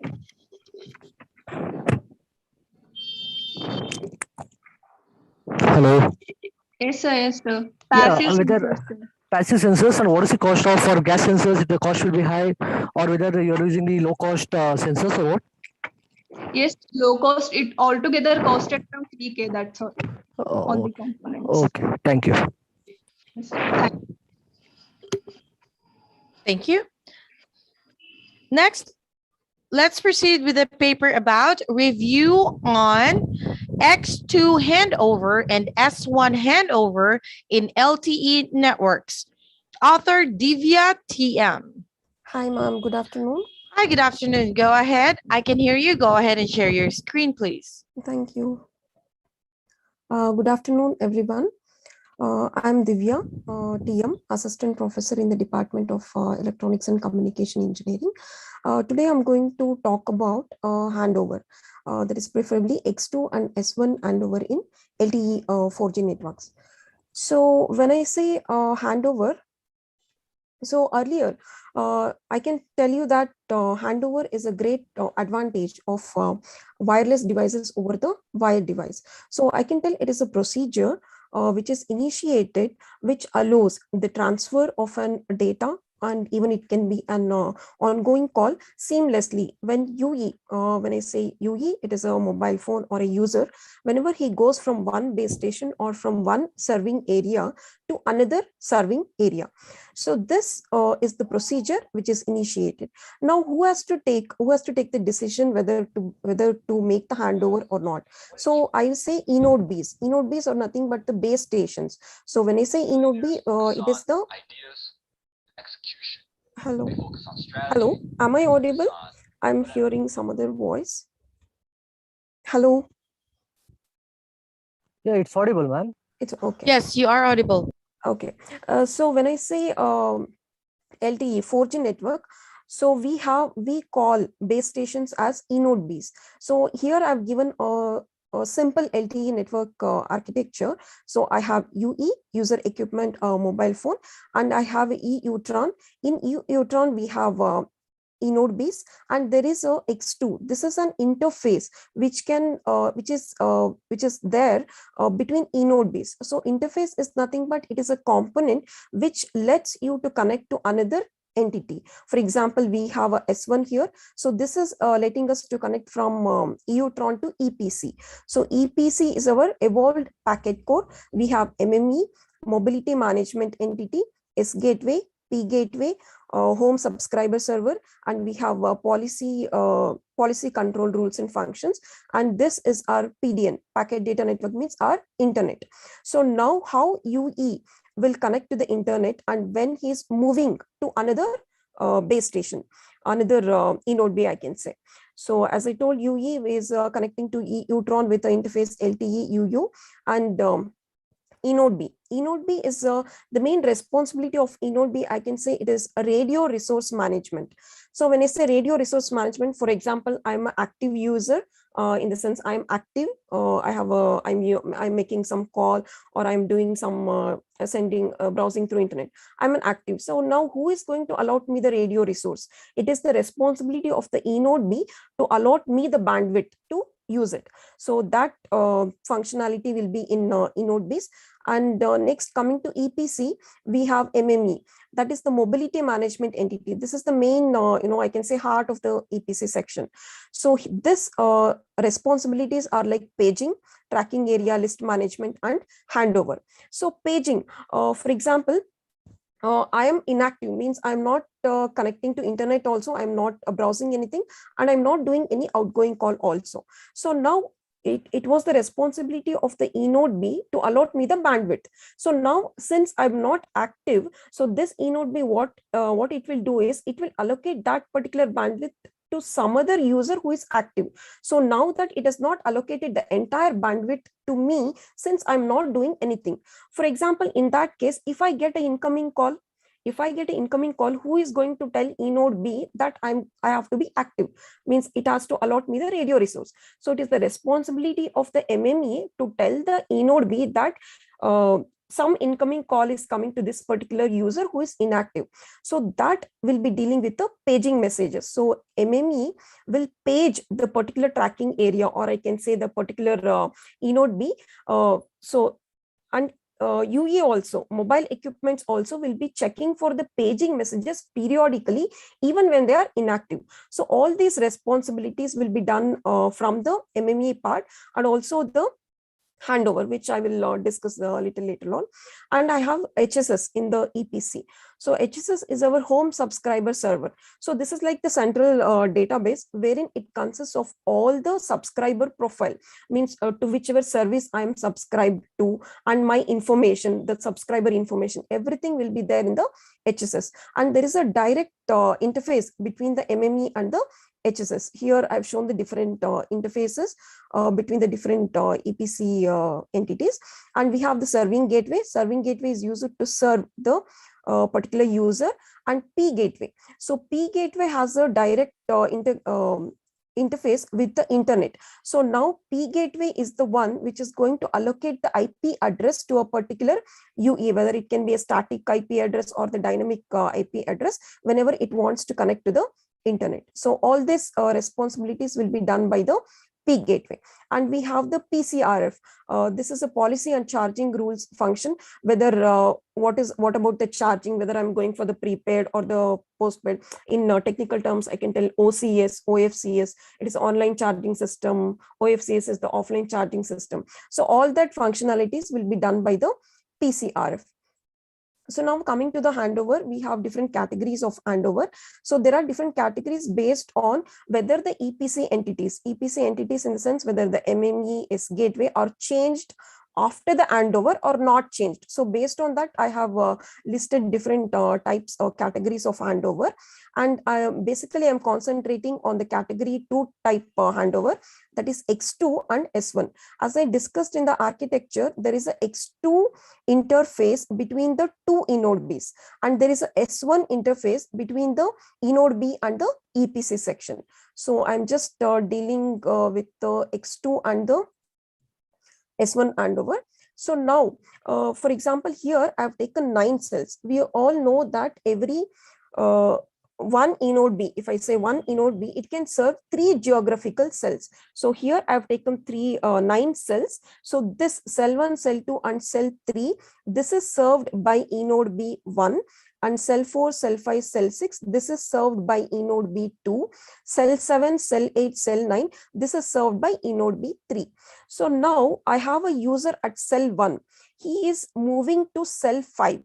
He's moving to cell 5. It is under a different eNode B coverage, I can say. So the thick line, whatever I've shown, this is a X2 connection, means there is a direct connection between these two eNode Bs, eNode B1 and eNode B2, and there is a direct X2 interface between eNode B1 and eNode B3. So whenever this particular cell goes from this cell 1 to cell 5, since there is a direct X2 connection, so X2 handover can happen in between these two handovers. Now if cell UE, which is in cell 5, which it moves to cell number 9, there is no direct connection between these two eNode Bs. So in that case, it has to go for the S1 handover. Now who is going to decide whether X2 handover or S1 handover to be taken? So it is the source eNode B. Source eNode B in the sense, for example, this UE is in this particular geographical area, cell 1. So this is my source eNode B. It is going to cell 5. So cell 5 comes under this eNode B. So eNode B2 is my target eNode B. So now, so we have, so whenever UE attaches to any particular network, LTE network, first it will, eNode B will send RRC connection reconfiguration message.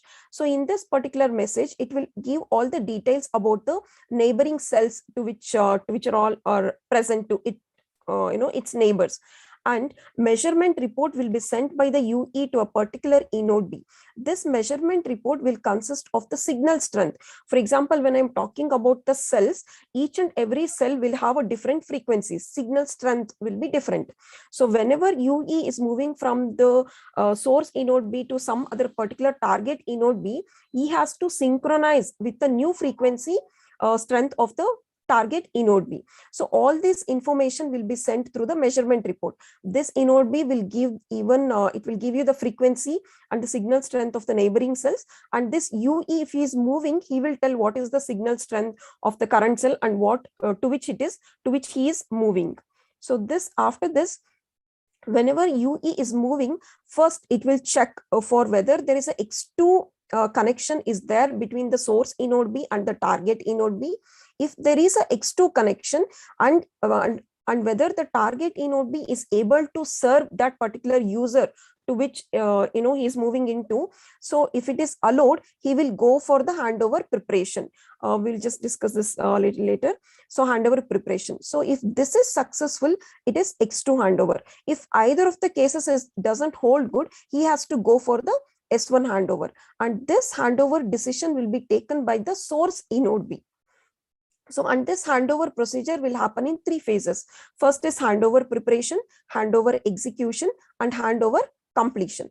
So coming to the X2 handover preparation, as I told, X2 in the sense there is a direct connection, there is a direct interface between the source inode B and the target inode B. So now whatever in the yellow arrows, that is the path for the uplink. Uplink in the sense it is the traffic going from UE to S gateway, whereas the blue path is the downlink traffic. Downlink traffic is nothing but the traffic which is coming from the S gateway to UE, that is the user. So and now in the handover preparation phase, what will happen is, so this the UE which was in this source inode B, now he is moving towards the target inode B. Okay, so now this source inode B, first it will check whether there is a X2 connection, direct connection, which is there with the target inode B. Yes, there is a X2 connection, which is a direct interface is there between these two.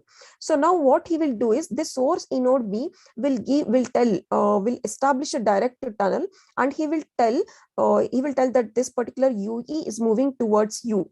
He is informed about this particular UE. So now this will happen. So first source inode B will send a preparation message, in the sense handover request message to target inode B. And if this target inode B can serve this UE, when I say can serve means, see, whenever there is a UE attaches to any particular inode B, means to any particular network, this inode B will allocate some CRNTI value. This CRNTI value is nothing but cell radio network temporary identifier. In the sense, so each and every user will be allocated some ID, CRNTI ID by the inode Bs, and whenever this inode B will be broadcasting CRNTI values. So if this particular UE's CRNTI value is broadcasted, that means this UE can be taken the radio resource, can be taken the bandwidth for uplink and the data link. So this source inode B will tell target inode B that you can allocate a UE for this. So this target inode B will allocate a new CRNTI value to this particular UE to which he is moving. And in this preparation phase, first source inode B will send a handover request to target inode B, and there is a direct tunnel will be established. And in the handover execution phase, so now if you can see, this UE as detaching from the source inode B, and he is moving towards this target inode B. And this source inode B has told the target inode B that this particular UE is coming towards you. So if there is any uplink traffic, means from UE to S gateway, so it will take this path, because this source inode B has already told target inode B that UE is moving, and he is already allotted CRNTI value. But this S gateway still doesn't know that UE is going towards it. So, but to this S gateway, it knows only this particular path, means the source inode B. So in the handover execution phase, if you see, the uplink path is this one, whereas the downlink path is still like this. There is a direct tunnel which has been established. So it is taking this particular path for the downlink packets. And now Now how will the downlink path will also be this uplink path? So what happens in the handover completion phase? So this target inode B will send a path request, path switch message to MME that this particular UE has completely changed his inode B, and this MME will inform the S gateway that you should not take this path since it has moved to this target inode B. You can take this path only. So in the completion phase, see, the downlink packets are also taking this path only. So this will be your handover completion phase. So now that your UE has completely moved on to this particular target inode B. So this is regarding about our X2 handover.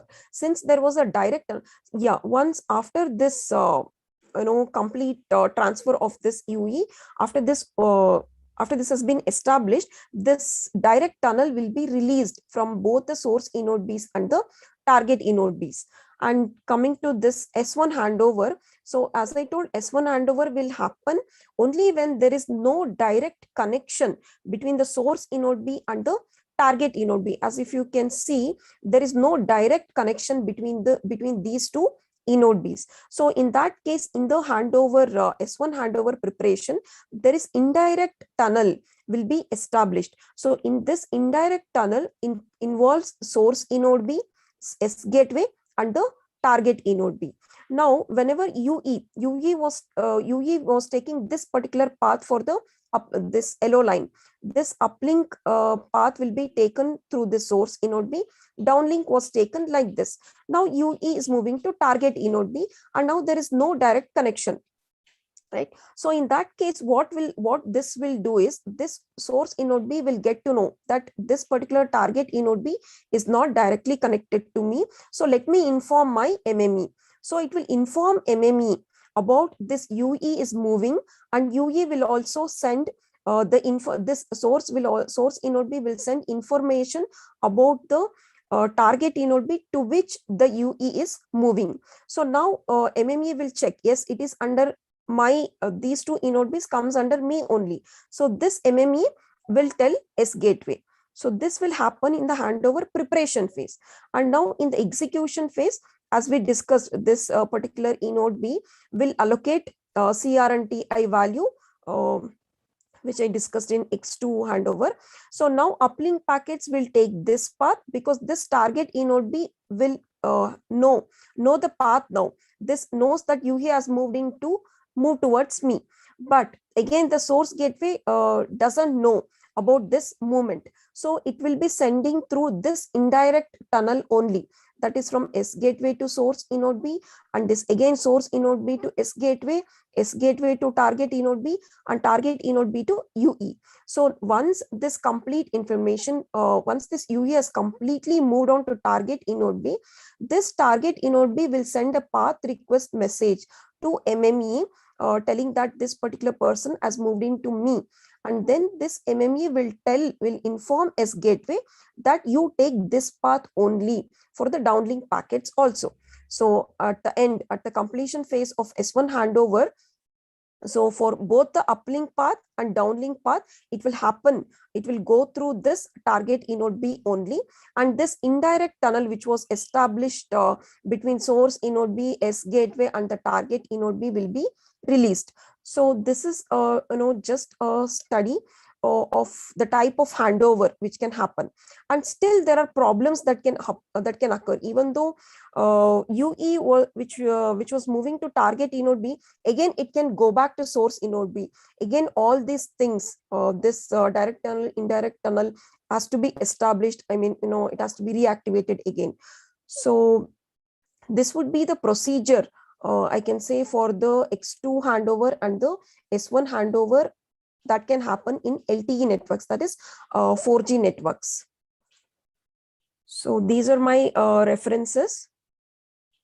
I would like to thank for giving me an opportunity to present my paper. Thank you, ma'am.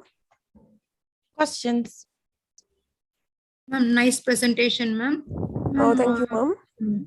Have you implemented this, or you're in the process of doing?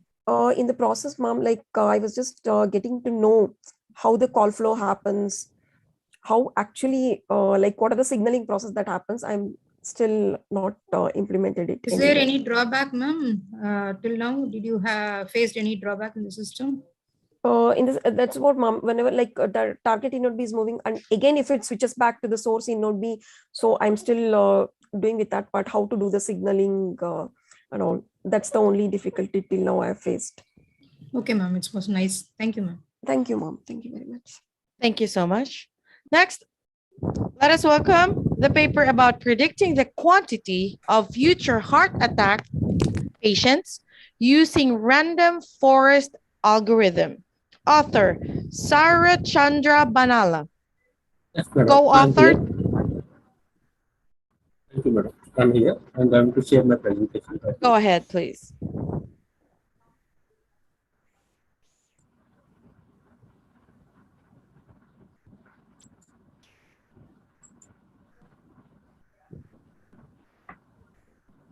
My presentation will be, madam. Yes, have it on presentation mode, please.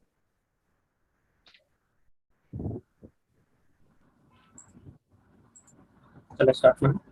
Yeah, go ahead. Good afternoon, one and all.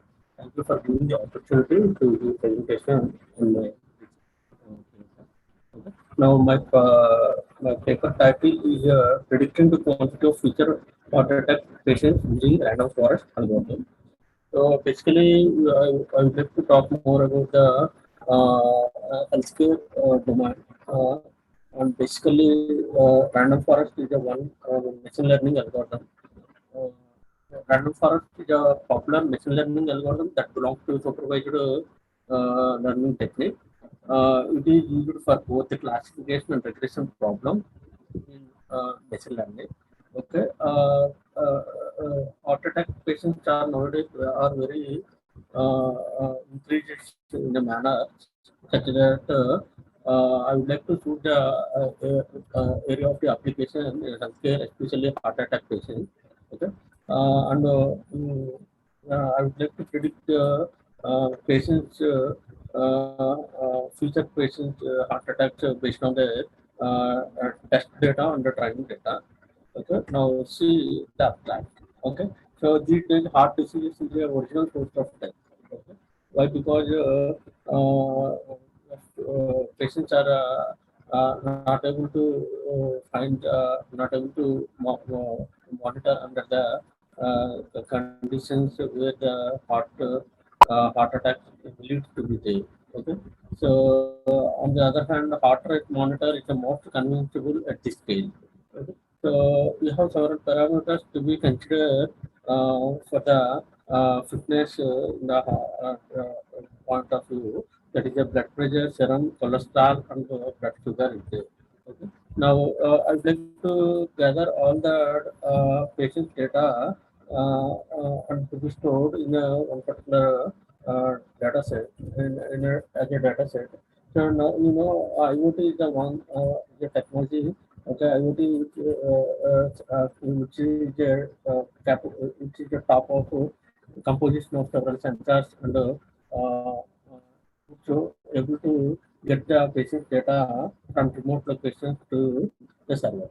So heart rate is being increasingly close to the patient. Okay, so I would like to gather the patient data, and I would like to predict, do analytics on that patient data using the random forest algorithm. Okay. So random forest is the classifier. Random forest is basically the classifier that contains number of decision trees on various subsets of given data set. So whatever the given data set is now is the patient data. I need to get the patient data.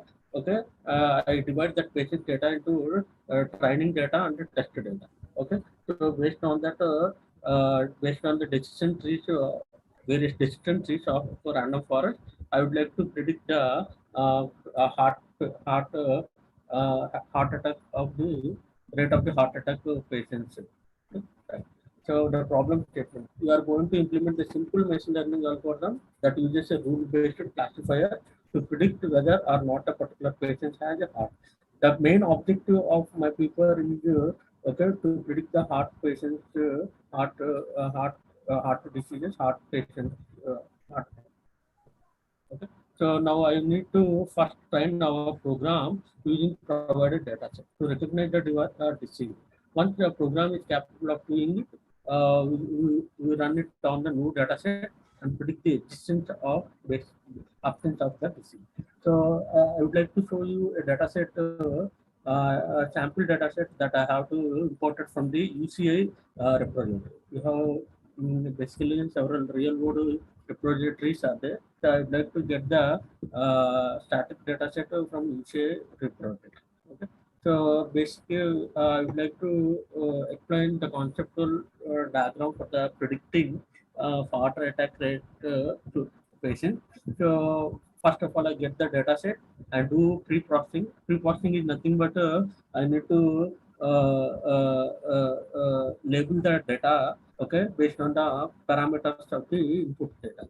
Okay, so I need to remove unused data and unwanted data from the data set. So that is the process of the data pre-processing.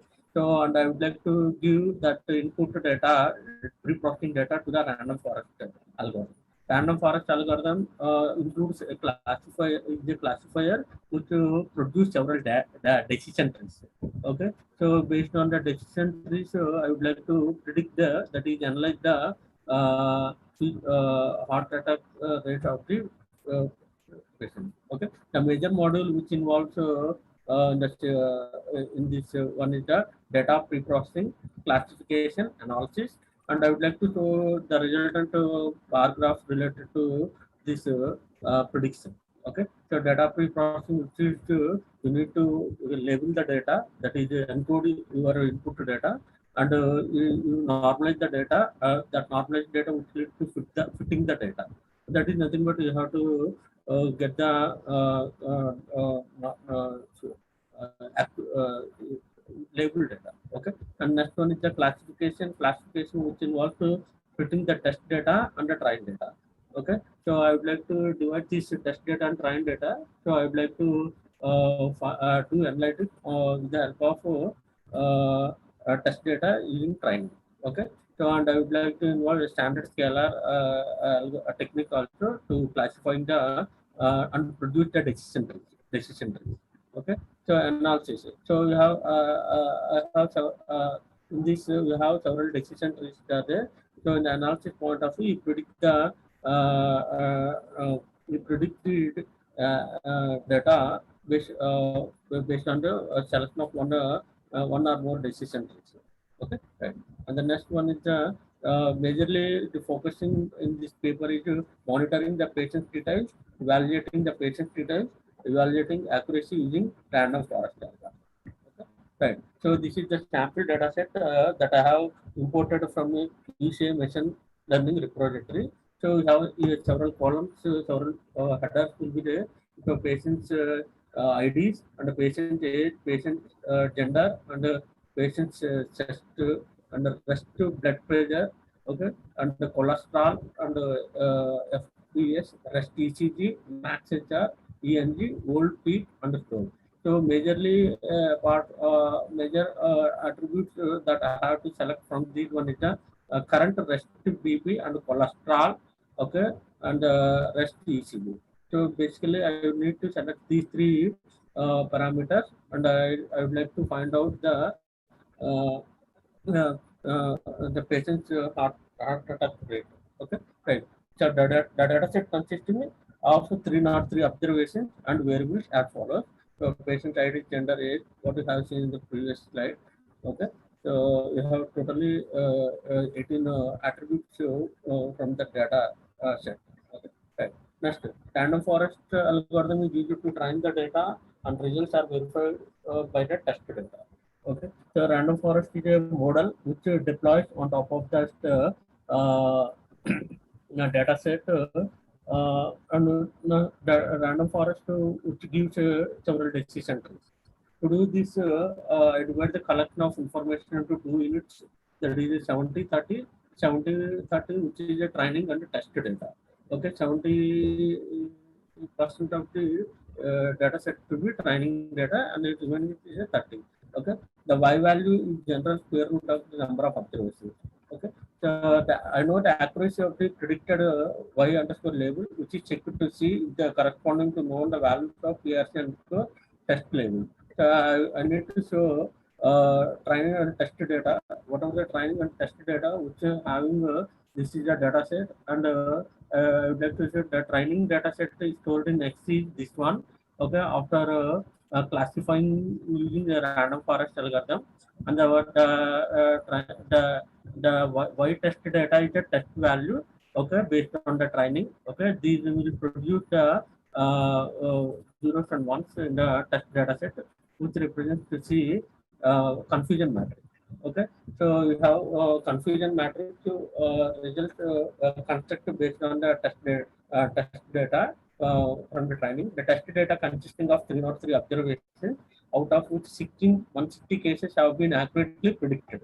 Okay, out of these 160 is actually predicted. So there is a true negatives and true positives and false negatives and false positives are there. So apart from these true negatives as an option in feature in nature with constitution 58%. Okay, with constitution and 58%. I would like to show that one is also okay. Here this is the precision, recall, score and support. So machine learning, random forest machine learning basically used for regression and classification. Okay, random forest would produce a decision tree classifier. Based on the decision tree classifier, you get the precision. Okay, so see the observe also 143 out of 303 observations were accurately predicted. So this will give you true positive. True negatives are about 58%. True positives are about to be obtained 44%. So the total of 160 out of 303 observations predictions were true positive. That is true positive in nature. Okay, there are 48 cases of false positive, meaning 48 cases were recorded which actually present in a nature but not predicted as a beginning. Okay, so this will we get after test data. Okay, in the form of a confusion matrix. Okay, based on the confusion matrix. Okay, so confusion matrix which gives you the predictions in the true positive, true negative, or false positive, or false negative. Okay, so come to see the false positive. If any poses of the potential threat for the some reason, the main focus is to increase the accuracy of the model to reduce the false negative. So false negatives give the negative values which should be on the predictions, right? So there were 19 cases of false positive, meaning 19 cases were actually absent in the nature. Okay, but got predicted as a present. The total accuracy of this accuracy of the model is 84%. That is in addition that true positives and true negatives. You just combine those two and get the model performance. Okay, so I got the model performance using random forest. Okay, that is 84%. That is the 84%. Okay, in this scenario diagram, in this slide, we see the 84% of the prediction. Okay, from that one. Okay, and we have several. I would like to plot the several graphs. Okay, based on their patient's age and the patient's cholesterol. Okay, so this diagram which represents the age of the bar graph. Okay, which finds the age. Okay, and this is a bar graph based on the cholesterol. Okay, right, and this is the bar graph constructed based on the rest BP. Okay, and this is the bar graph based on the prediction and testing the data. Okay, so these will be constructed using matplotlib of using Python. Okay, I would like to implement the machine learning model. Okay, and plot the diagram bar graphs using matplotlib in Python. Okay, right. So in this paper, we find the heart rate monitor is the most convincible at this scale because it is one of the aspects of the management and cardiac infrastructure and other health fitness indicators. So we work on more on range around heart rate and other data monitoring technologies. So machine learning is the we have several machine learning algorithms are there. Machine learning, random forest is a supervised machine learning. Random forest gives a rule-based classifier. Okay, so we used to calculate the heart attacks in future sense using this random forest classifier. Okay, thank you. Madam, any queries? Any queries? Thank you so much. Hello. Questions? Thank you, sir. Hello, sir. Can you hear me? Yeah. Yeah. Sir, what is the data set? It means, what is the amount of data set you are taking? Getting data set from UCI project. UCI? What is the amount of data set you are taken? Amount of data set which includes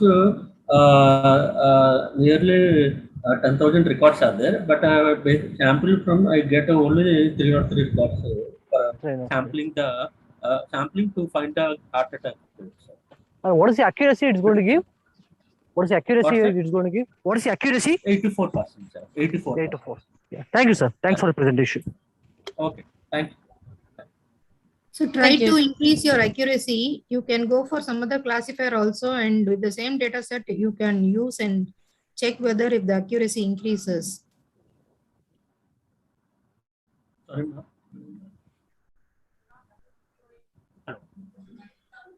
Thank you, sir. Thank you. Thank you. Thank you so much.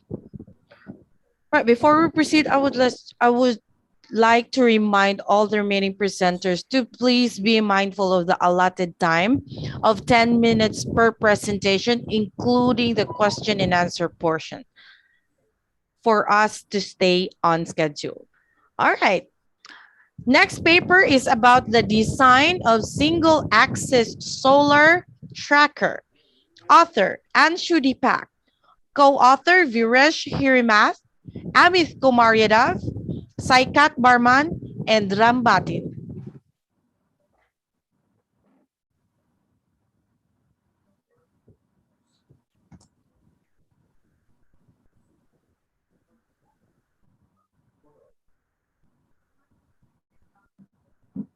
Yep, I can now see your screen. You can go ahead and proceed. Hi, good afternoon, everyone. I'm Amit Kumar Yadav from EC6. On behalf of my team member, Viresh Rambati, under the guidance of Assistant Professor Deepak ma'am, our project work is solar tracker. Data set actually download చేశారా అని అడిగారు. Data set size ఎంత అంటే include not నేను అందులో ఒక This project is the development solar tracker. You know which cheaper, less flex, and achieve adequacy for the development of horizontal single axis solar tracking to capture the maximum light.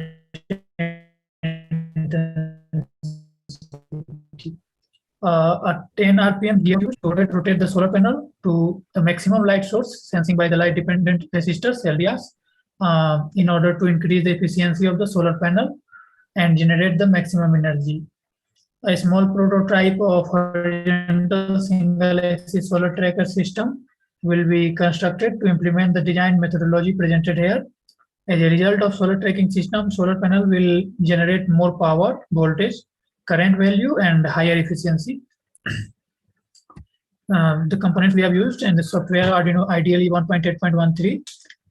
Programming language we have used in C++. The hardwares are Arduino UNO, L293D motor driver, LDR modules, and gear motor, solar panel, and some connecting wires.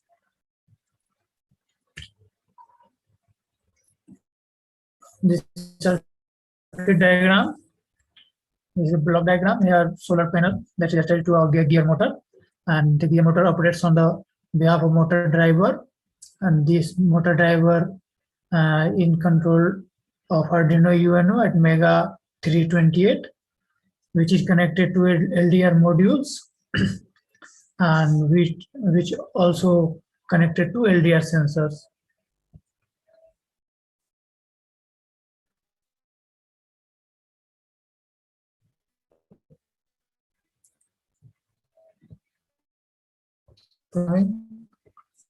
This is programming of Arduino, wide setup of pin input, and here are the applications. Solar energy uses captured sunlight to create photovoltaic power or concentrated solar power for solar heating. This energy version automotives, lights, pools, heaters, and gadgets. And by implementing the single axis or the advance of dual axis solar panel, the energy from the sun can be used effectively, and also it can be used for the smart houses and smart cities. The conclusion of our project is an application of solar tracker using Arduino approach has been presented in this study. As a conclusion, firstly, the development of tracking system to control the monitor the movement of solar panel based on the intensity of the light is achieved. The solar panel will face the sun perpendicularly to absorb more solar energy. Secondly, solar tracking system generate more output during the hours while fixed solar panel installation generates least power. However, shading effect give a slightly impact for solar panel to produce the output value. Thirdly, the percentage efficiency of the system in energy conversion increases when implemented the tracking system. The efficiency gain varies sufficiently with altitude and the orientation of a fixed solar panel installation in the same location. As a future work. Firstly, the quality of having a solid, almost unyielding structure should be put as one of the main characteristics of solar tracker. Hard and solid material need to be used as the main material for the solar tracker structure in order to withstand extreme weather conditions such as strong wind. Secondly, build a solar tracker that can be monitored from long range by adding global system for mobile communication or build an application software. Lastly, maximizing the solar system energy production and produce more energy by upgrading the single axis solar tracker to dual axis solar tracker. More power means greater return on the solar investment and greater energy savings. These are the reference used. Thank you for giving me the opportunity to present our project. Thank you. Thank you. Questions? So have you implemented, is it in the implementation stage or is it a study project, sir? We have implemented, ma'am. Oh, okay, sir. Okay, sir, thank you. All right. Thank you. No other questions? All right. Let me go ahead and call on. Let us welcome the next presenter about the cost-efficient solar-based multi-purpose crop cutting machine.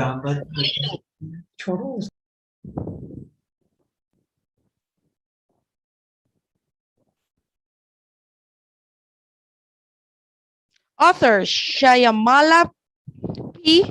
Co-author Amit M.Y. Bharath Vishwash Gowda. All right, I can now see your screen. I cannot hear you yet.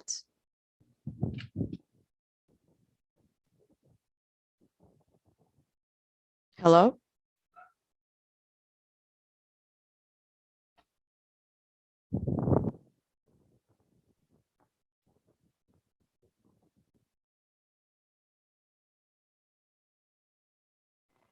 Yeah, Vishwas, it's not audible. Hello. Yes, there you go. Yep. Vishwas, it's not audible.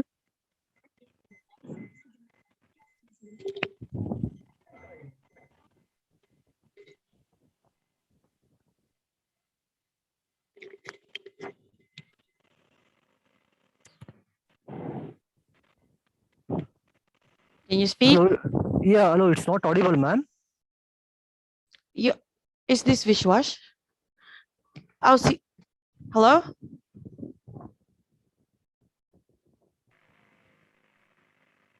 Hello? Can you speak again, please?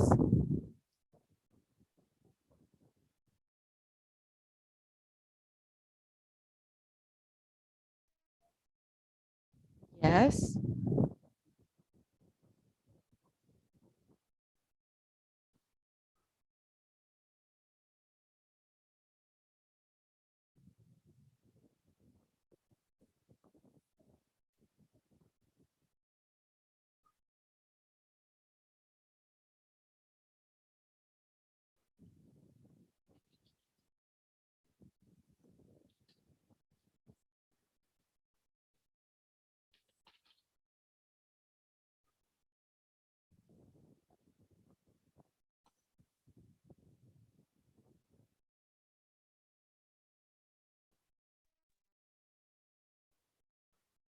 Are you back?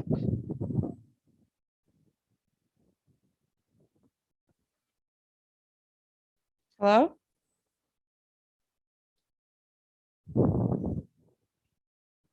You are still not audible.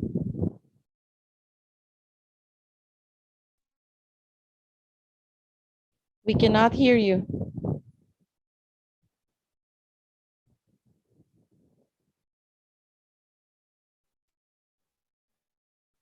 We cannot hear you.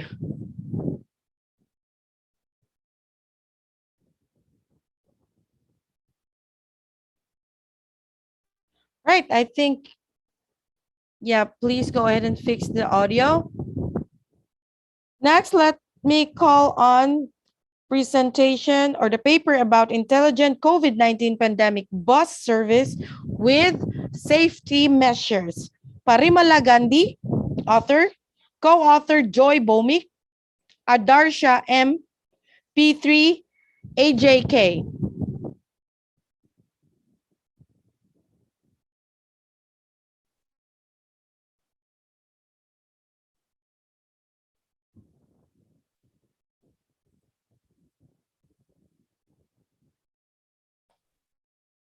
Hello.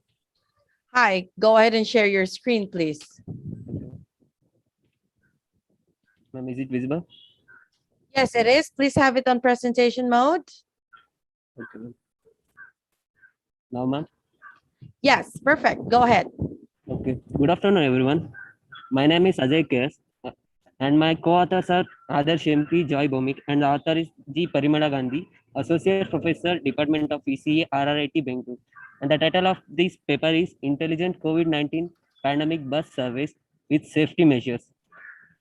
The abstract of this paper is depicts the intelligent COVID-19 pandemic bus service with safety measures. Many will travel from one place to other for their work by the means of public transportation. In this case, the government needs to take more precautions by finding out the infected people. Along with that, they need to avoid the spreading of the virus. These people will make a good impact on finding out the people who are having the primary symptoms and follows the WHO rules.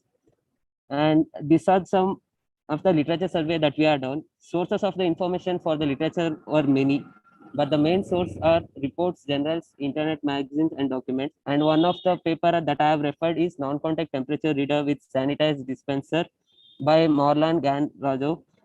Helped us to know more about the temperature reading without a physical contact and automatic sanitizer dispenser. And another paper called automatic room monitoring with visitor counter, which we have come to know more about implementation of the bidirectional counter. And this is the methodology that we have implemented. The figure represents the block diagram of the non-contact thermometer using the Arduino Nano and microcontroller. In this, we have connected the temperature sensor, proximity, charging module, physio buzzer, LED, and I2C LCD for a display pursuant to Arduino Nano, which are all are connected in I2C, inter-integrated circuits.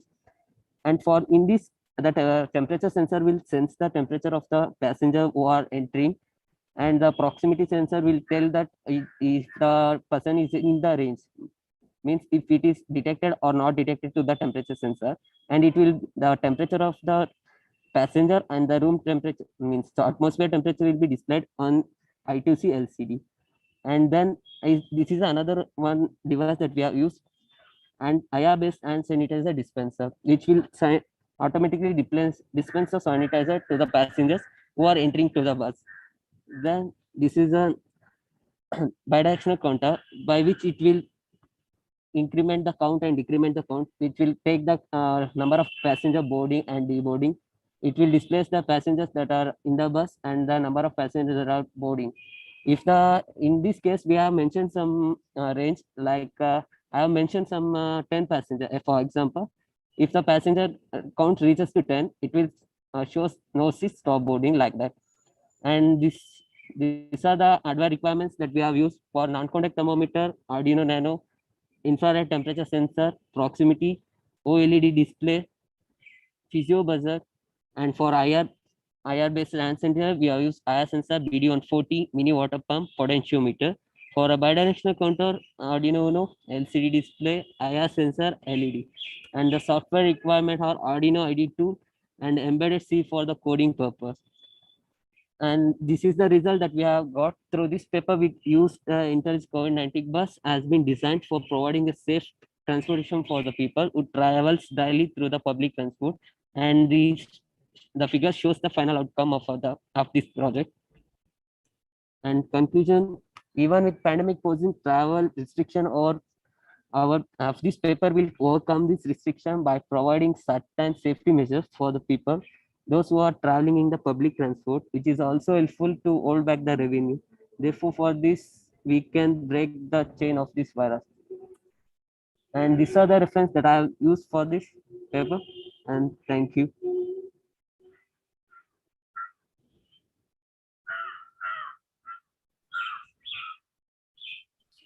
Have you implemented the system, sir? Yeah, ma'am. What is the feasibility? How feasible is it? Ma'am, ma'am, it is feasible for all types of. We thought to implement in a bus like BMTC, like that. For that, we can fix the non-contact thermometer at the doorsteps and IR sanitizer at the doorstep, and the bidirectional counter will be also placed at the doorstep. Whenever the passenger will go and board and deboard, it will count to be incremented and decremented, like that. A good initiative, sir. Thank you. Thank you, ma'am. Thank you so much. All right. Let me go ahead, call back.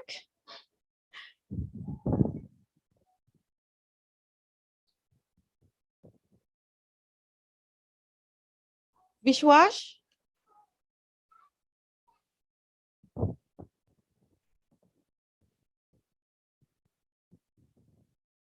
Vishwash, are you ready?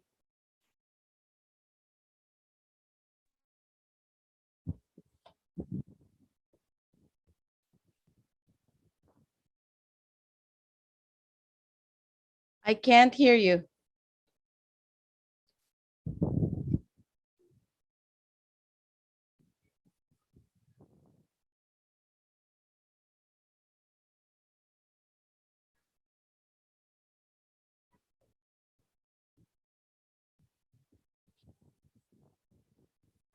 All right, let's give him some time and let me call the next presenter. The paper about an efficient and modified VLSI implementation of CDF 5/3 architecture on FPGA for image processing applications. Author Salima, co-author Dr. Uma Reddy.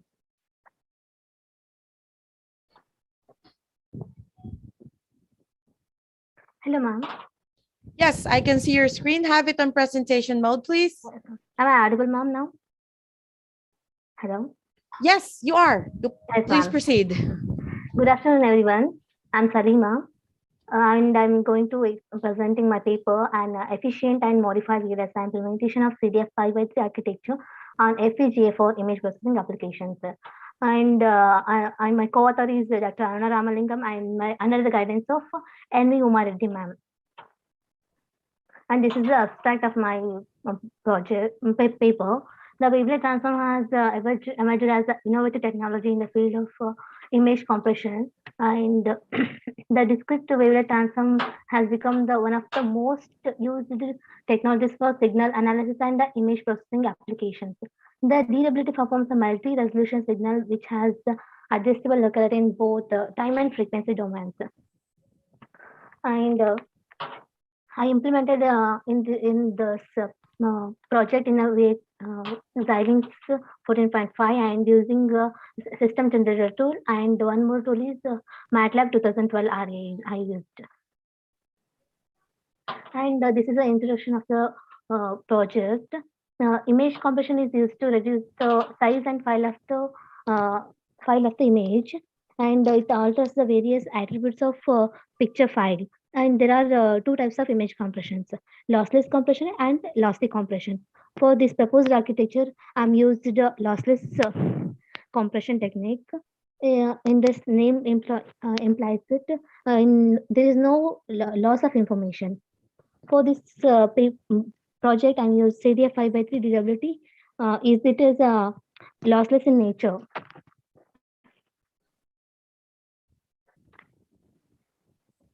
The DWT architecture can be divided into two schemes. One is convolution scheme and lifting scheme. For this project, I'm used the lifting scheme architecture. Convolution scheme is normally used for implementing DWT filters, and but convolution scheme uses the huge number of multipliers. But in lifting scheme uses less number of multipliers. And to avoid this complexity, I'm not used any multipliers in this project, and multipliers are replaced by the adders and shift operations. There are in lifting scheme architecture, there are three phases actually. First one is split, and second one is predict, and third one is the update stage. During split stage, the signal is separated into even and odd even samples and odd samples. Then it's also called as the lazy wavelets. The even indexed samples are even polyphase components, and the odd indexed samples are odd polyphase components of the signals. During predict stage, the functions approximate the data set actually. The difference between the approximations and the actual data replaces the odd elements of the data set.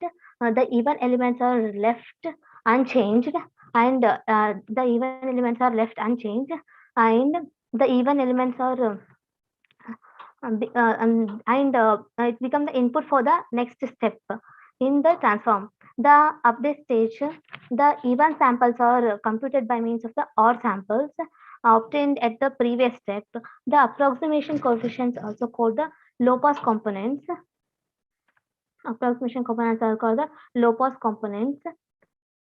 And for the low pass components, I'm using the lifting scheme equation is y of 2n is equals to x of 2n plus y of 2n minus 1 plus y of 2n plus 1. And equation 2 is used for the LPF coefficient implementation of one low pass components, and equation 4 is used for the implementation of high pass components. And this is the 1 DWT architecture. In this project, we use the lifting scheme. As I told, the lifting scheme is used to produce the 1 DWT architecture. And this figure shows the 1 DWT architecture. It can consist of 6 D flip-flops, and shift and add operations are used to replace multipliers.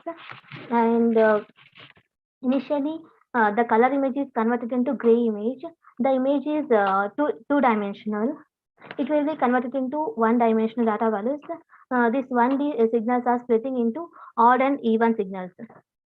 Odd signals and even signals, and then these signals are predicted as low pass signals and high pass signals. Then the proposed model consists of these 4 flip-flops, and is connected to clock divider circuit. This clock divider block is used to decimation block. It is used as a decimation block, and it divides the f into 5 f by 2 and given to flip-flops. By using this previous equation, for the equation 2 is used for low pass coefficients, and equation 4 is used for the high pass coefficients. And this is the controller unit. The controller part is consists of 3 counters: counter 1, counter 2, and counter 3. To generate the address, we need 3 interrelated counters. And counter 1 is connected, and the counter 1 is clock division signal as clock, and it counts up to 32,767 counts actually. This counts up to 32,767 counts. After reaching 32,768, it will be turned off, and next 2 counters, counter 2 and counter 3, will be turned on. The function of counter 1 is to control the way how the pixels add from add of an image should be displayed actually. The pixels value will be displayed in matrix form, that is from 0 to 32,767. Once the values are wrote up to 32,767, then other 2 counters will be start functioning as then read operation. For read operation will be started.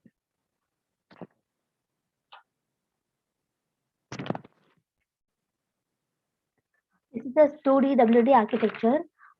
It consists of complete. It's a complete block diagram of 2D WD architecture, and it consists of 3 DWT blocks and 1 DWT memory. This memory unit is used to store the image pixels read from the 1 DWT output block. There are 2 memory blocks actually inside this. One memory 1 and memory 2.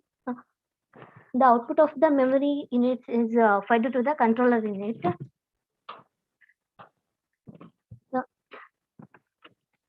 And first, we are using mugs and demugs, multiplexer and demultiplexer. Initially, all the signals are 0. When the mugs, when select line of the mugs is 0, the reset pin will be 1. Then first DWT block will be turned on, and it starts processing image data serially. This compressed image is stored in the DWT memory. The stored image pixel data will be taken as transpose using the controller unit. After transposing the further transposing the given pixel data, then it will be fed to the DWT1 and DWT2 to get the LL and LH and HL and HH bands. This is the output. We got from the system generator tool. This band consists of 1 DWT output. This is L band, low pass band, and it's a high pass band. And compared to other previous existing projects, they used some. I used some 42 slice resistors in. For this one, I used 26 flip flops and 42 slice resistors. In some previous projects done by the Soumya and co-authors, they used 833 slice resistors and 634 flip flops for 1 DWT. And one more paper I preferred, in that they used 53 slice resistors and 85 flip flops. Compared to previous, complexity is reduced, and this is a 2D DWT output. This is low pass band, low pass, high pass, low pass, and this is high pass band. And what I done by the previous papers, I used 326 slice resistors for this proposed architecture, and the previous one they are used almost 1,466 flip flops are used, and 235 flip flops are used for compared to this previous existing projects. complexity is reduced. And in that project, they used some multipliers, but in our project, um, the multipliers are removed by using the add and shift operations. So complexity is reduced. And conclusion, the proposed architecture uses the lifting based scheme. It is a lossless in nature, and loss of the information will be reduced, and multipliers are reduced by add and shift operations. Due to this, complexity also reduced. And compared to other speed of operation is 70 megahertz. It's and another projects compared to its speed also increased. These are the tools I'm used: Xilinx 14.5 and MATLAB 2012 with the system generator. These are the reference I studied actually for this paper. Thank you, and thank you all for giving me this opportunity. Questions? Yeah. May I know, are you using any image classification techniques here? Sorry, sir. Are you using any image classification techniques? Image specification, sir? Yeah, classification. No, sir. Actually, And what is the accuracy you are getting from your previous work? previous work compared to this one, sir, almost 86%, sir. Almost 80. What is the previous work accuracy? Sir, What they that have is done? 75, sir. Some Sriram Hegde, something, sir. Author. Okay. It's a 75, sir. It is. Okay. And Thank you. complexity also reduces, sir. Okay. Thank you. Thank you, sir. All right, thank you so much. And now let me call back.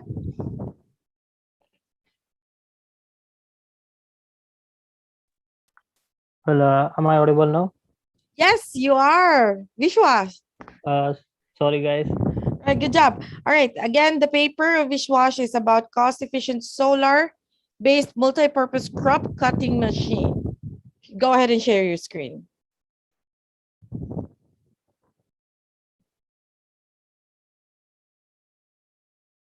Is it visible? Yes, it is. You can go ahead and proceed. Good afternoon, everyone. I am Vishwas Gowda HR. Today, I will be explaining cost-efficient solar-based multi-purpose crop cutting machine. And this paper is aimed to develop crop cutter machine that works towards reducing manpower as well as saving electricity through the utilization of solar energy. And this conversion of solar energy to mechanical energy will be attempted here, and extend the concept of solar technology on solar crop cutting as energy alternate device. In addition, a prototype of the proposed system is to be implemented, and also functionality of the prototype in terms of crop cutting effectiveness is to be tested. When it comes to introduction, as today's world is in constant need for energy, as well as the increasing in environmental concern, non-renewable alternative use, as well as polluting fossil fuels has to be carefully investigated. And also a good alternative would be renewable energy such as solar energy. Solar energy can be implemented in various fields. However, for the purpose of this project, the discussion would be only with regards to using it for crop cutter machines, as it is the device being fabricated. Using gasoline to operate crop cutters with a standard motor powered as it generates noise pollution because of the loud engine sound and local air pollution because of the engine combustion. A motor powered engine needs recurrent maintenance like changing oil of the engine. And also, to solve this issue, a solar based crop cutting machine is to be fabricated with the ability of moving a lawn by itself after getting programmed. And this is the crop cutting block diagram of the crop cutter machine. And here there is a node MCU is the main part. And here the solar crop cutter working principle is having panels fixed in a specific arrangement in such a way that it can obtain from the sun solar radiation with high intensity easily. And these solar panels are used to convert solar energy to electrical energy. The resulting electrical energy is stored in batteries through utilizing solar charger. The solar charger main function is maximizing current from the panels while batteries are charging, and when batteries are fully charged, it disconnects the solar panels and reconnects panels when batteries charging are low. The motor is linked to the batteries using connecting wires, and relay switch is added between these two mechanical circuits. Basically, it starts and stops motor operations. And The solar-powered crop cutter design contains DC motor, control switch, solar panel, a stainless steel blade, and a rechargeable battery. And cutting is accomplished through utilizing DC motor, which offers the needed torque to drive the stainless steel blade, which is coupled directly to the DC motor shaft. And the solar powered crop cutter is operated using the switch on the board, which switches the circuit off and permits the current flow to the motor, which drive the moving blade. When it comes to the hardware and software requirements, blades, node MCU, moisture sensor, and battery, DC motor, solar panel, sprinkler, and water pump is the hardware requirement. And here we, by using C language, we will do the coding. And these are the overall hardware kit. When it comes to the simulation part, the design basically includes moisture sensor and node MCU. When these elements are added together, the result would be robotic crop cutter and sprinkler. Here, 3 DC motors are used, one for the blade rotation with 200 RPM and 2 for wheel movement with 30 to 40 RPM. DC motor connected to blade operates on 12 volts and DC motor connected to wheels operates on 5 volts. And there is a L293 driver is used for the backward and forward movement of wheels of crop cutter. And also there is a relay switch used for operation of blade and sprinkler for the switching on and off condition. And battery has a charging capacity up to 14 volt and a discharging capacity up to 12 volt. Here 3 batteries are used for the maximum storage capacity. They are connected in parallel. And also here programming is done in Node MCU in C language. And Node MCU is a Wi-Fi module that can be connected through our mobile hotspot. Using IoT technology, crop cutter can be controlled from anywhere through our mobile by Blink app. And in addition, the system is powered by an intelligent solar system in which solar panel targets the radiation from the sun. And solar panel has a voltage of like 12 volt and a maximum power of to 20 watts. Other than that, the solar system has reduced energy cost as well as pollution. And sprinkler is directly connected to the water tank through the pipe and pumped out by a pump to respective fields. If moisture sensor senses any moisture in the surroundings, crop cutter will be automatically turned off. And my conclusion is that, as the title of the project says, we are here to design and fabricate the solar operating crop cutting machine. In this project, the solar panel will be connected to charge the battery with which will operate the crop cutter machine. And also here crop cutter not only cut crops but also supply water through the fields as it advances. The system will be designed and fabricated using a set of components being blades, frame, solar panel, battery, along with different electronic components to control the system. Here we have used sprinkler, that is a new feature added to the crop cutter. The system would be helpful and economic as it consumes no fuel, hence reducing environmental pollution. And thus by using this, we can save non-renewable resources and can save work for the people of cutting crops. And these are my references. And thank you. Questions? A nice presentation and an innovative project, which will be helpful for the farmers. What about the performance when compared with the manual crop cutting and your machine? And what about the cost of the machine? Ma'am, obviously, compared to the other motor powered crop cutter, our solar powered crop cutter price will be less, ma'am. And as it uses solar energy, we will be saving the petrol or diesel money. And we have to implement it in a real time now. What are the crops which you can cut? Yeah, mama, like only the paddy, wheat, and ragi, like these crops, ma'am. Okay, good work. Thank you. Thank you, ma'am. Right. Let me go ahead and call on the next paper about brain tumor detection from MRI images using MATLAB code. Author Shiva Kumar, co-author Kiran, Madhu Kumar, Celeste.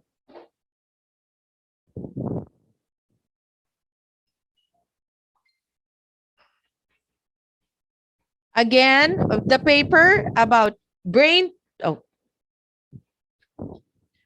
tumor detection from MRI images using MATLAB code.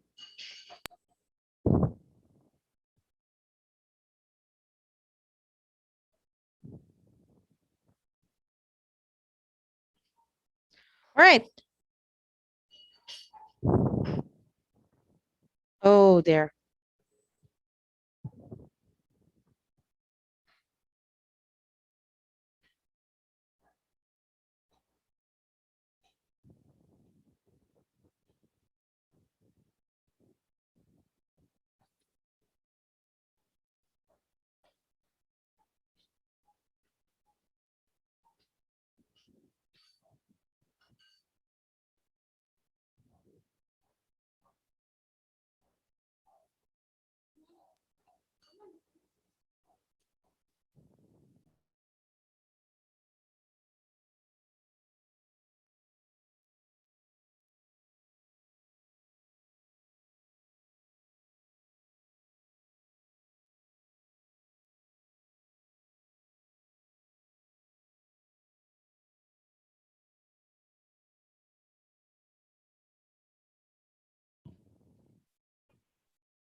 All right, please make sure to fix that.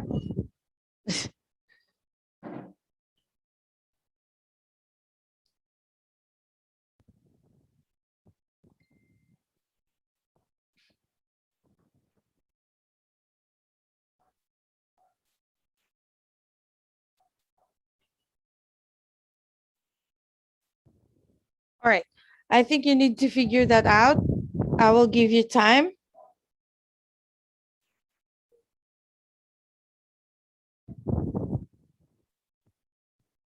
Hello?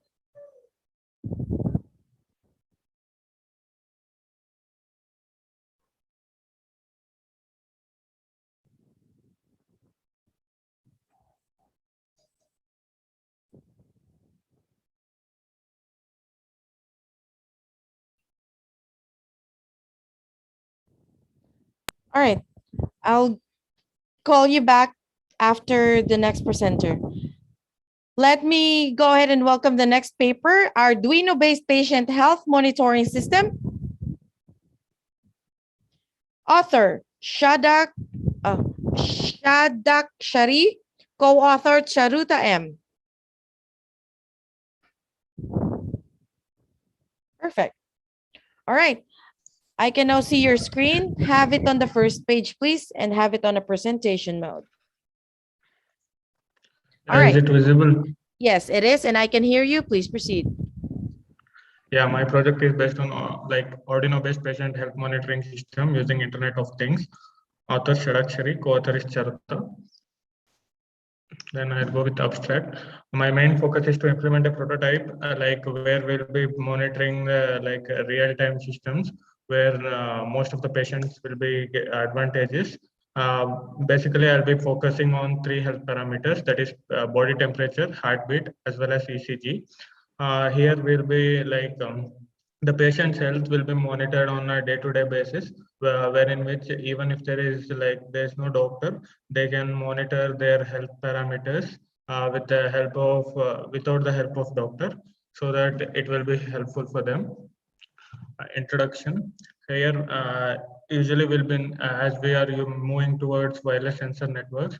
Most of the things are wireless now, so this will play a vital role as we are moving technologies moving towards a smart sensing system. We have many researchers where found in terms of health, where some of the kits will be placed in a body, some of the smart kits are presenting they're presenting in bag. We are seeing smart shoes, all those things. Health is an important role. Health plays an important role in human life. So based on this, I will be taking all this. I have taken 3 parameters where heartbeat is more important, as most of them are facing the heart diseases. Their heartbeat is very important. They should know their pulse rate on a day-to-day basis, as if they are getting old. They have to monitor their heartbeat regularly. Even their ECGs are going abnormal, and they have to measure their temperature as well. Sometimes some of the people they can't afford hospital prices, so in order, if they are using this system, they can they can measure their heartbeat, ECG, as well as temperature. This is a literature survey where I have referred some of the papers where These authors, they are using this like patient monitoring systems. Some of them I have used like the systems where they will be sending the text messages. They will be keeping some threshold values for the different health parameters.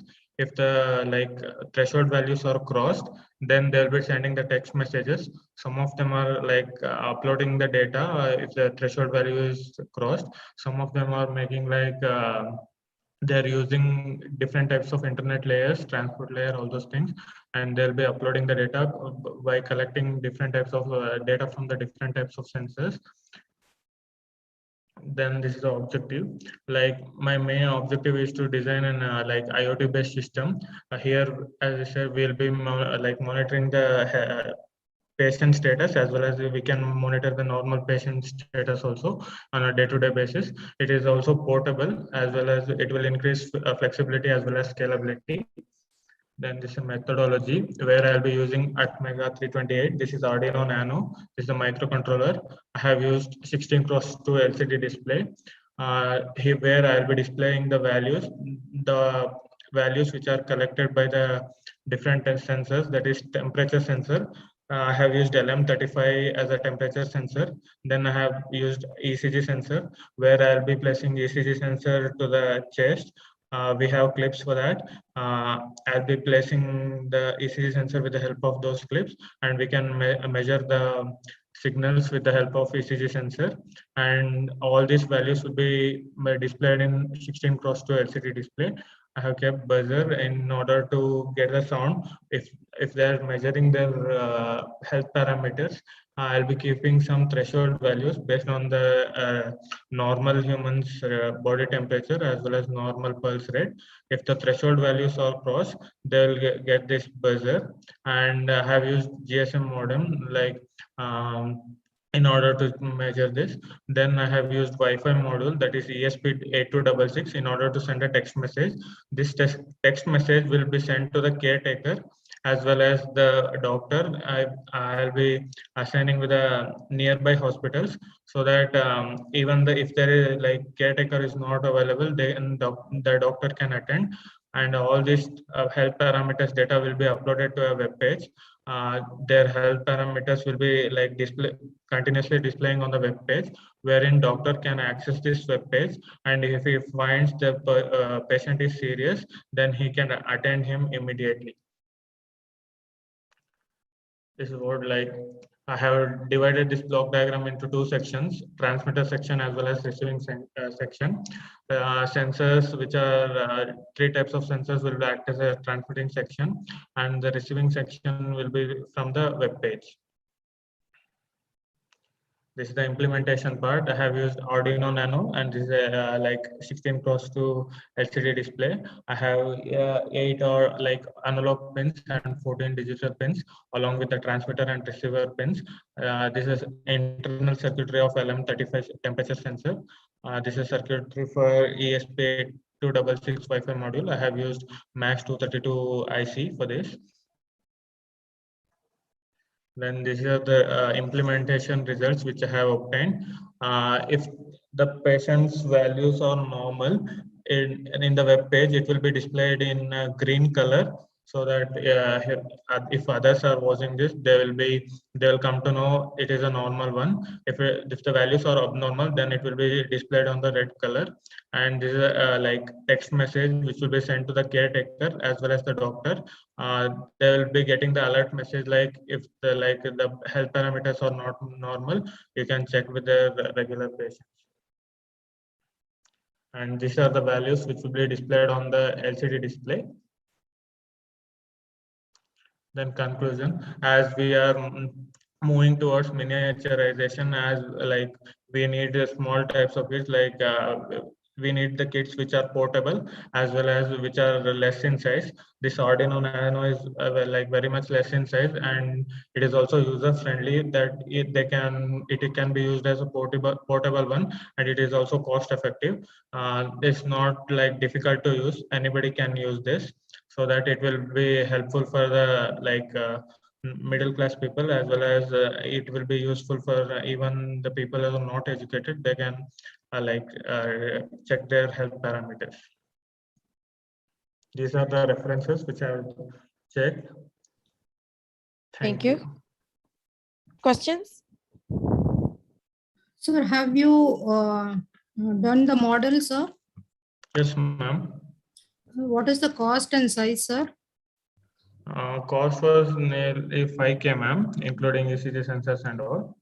Okay. Size, sir? Size was like around some like 15 cross 12, ma'am, in centimeters. Have you done any performance analysis, sir, with the previous, the existing system and the system which you have done? Have you done any? Yeah, ma'am, in the previous system, they are just measuring the health parameters. They are not uploading to the web page. I have like in my system, I am uploading all the sensor data to the web page, and even the doctors can log into the web page by clicking through that link, and they can monitor the patient.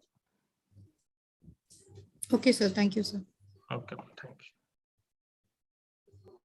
Thank you so much.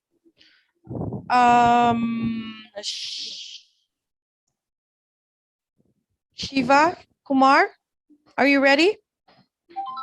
The paper about brain tumor detection from MRI images, MATLAB, using MATLAB code. Are you ready?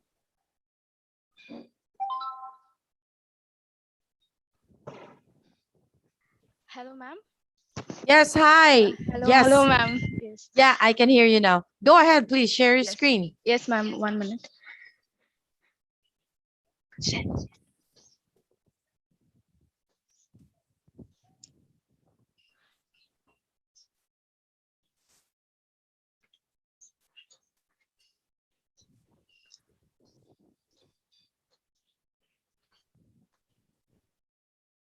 Ma'am, is it visible? Yes, it is. Have it on presentation mode, please.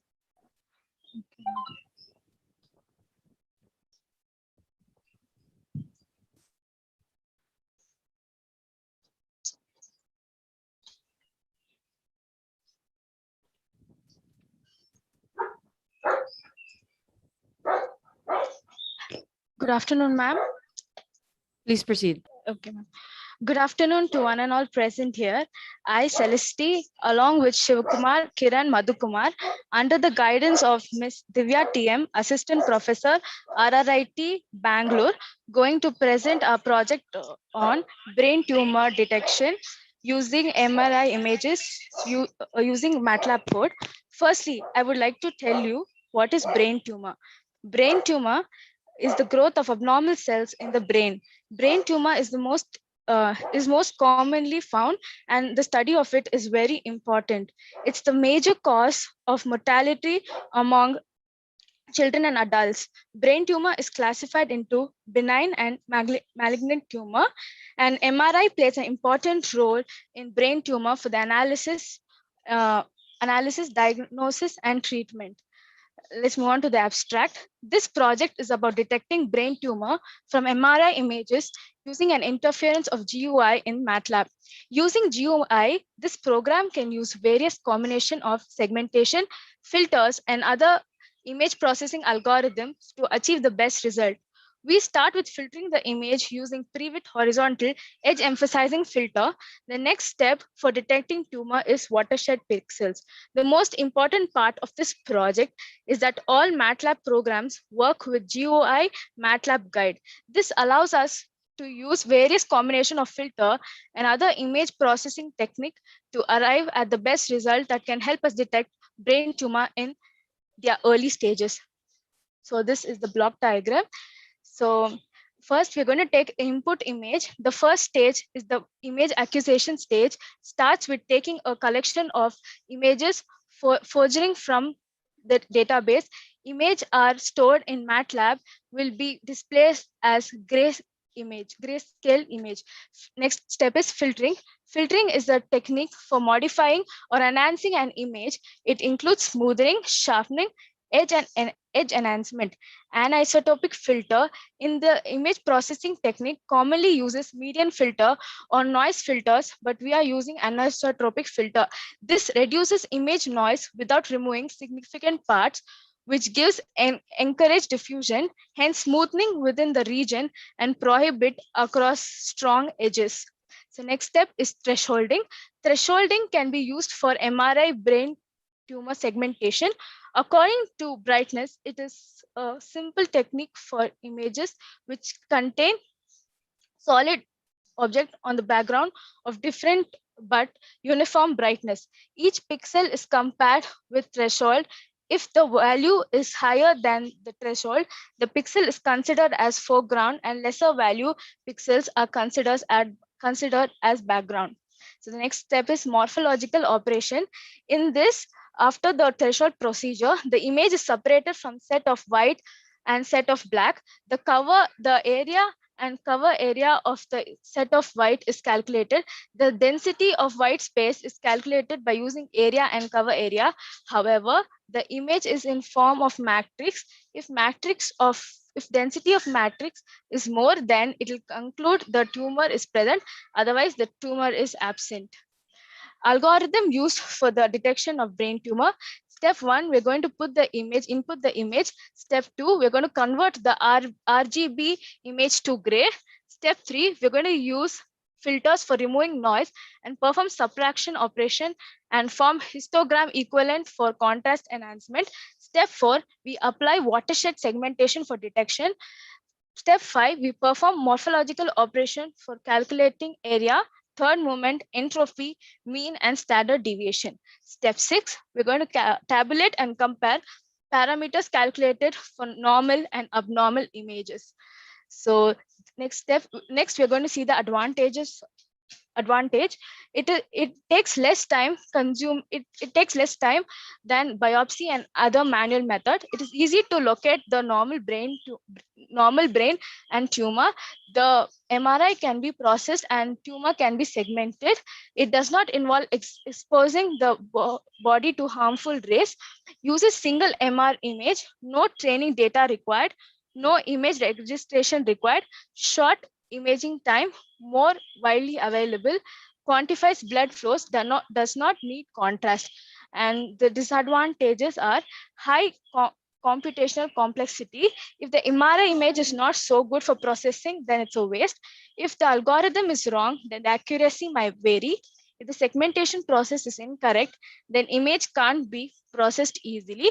It takes longer imaging time and lower signal to noise ratio.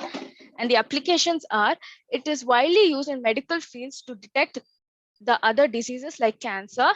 It's also used in PET and CT, computer tomography, and PET MRI, magnetic resonance imaging technique. It is used to get good image from the blurred image. So we'll see the future scope. In our project, we have successfully implemented all the steps of image processing, that is pre-processing, segmentation, features extraction, and classification using various algorithms, as we have mentioned above. As we have received 76.5% of accuracy in our project, for future, we will try to implement support vector machine algorithm using more MRI images so that we can get a better accuracy result. In future, this technique can be developed to classify the tumors based on feature extraction. This technique can be used for ovarian, breast, lungs, skin tumors. Instead of triangular boxes, can work with general boundaries level set based framework by creating 3D anatomical models from individual patients. Training, planning, and computer guidance during surgery is improved. In my conclusion, I would like to tell MRI images are best suitable for brain tumor detection. In this study, the digital image processing techniques are more important for brain tumor detection MRI images. The pre-processing techniques include different methods like filtering, contrast enhancement, edge detection is used for image smoothing. The pre-processed image are used for post-processing operation like threshold and Chen features are extracted using GLCM, and classification is done by artificial neural network, where we have obtained 76.5% of accuracy when on a data set of 300 images in classifying tumor and non-tumor images. This work help in detection of brain tumor, which in turn save the precious time of doctors and pathologists to diagnose the tumor automatically in short span of time. Thank you. Thank you, ma'am. Questions? Yeah, please. What are the different pre-processing techniques have you used? Hello, can you hear me? Hello? Yes, yes, sir. Yeah, please. What are the pre-processing techniques you have used for image pre-processing? Yes. So filtering and segmentation, sir. Filtering and segmentation. Yeah, Yes, okay, sir. okay. Thank you. Thank you, sir. All right. Thank you so much. You may stop sharing the screen. And let me go on the next paper about medical image denoising using machine learning technique.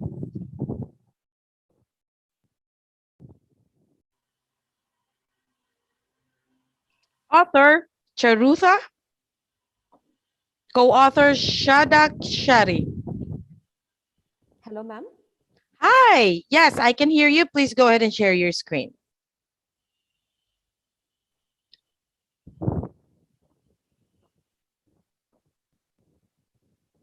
Is it visible? Yes, it is. Have it on presentation mode, please.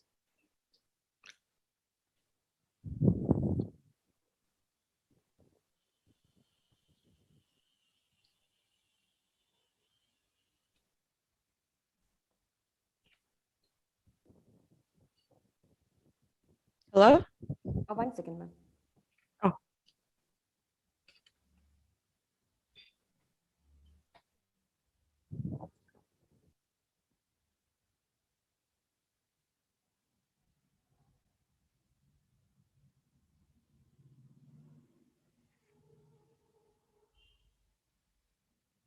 Is it visible now, ma'am?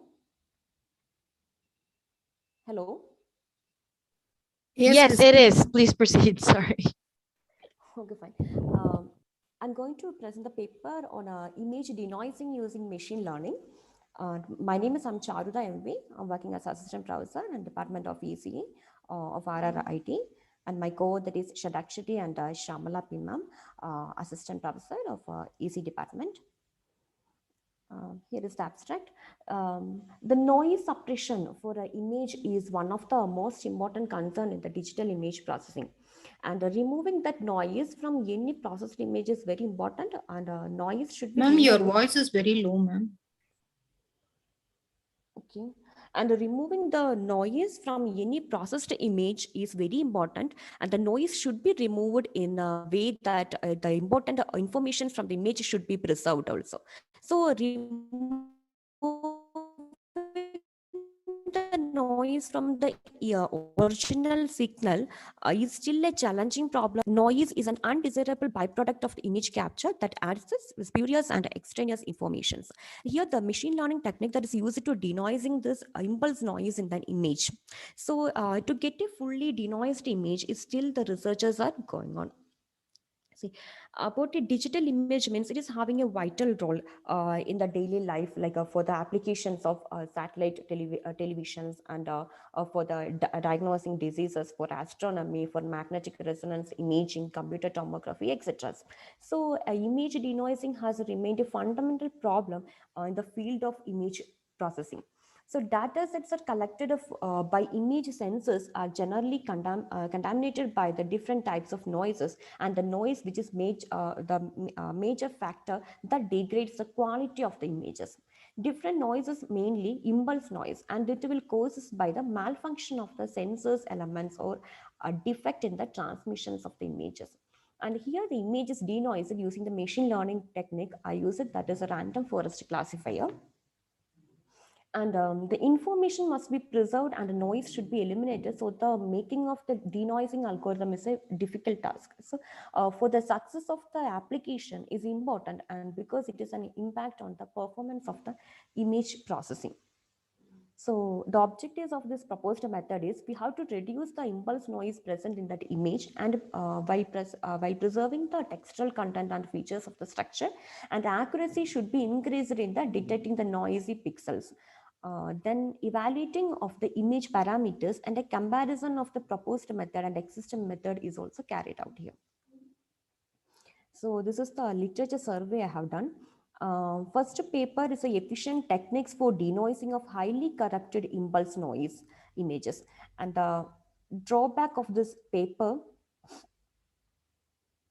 is the shift invariance property, which is comparably slow when used in the filtering.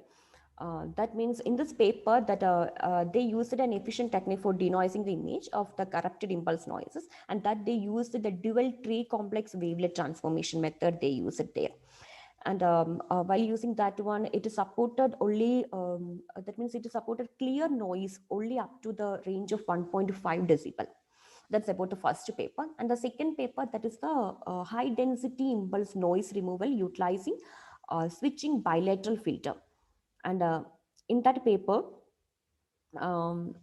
it's a technique of modifying the switching bilateral filter for the impulse noise removal. Their main drawback is that the technique is spatial domain bilateral filters are considered, and there is in prior removal of high density noise is not possible there in the second paper. And while coming to the third paper, there is a novel filtering scheme for impulse noise cancellation. So in that paper, its drawback is very low training rate, and it is difficult to detect the pixels using this technique.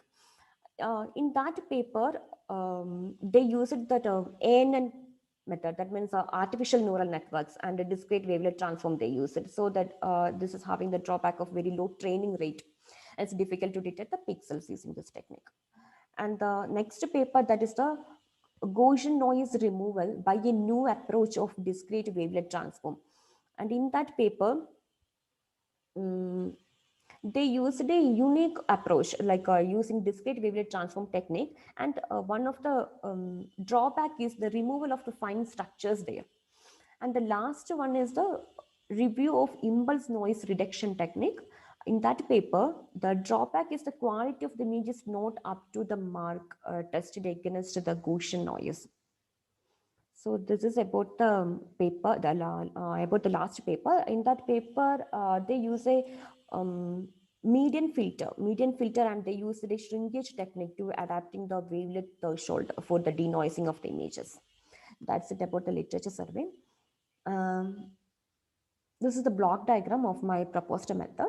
So here you can see the original image with the speckle noise, and they are in a pre-processing step. You can see the median filter, then wavelet decomposition, then thresholding is done, then wavelet reconstruction and criminal filtering and restoring the restored images we are getting. So I will explain that one. So one of the most common noise is the salt and pepper noise, and it consists of the two constant values which is distributed randomly on that image. So there will be two stages in the algorithm. One is the detection of the noisy pixel, and by the help of a proper value, it is replaced. So the proposed method, which is focused on the denoising the impulse noise in the image using a random forest method. So by using this method, denoising ratio is amplified and image resolution is improved. Why that random forest method I have used here means random forest method takes less training time as comparing with the other algorithms, and it can predict output with the high accuracy. And it can also maintain the accuracy when there is a large portion of a data is missing also. So considering that salt and pepper noise and impulse noise, first we are using the, we have seen that median filter. So in the median filter, we are using the min-max filter. So while using the min-max filter, the max filter is used to find out the brightest point in the image. Because of the maximum filter operation, we can reduce the pepper noise in the image. And in min-max filter, if you are using min-max filter, it is used to find out the darkest point in the image. Therefore, the salt noise is reduced by the operation of the minimum filter. Then we are given to the random forest or the random decision forest. So here this is the design flow. So in the design flow, you can see the SAR image acquisition. Then we are converting that one to grayscale because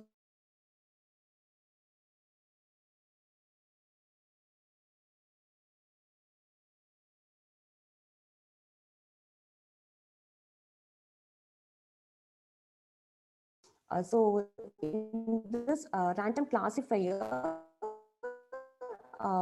while giving to why we are given to the random classifier means that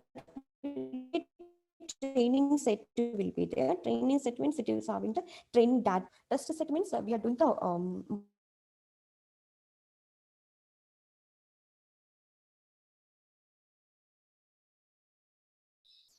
You're not audible, ma'am.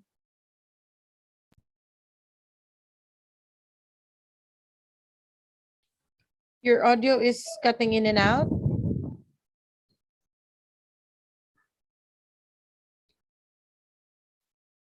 Hello?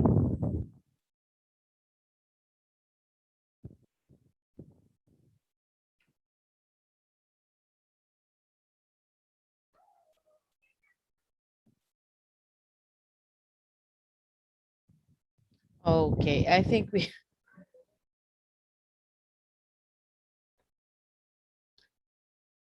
let me check if she's joining back.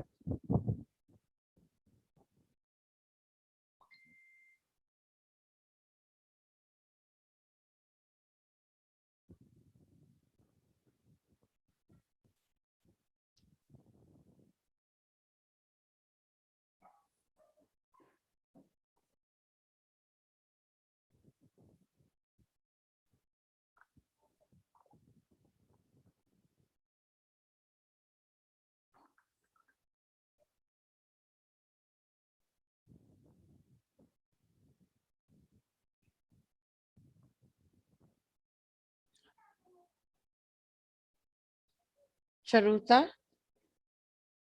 She's not in? How about your partner? Shadakshari? No? Yes, ma'am. 1 second. Okay.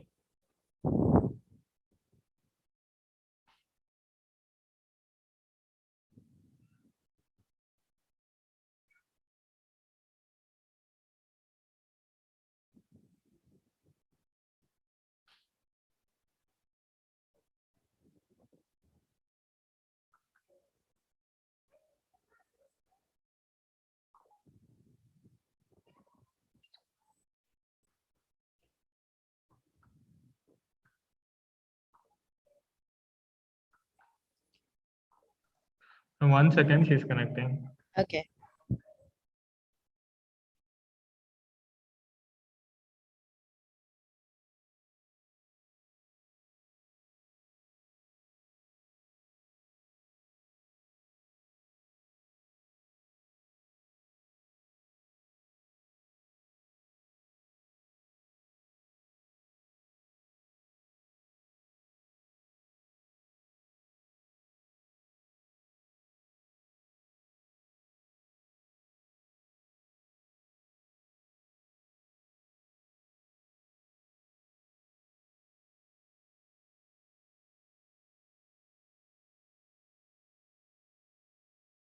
She's coming back.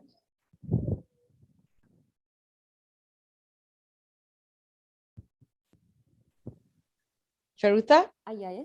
Hi, you're back. Okay, Go hi. ahead, continue, Sorry, ma'am, please. it got disconnected.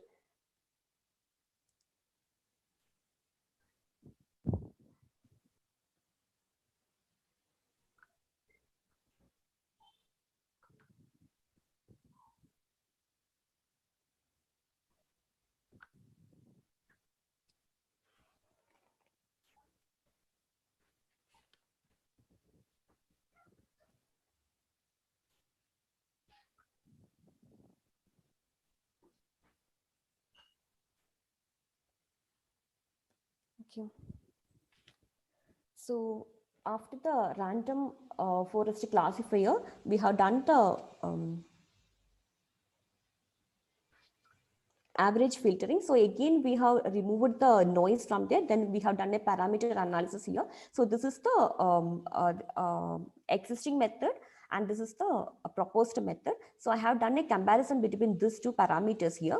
So you can see in the result, the parameters, different parameters defines the performance of the proposed algorithm, and the result obtained with the proposed method have been compared with the existing methodologies. And some of the parameters of evaluations are, first one, peak signal to noise ratio, and equation is given here. take a signal to noise ratio figures in decibels between two images, and this ratio is frequently utilized as a quality measurement. Then the next one is the mean square error, and is used to do the comparison of images compression quality. The MSE signifies the cumulative square error, and the calculation you can do by using this equation. Next one is the third one is the SSIM, and structural similarity index method computes the similarity between the two images. Then fourth one is the percentage of the spoiled pixels. So it is a measure which gives the unaffected original pixels and swapped with a different grayscale values after filtering. Equations is given here.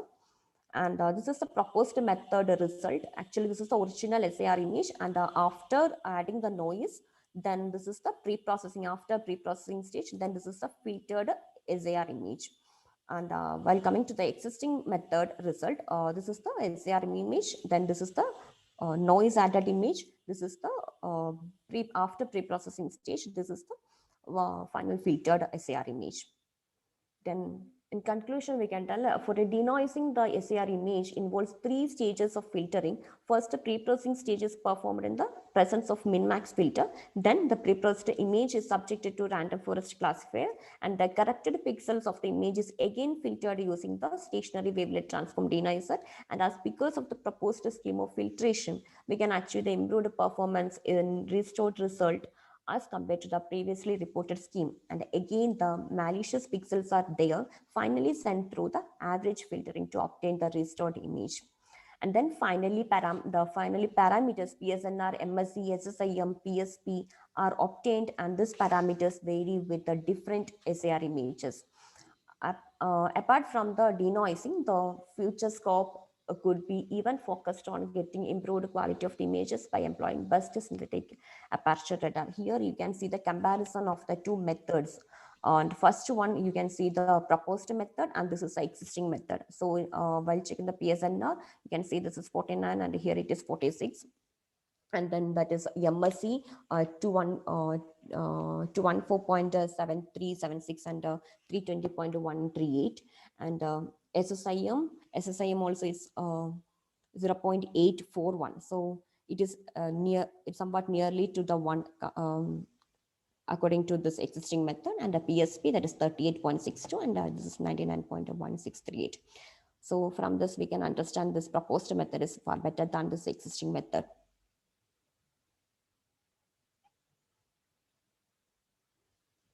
This is the references. Thank you. Are there any questions? Ma'am, what is the future scope of your system? The future scope, ma'am, see, actually, this is a denoising I have done.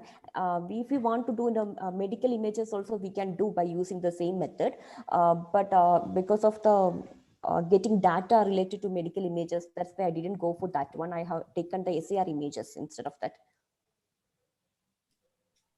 Okay, ma'am. That's a good work.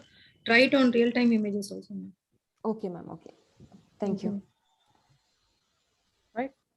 Thank you.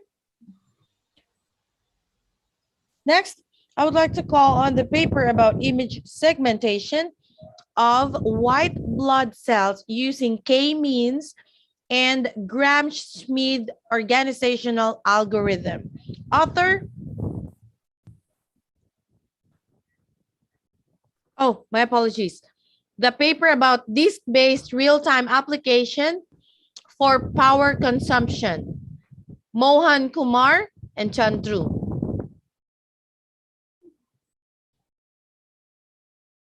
The paper about disk-based real-time applications for power consumption.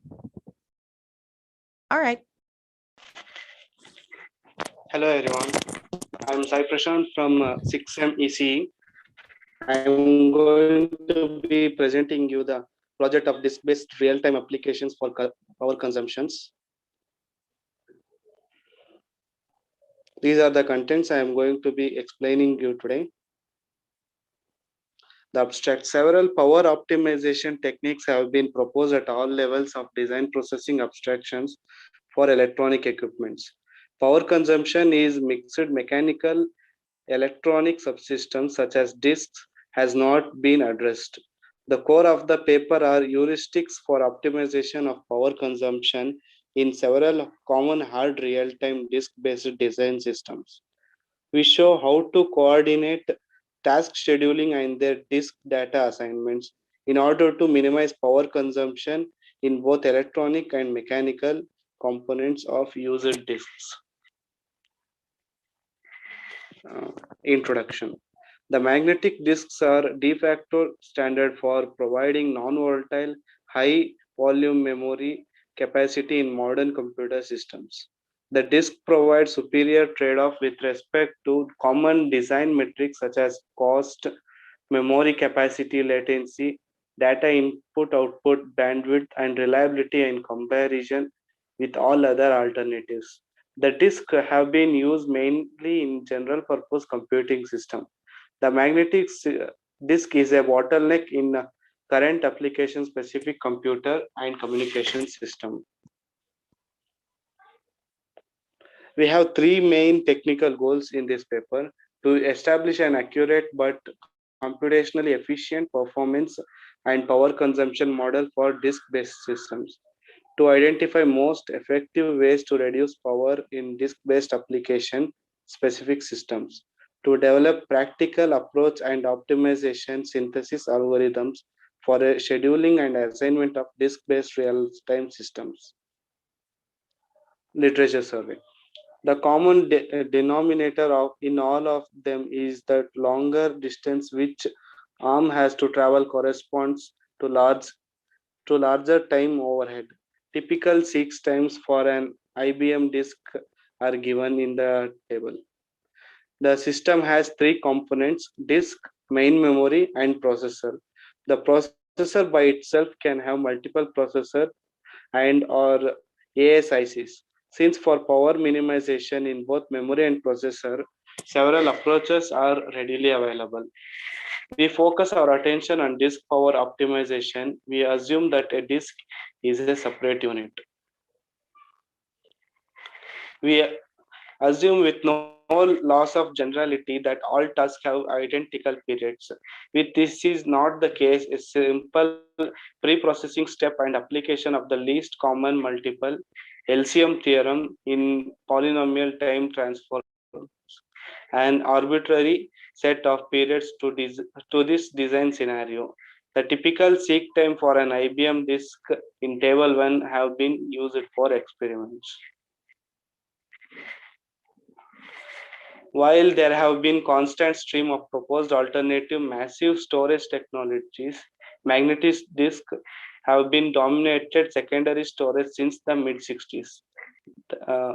But excellent exposition are papers 13 and 4, and introductory exposition of basic disk principles is also given in modern architecture. The proposed work.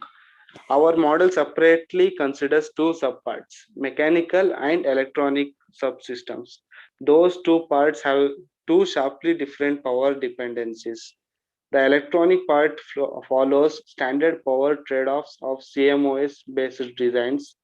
The source of power consumption in a CMOS design integrated circuit are due to four types of currents: leakage, standby, short circuit, and capacitive. All the currents except capacitive can be reduced to a relatively low percentage of the total design power by a combination of proper design techniques.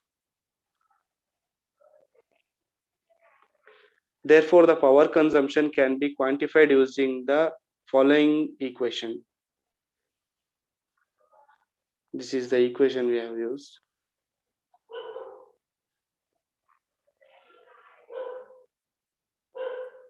The problem statement. The key idea is to minimize seek time using proper scheduling and data assignment algorithms so that the disk read-write time can be slowed down to result in the opportunities of exploiting power optimization degrees of freedom. The voltage of the electronic components can be reduced and the spindle motor can be slowed down. The most general version of the targeted problem can be formulated in the following ways. Problem. The power optimization under throughout requirement using disk seek time minimization, spindle motor speed scaling, and supply voltage scaling. Instance, given a set of M tasks described by the disk block access sequence, an initial voltage V and initial spindle motor S and positive constants D and P. Question. Are there a disk block assignment, a static periodic schedule of the tasks, a new spindle motor speed S and a new voltage V, such that the disk seek time and the read write time is at most D and the power consumption is at most P. This is the result of the disk seek time and read write time minimization.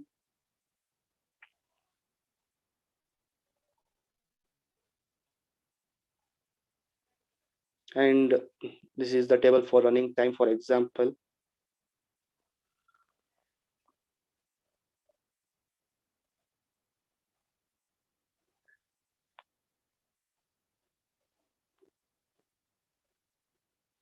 The experimental results. We have generated random examples by varying the number of tasks. The number of blocks and the schedule period are chosen to be the same as the number of tasks. We have tried the examples of 50, 100, 150, 200, and 250 tasks. Each task accesses either one or two blocks. Each disk block's access involves a disk read and write.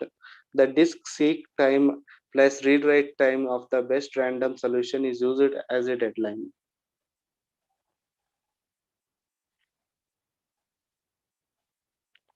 The initial power dissipation, by the spindle system, and the electronic part, the initial supply voltage, the initial spindle motor speed, and the initial disk read write time has been set to 1.51 watts, 700 milliwatts, 810 milliwatts, 5 volt, 5000 RPM, and 1 millisecond respectively. The power consumption reductions by the factors of 3.13, 2.86, and 3.66 are achieved by the task scheduling problem. Conclusion. We studied a new problem of power optimization in disk-based application specific system. We proposed a conceptually simple but realistic power consumption model for disk drives. Simulated annealing and traveling salesman problem heuristics are used for optimization mechanics for the power minimization in several common hard real-time disk-based systems design scenarios. We demonstrated how to coordinate tasks, scheduling, and their disk data pattern access and assignment. So to minimize power consumption in both electronic and mechanical components of used disks. Extensive experimental results indicate significant power reduction ability of the proposed techniques and the algorithms. These are the references which I have taken. Thank you. Thank you so much. Questions? Done the implementation? Yeah, ma'am. How did you do? This is a software based, ma'am. Which software? Have you used any tools or you?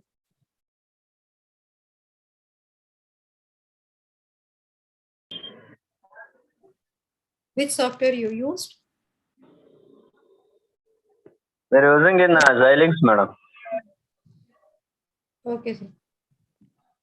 What is the future scope of the system? Future scope in the sense we have to reduce the power consumption and reduce the power consumption. Okay, sir. Thank you. Okay. All right, thank you so much. Next, let me call on the paper about image segmentation of white blood cells using k-means and Gram-Schmid organizational algorithm. Author Chitharanjan Das and co-author Dr. Putamari Goda. Hello, madam.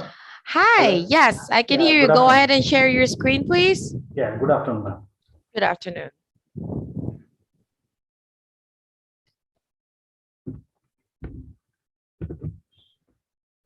Yeah, Right. am I sharing, madam? Yes, Yeah. go ahead.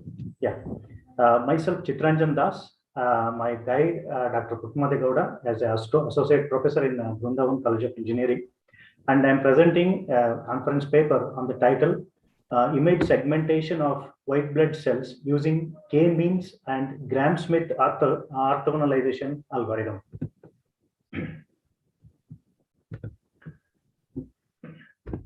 To check the functions of many body organs and for identifying blood-related diseases, it is necessary to examine the blood. The manual microscopic examination is time-consuming and result is depending on the experience of the hematologist. The advantage of automation of visual samples made Sir, 1 easy. second, sir. Sir, kindly change it to presentation mode, sir. Yeah. There, thank you. Yeah. The advantage of automation of visual samples made easy for hematologists to detect and identify any abnormality in the blood samples.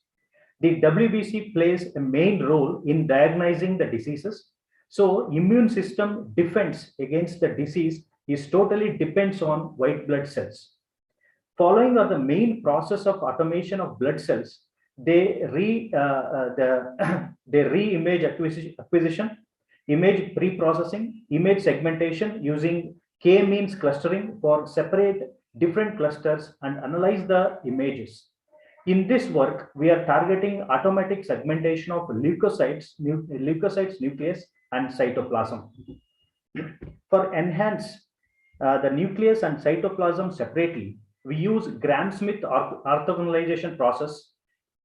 In k-means clustering scheme, we use the sum of the width in variation of clusters within clustering. It is efficient in computation of clusters are well separated and compact.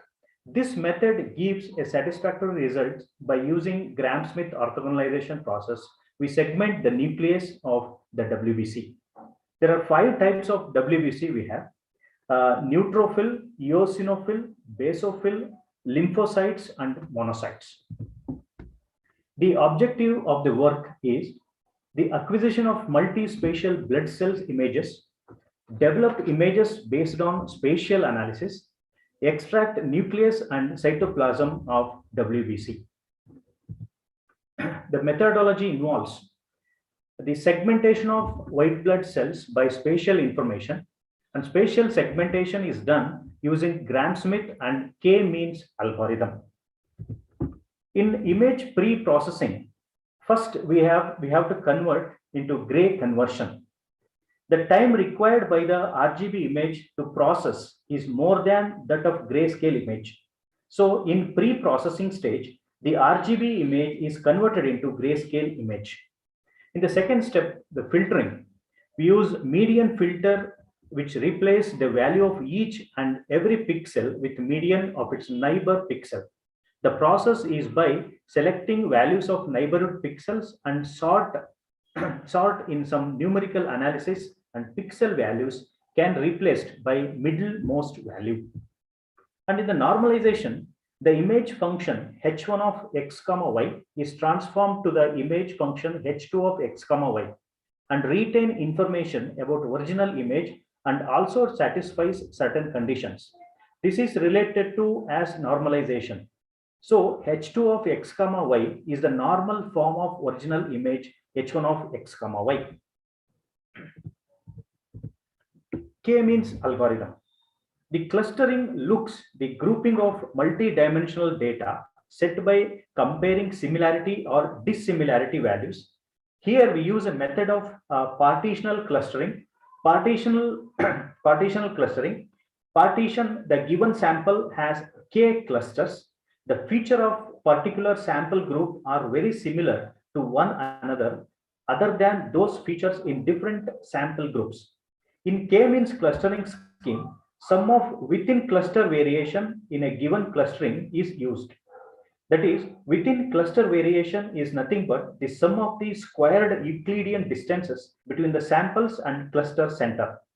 It is a computationally very efficient, and if the clusters are well separated and compact, this method gives a satisfactory result. For partition, the intensities observed in the image into similar groups, they use image segmentation by using clustering method, and segmented into image into clusters or regions. This process of image segmentation is as follows. Initialize the number of groups and centroids. Assign every pixel to a particular group of closed centroid. Assigning of all pixels are completed, recalculating the centroids. Repeat about 2 steps until there is no change in centroids. The k-mean segmentation method minimizes the sum of the within cluster variations. For calculating centroids by using the Euclidean distance, the k-means algorithm to segmentation is applied to input blood image and take 4 clusters. Gram-Smith algorithm. From linear algebra, it is a process for orthogonalization, a set of vectors called Euclidean space, an inner product space. Gram-Smith analysis consider linearly independent. Using this method for a linearly independent set, we choose a particular vector. It is maximum orthogonality with one required vector, whereas minimum with all the remaining vectors within n-dimensional spaces. To use this Gram-Smith orthogonalization, the WBC nucleus segmentation for each pixel, a 3D feature vector is defined using clusters of images obtained from k-means segmentation. Then by Gram-Smith method, a weighing vector E is obtained by straightening desired cluster vector, weakening other cluster vectors. And the results are, the blood smear images are considered as input images. The WBC segmentation is done by combination of k-means clustering and Gram-Smith orthogonalization process.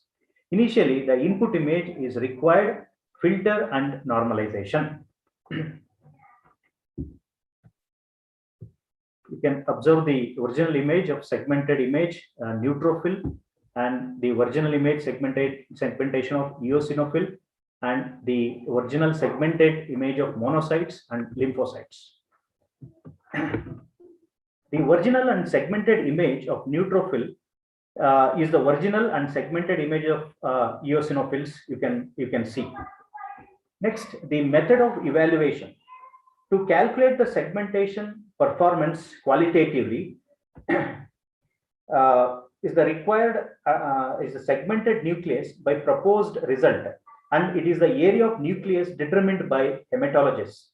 The table shows the result of segmentation accuracy, where neutrophil for the existing we have got 94%, and the proposed is giving the accuracy of 95%, and eosinophil is 92% is the proposed method, and basophil is the 96% we got, and monocytes are 96%, and lymphocytes are 90% is the result which the proposed method has given. The conclusion and the future scope. In this work, we propose a combined effect of k-means and Gram-Smith orthogonalization process. K-means is divide the input to a clusters and desired color vectors were amplified by using Gram-Smith orthogonality theory.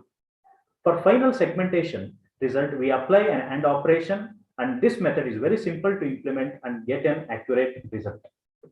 And these are my journal references. And this is the 2 papers which with the majority of the work I was referred, and other papers of this. Thank you.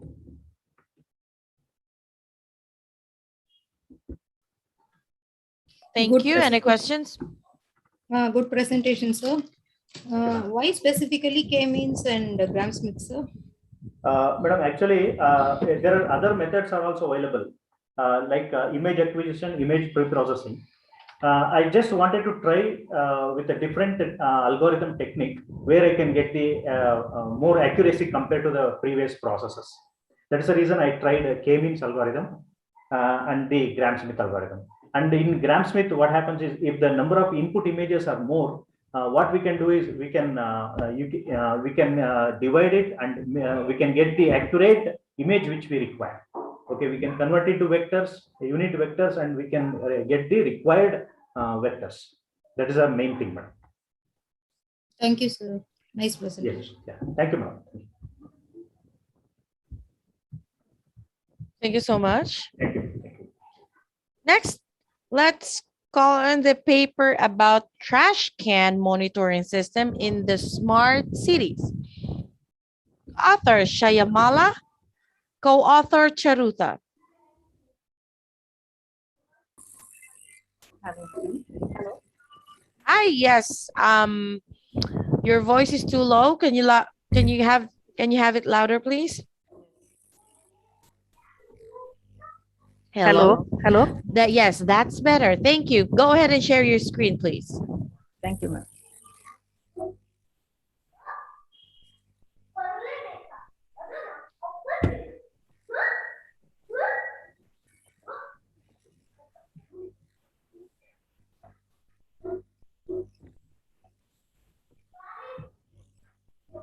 All right, have it on presentation mode, please.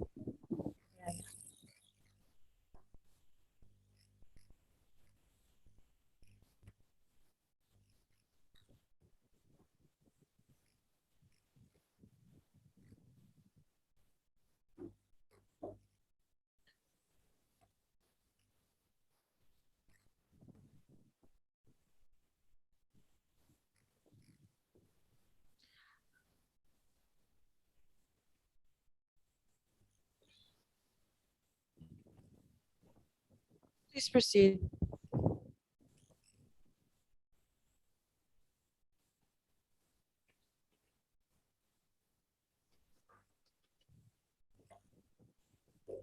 Hello?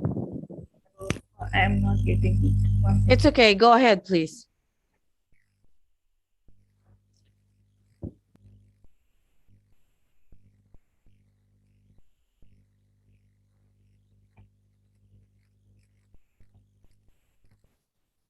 Is it visible, ma'am?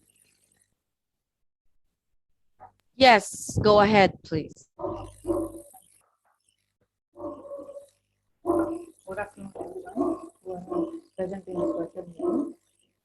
My paper title is Trash Can Monitoring System in the Smart City. Ma'am, your voice, please. Can you make it louder? Okay. The title of the paper is Trash Can Monitoring System in the Smart Cities. Myself is Shamlati. I am Shamla. I am working as assistant professor in RRIT Engineering College. And I have done MTech in biomedical signal processing. My co-author is Charda MV, and one more co-author is Shadakshari, sir.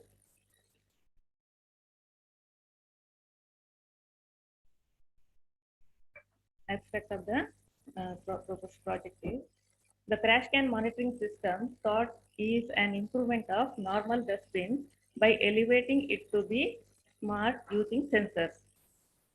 The proposed project, Trash Can Monitoring System in the Smart Cities, can be used to overcome the bad hygienic conditions due to mismanagement of garbage, which leads to deadly disease and human illness in an innovative and efficient manner.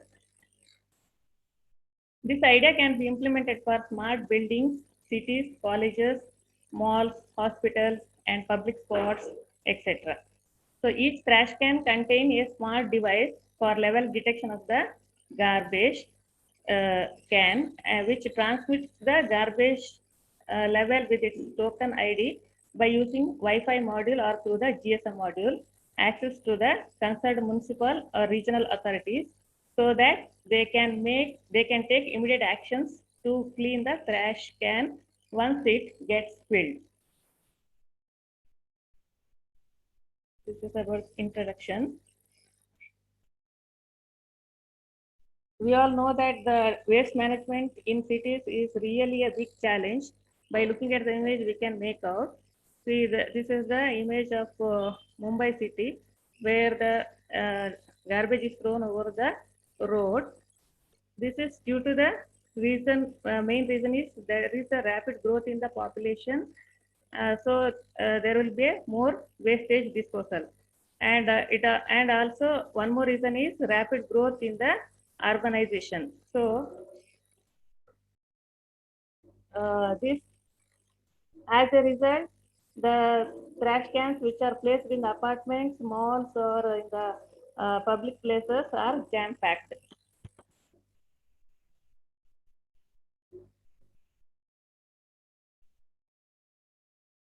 So this will lead to stinking and sewage problems and cause bad hygienic conditions, thereby inviting deadly diseases and human illness. Therefore, an innovative and efficient waste management system is necessary to keep the city clean and hygienic. So here, this is one more image I have taken from this article has come in Times of India. So BBMP officials, BBMP work has refused to lift the garbage from the apartments. So the garbage has been lying down on the near the apartment itself. And here we can see in this image, the trash can is, the garbage in the trash can is overflowing, and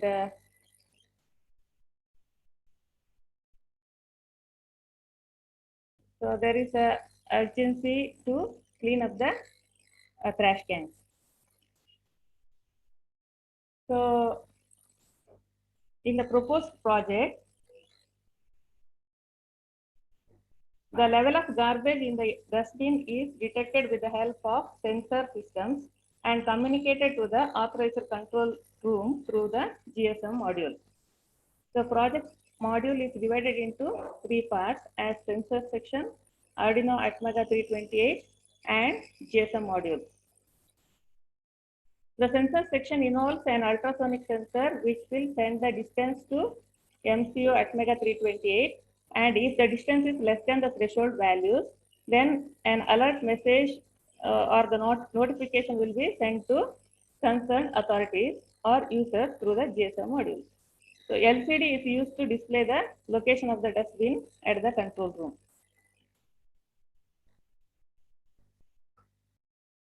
So to implement this project, the hardware that are needed is, we need ultrasonic sensor, then we want Arduino, we have used Arduino board and LCD and GSM module.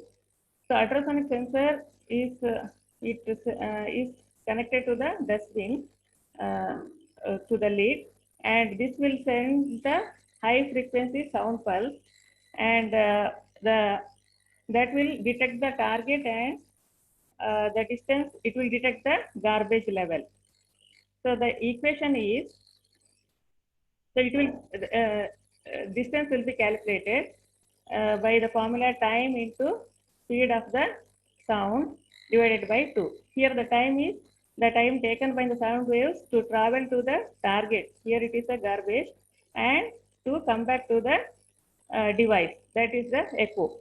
So that time we have to consider.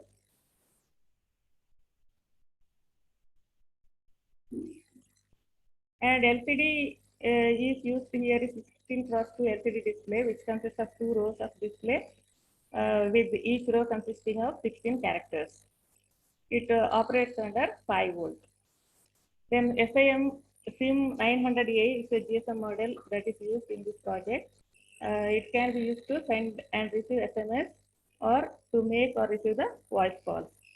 So it can also be used in the GPRS mode if it is connected to the internet to detect the location of the trash can.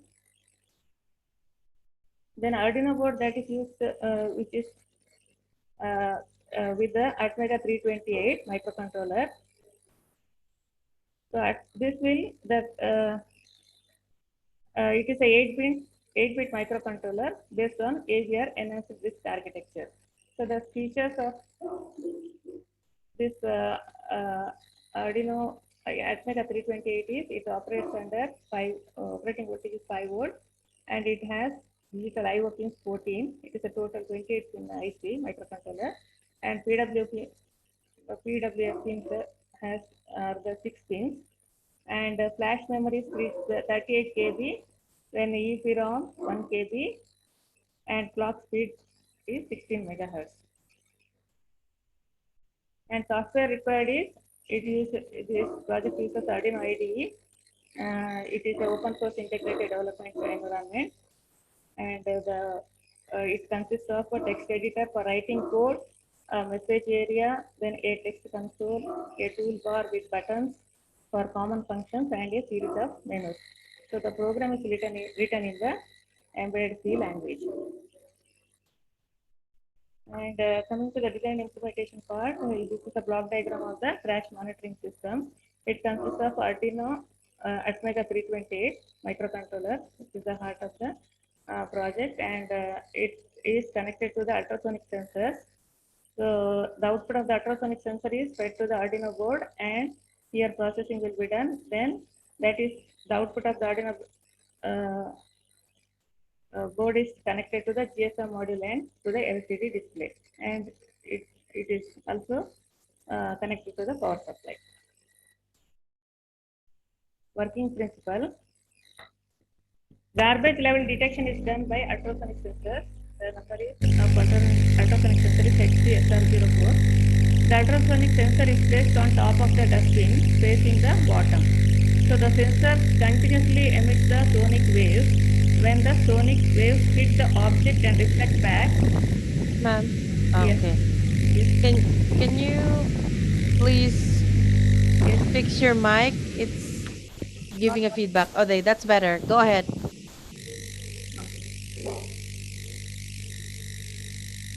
So the sensor continuously emits the sonic waves. When the sonic waves hit the object and reflect back, they echo in the sensor, senses the waves, and calculates the distance of the object. And Arduino Atmega 328 is used for controlling the process, detecting the garbage in different places, and depending on the program, first display in LCD to reminding the garbage level in the bin. Even though the garbage is not taken out from the bin, then the particular bin information is sent to higher officials through the GSM.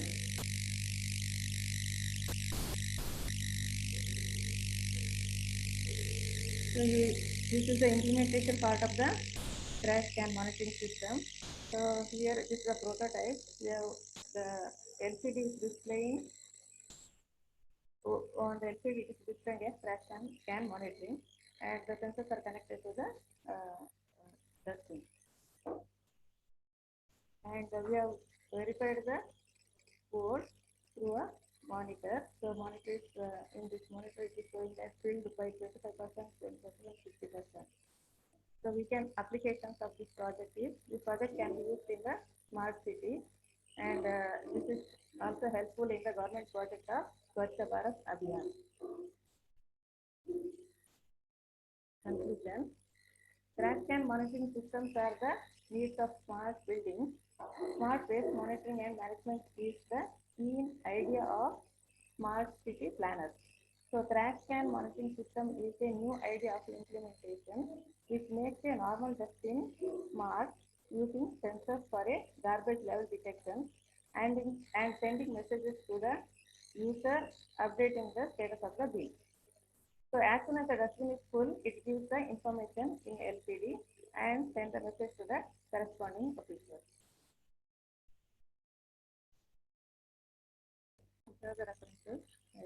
Questions? Ma'am, have you implemented this one, the system? Yeah. How is the performance, ma'am? Performance in the sense, we have done the prototype now. Actually, we can implement it in real time. In the previous paper, it was used a web page. to display to communicate. But in this paper, in this project, I have used GSM module as well as I can use that Arduino board is ESP8266.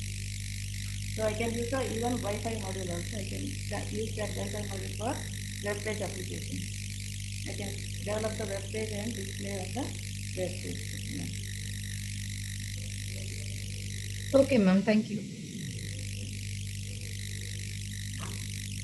All right, let me go ahead and call on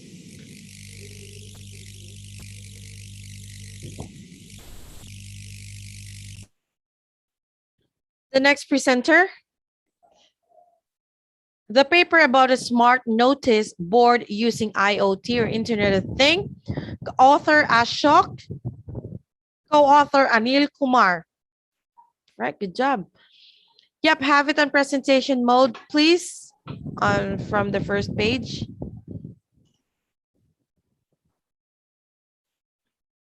Yes, good evening. Thank you so much. Go ahead. Good evening, respected chairpersons of the session, as well as good evening, one and all over present over here. Myself, Anil Kumar, working as assistant professor in Amrita Institute of Engineering and Management Sciences, Bidadi, Bangalore. And we are going to present a smart notice board using an Internet of Things. Okay. And my co-author is Ashok KN. He is working as assistant professor in RRIT, Bangalore. And I start my presentation with an abstract of this proposed model, proposed work. We know that notice boards are playing very important role at education organization, railway stations, hospitals, and highways, because we use them to display some important or vital information. The present notice boards are conventional notice boards, as we know that. So there is a person, a dedicated person, who is going to look after the notice boards and circulars, who is going to paste the circulars into the notice board. And here it is an effort to integrate a concept of Internet of Things with the conventional notice board concepts to design a smart notice board based on the by using a concept of IoTs. It can be controlled. Whatever we are going to propose or we are implemented, so this can be controlled over internet. And I have presented a conventional notice board in that we are going to stick the papers or important circulars. So some vital information may be missed by the observer. So this is an existing systems. The conventional notice boards are used to display the vital informations. Okay, and in existing systems or in conventional notice boards, the periodic observation of observer is required for new information. Okay, it is not going to say so which is a new circular or which is a new information which is pasted in the or which is put in the notice board, and which one is old information which is put in the notice board. Okay, so every time the periodic observation is required by the observer, so in order to get the new information. Okay, as well as a dedicated manpower is required to update the conventional notice board. Okay, this may take or this may delay in updating the or putting the information into the notice board because of some unavoidable circumstances or some other reasons. The manpower or a particular person who is dedicated to update the notice board. Next one is a proposed system is a smart notice board. Uses internet to pass the information to the notice board. Okay. What is in this system? We are going to use internet to pass information to the notice board. That notice board, which contains an electronic circuits along with the software. Okay, it communicates to the user through an internet. Next one is it incorporates an authentication mechanism as well. Okay, you know that there is a hacking. There may be a hacking in the to steal the vital informations.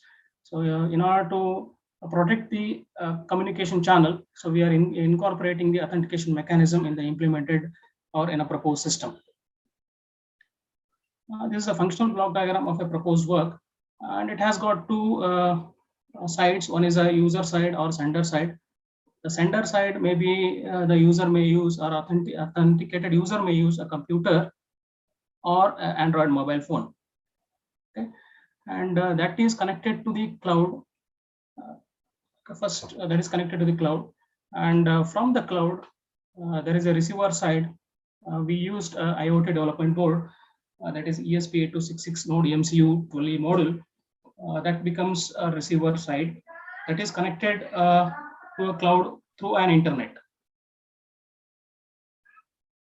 And so there is one feature we have incorporated in the notice board system, that is a scrolling speed control circuit. So we can adjust the speed of this scrolling of display scrolling mechanism here. And there is one more that is matrix LED we have used to display the information. And there is there should be a matrix LED interface between the ESP8266 and matrix display in order to in order to send the signals to the matrix LED display. And this is a functional decomposition diagram of our proposed work. Here we have used network router, which will establish the connection between the our IoT development board as well as a server. It means the whatever IoT development board we use, that is connected to the router, that is network router. That network router is in turn connected to the server what we are using in the proposed work.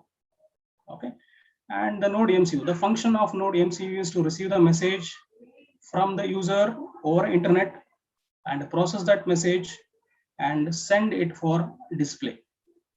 Okay. And there is one more important unit is that is a display unit. So that is a matrix LED panel we used. So that receives the information or whatever the data which is sent by the node MCU, and it decodes that data and displays the information on matrix LEDs. Okay. And there is one more important thing is mobile phone, or it can be a computer that is used by the authorized user. So in order to type in the important information or important message should be displayed on the notice board.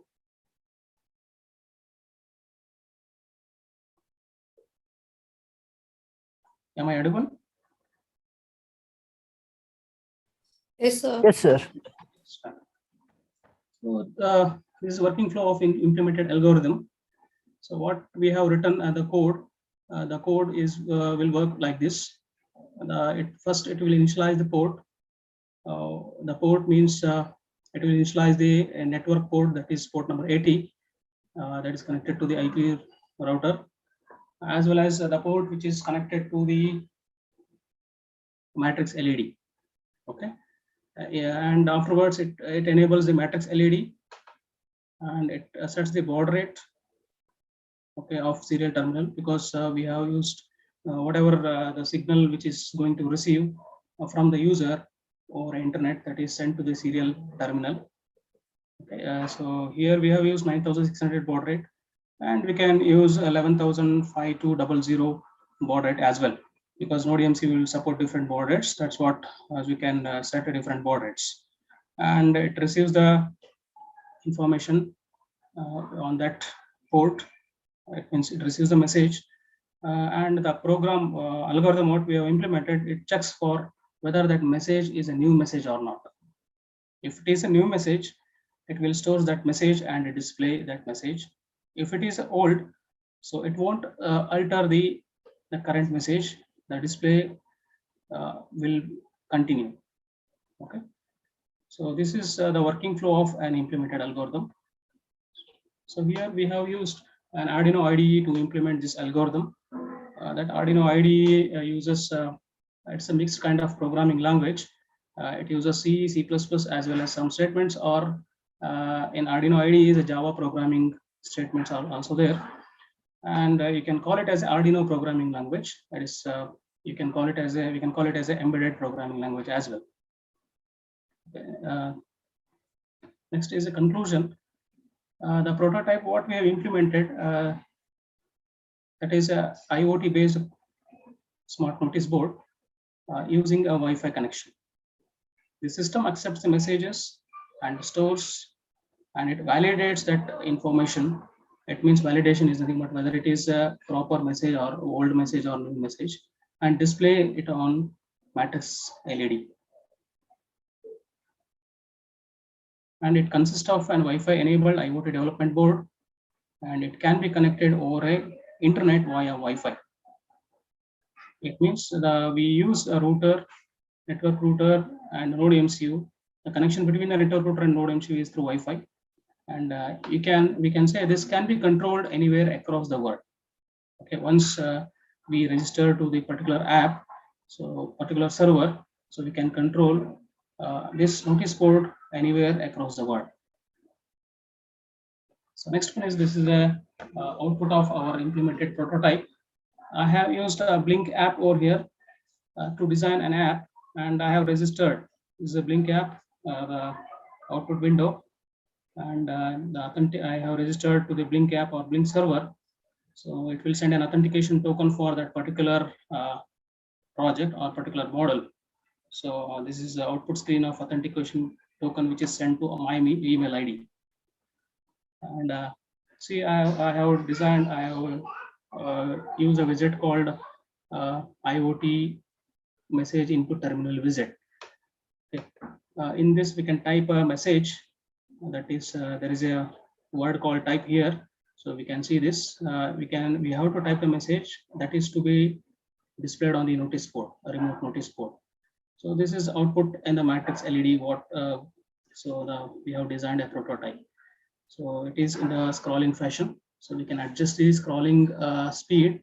So in order to adjust the scrolling speed, I have used push button switches. One push button switch is increase the scrolling speed, and another push button switch is used to decrease the scrolling speed. So we can use a simple potentiometer concept. So use to control the scrolling speed as well. So another thing what we can do here, so we can control the scrolling speed through our internet as well. So we can integrate some more widgets here in this app. We can adjust the scrolling speed over internet. And these are some references what I have referred for my for our work. So the references are going to tell about wireless digital notice board using GSM technology, as well as wireless notice board, as well as wireless printer and wireless notice board notification system. I have referred, and some more I have referred. So I have not put those papers in this reference. Yeah. Thank you for giving an opportunity to present a paper here. Thank you. Questions? So thank you, sir. It was a nice innovative work. So what can be the extension of this work, sir? Madam, what we can do here, we can incorporate an LCDs, liquid crystal displays, as well as some OM LEDs. So that we can make it big, and we can make it to display the documents as well. So far what I have done here, I have displayed only characters and some statements, some vital important statements on the matrix LED. Instead of that, what we can do here, we can use some Python programming language as well as a Flask programming language to display the PDF documents. So like we are doing in the conventional notice board moment. Likewise, so we can display some documents as well as some images on the notice board as notice board. So this is a future enhancement over the existing one. So now the prototype is a working prototype, sir. Now Yes, madam. Yes, madam. It is working. It's 100% working. Oh. Thank you, sir. It's good work. Thank you, ma'am. Thank you so much. Right. Thank you so much. You may stop sharing your screen. Yes, thank you. Right. Let me call on the next presenter paper about leak localization on gas pipeline using acoustic sensors and the music algorithm. Author Ghazan Al-Waimi, co-author Hatim Bodzima, Feras Al-Fusail, Nebra Subahi. Hello, everybody. I am the second author. I will present the paper. You can go ahead and share your screen.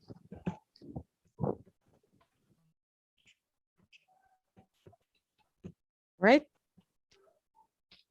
Have it on presentation mode, please. Oh, there you go. Go ahead, please. So the title of the paper is Leak Localization on Gas Pipeline Using Acoustic Sensors and the Music Algorithm. The outline is as follows. I will begin with the introduction, then I will present the intercorrelation method, then the music algorithm that we propose in this paper. We give some numerical results, then the conclusions and the perspectives. So in this paper, we propose the use of the music algorithm. The music algorithm has been used for mobile localization. Here we use it to locate a leak on a gas pipeline using acoustic sensors. We compare the root mean square error of leak position using the intercorrelation method and the music algorithm with two acoustic sensor and a pipeline of length 100 meter. We obtained root mean square error equal to 1.6 meter for the music algorithm, while the root mean square error is 7.4 meter for the intercorrelation method. We also show that both methods are unbiased as the root mean square error converges to zero at high SNR. So localization is very complex and very expensive process.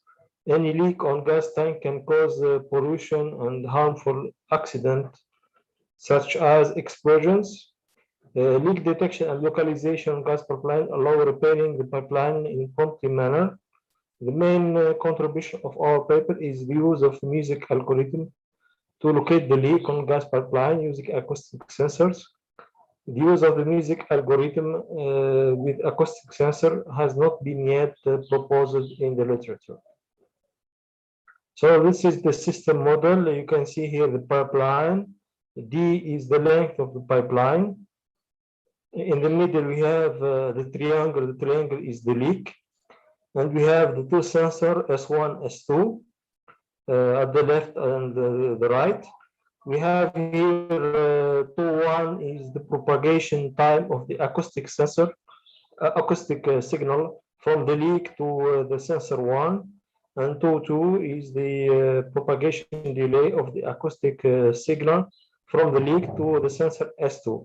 In fact, when there is a leak, the propagating gas emits an acoustic sensor, and this acoustic signal is used to locate the leak.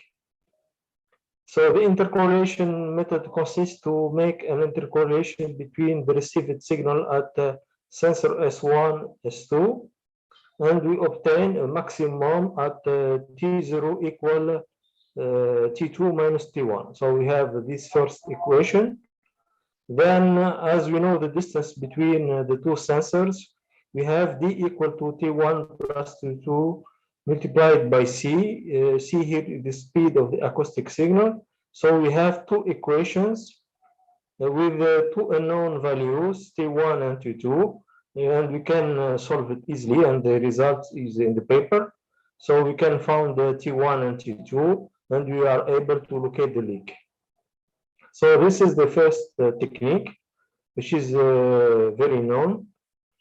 We also propose in this paper to use the music algorithm. It consists to find white hat tool that maximizes the music spectrum, as shown in equation 8. Here, S2 is a vector that contains samples of the acoustic signal. TS is the sample period, N is the number of samples. Vn is a matrix containing eigenvectors. These are the eigenvector of the autocorrelation matrix R. So we use L samples of the received signal to compute the autocorrelation matrix. Then we decompose to find the eigenvalues. The small eigenvalues lower than a given threshold are associated to the noise subspace, Vn, and the largest eigenvalue, here we have only one eigenvalue that correspond to the signal subspace. Now we give some results. Here we have the root mean square error with respect to the SNR. The red curve corresponds to the music algorithm, and we can see that we obtain a lower root mean square error with respect to the intercorrelation method, that is the blue curve. So here, just to give an idea, we have a location error less than 2%, as the length of the pipeline is 100 meters, and the error is less than 1.6 meters. This figure shows the intercorrelation of the received signal at sensor S1, S2, and you can see that there is a maximum at T0 equal to T2 minus T1, and this is achieved for SNR equal 10 dB. But if you decrease the SNR and we put the SNR equal to 0 dB, here we can see that maybe there are errors and we cannot locate the leak very well. So to conclude my paper, our paper, we can say that we have used the music algorithm to locate a leak on gas pipeline using acoustic sensors. We have compared the root mean square error of leak position estimate between the intercorrelation method and the music algorithm for a pipeline of length 100 meters. We have found that the root mean square error is less for the music algorithm. It is 1.6 meter at 0 dB, while the intercorrelation method has a larger error equal to 7.4 meter. The music algorithm and the intercorrelation method are both unbiased, as the root mean square error converges to 0 at high SNR. Let me say also that the music algorithm can be used with a single sensor. You don't need two sensors, a single sensor is sufficient, while the intercorrelation method requires at least two sensors. As a perspective, we can work on leak localization on oil pipeline using wireless sensor that harvest energy from radio frequency signals, wind or solar energy. Thank you very much for listening. Thank you. Questions?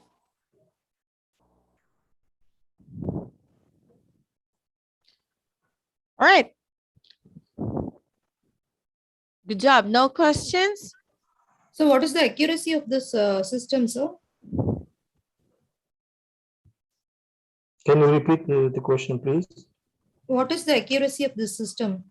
The system which you have done, the leak detection. What is Yes, the we accuracy? have, as you can see here in the curve, we have an error of 1.6 meter, and the length of pipeline is 100 meters, so the accuracy is less than 1.6%. So the error is less than 2%, you can say. While the intercorrelation method, the error is less than 7%. Thank you, sir. Thank you. Thank you so much. Let me go ahead and call on our next presenter, the paper about Canada handwriting, character recognition, or the KHCR, a literature review. Author Sidana, co-author Dr. Kiran.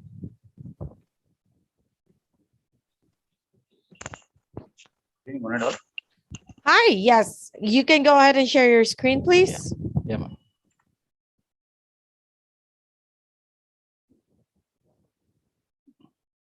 Is my screen visible, ma'am? Almost. All right, perfect. Have it on presentation mode, please. Yeah, sure. All right, perfect. Proceed. Okay, myself, Siddhana, yes, sir, assistant professor, Department of ISC, SJVT Bangalore. So I'm pursuing my research under Dr. YC Kiran, sir, Professor and Head, Department of ISC, Global Academy of Technology. So my research topic is basically it's a handwritten, Kannada handwritten, specifically Kannada handwritten recognition. Handwritten recognition today it is one of the competency to recognize the characters obtained from the image source and to interpret the characters. So the main challenge here to recognize the characters, because every person has a different handwriting, right? So sometimes a person writes a character differently than before, right? So the main focusing here is with respect to the different age group of the peoples, right? So handwritten text can be overlapped. There's some challenges like pressure points of that make differences, right? So there are many ways in which a single character can be written. When we talk about especially South languages, right? We completely we have a different way of representing the characters, right? So a single character, for example, can be written in different ways or many ways. So the focus of this work is to recognize the handwritten Kannada character image uploaded by the users and provide output as a character in the digital format. So introduction, optical characters. I'm audible? Yes, sir. Yes, you are, Yeah. sir. So optical character recognition, it's basically refers to a process of transforming the images of either handwritten or a printed document to a machine readable or editable format. So when we talk about optical recognition, it basically have some following stages. It's a process which includes pre-processing, segmentation, feature extraction, classification, and finally recognition. So in pre-processing stage is a method of converting the data image to a picture that is better suited for extracting features. Pre-processing methods are slant detection and corrections, removing the noise, binarization, morphological operations, skeletonization, and standardizations. Coming to segmentation, segmentation is a strategy used to segment the image into many segments. Right, we are trying to extract the image from the region, right? So here basically what we do, we go with the vertical projections, like vertical projection profiling or bounding boxes, right? So these are the things we will be using in character segmentations. In segmentation, we go with the first line segmentation, then followed by the word segmentation, then followed by the character segmentation. Next, coming to feature extraction. Feature extraction is the problem of extracting the information from the raw data.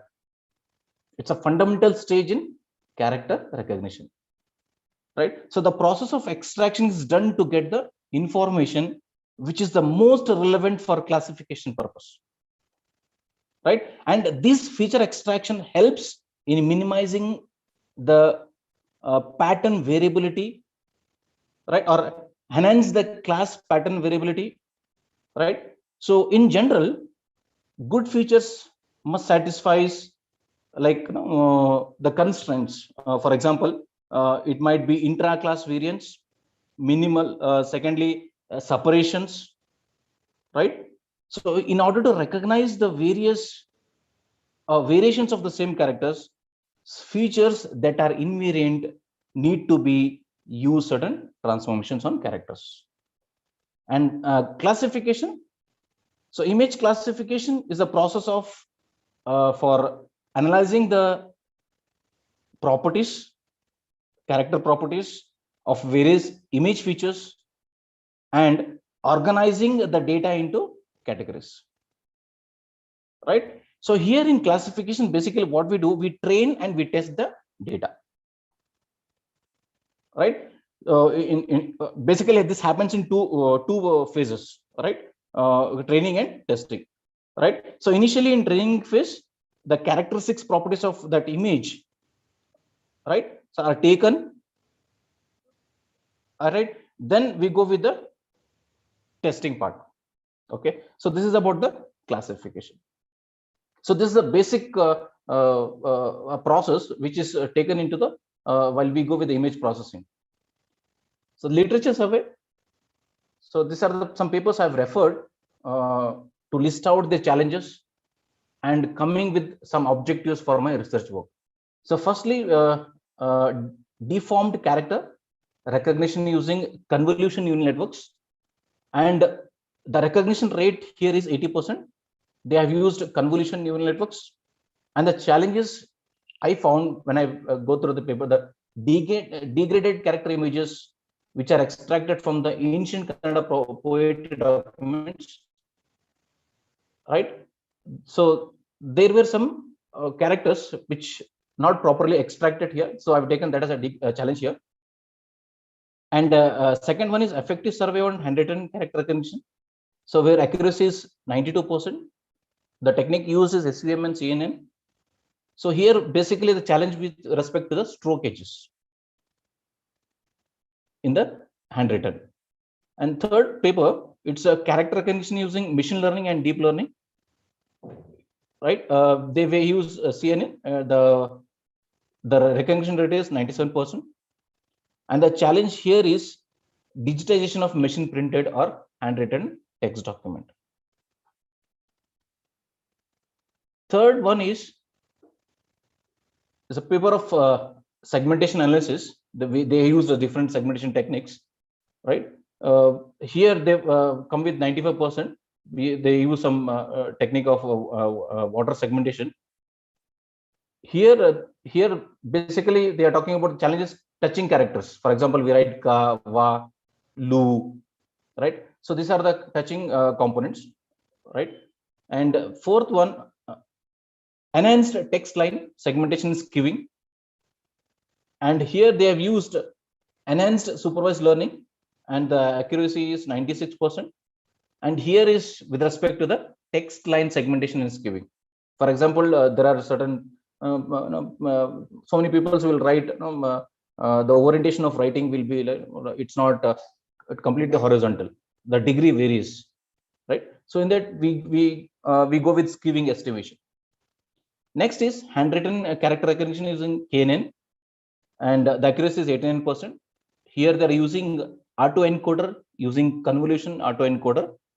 And the challenge here is detection of forged signatures.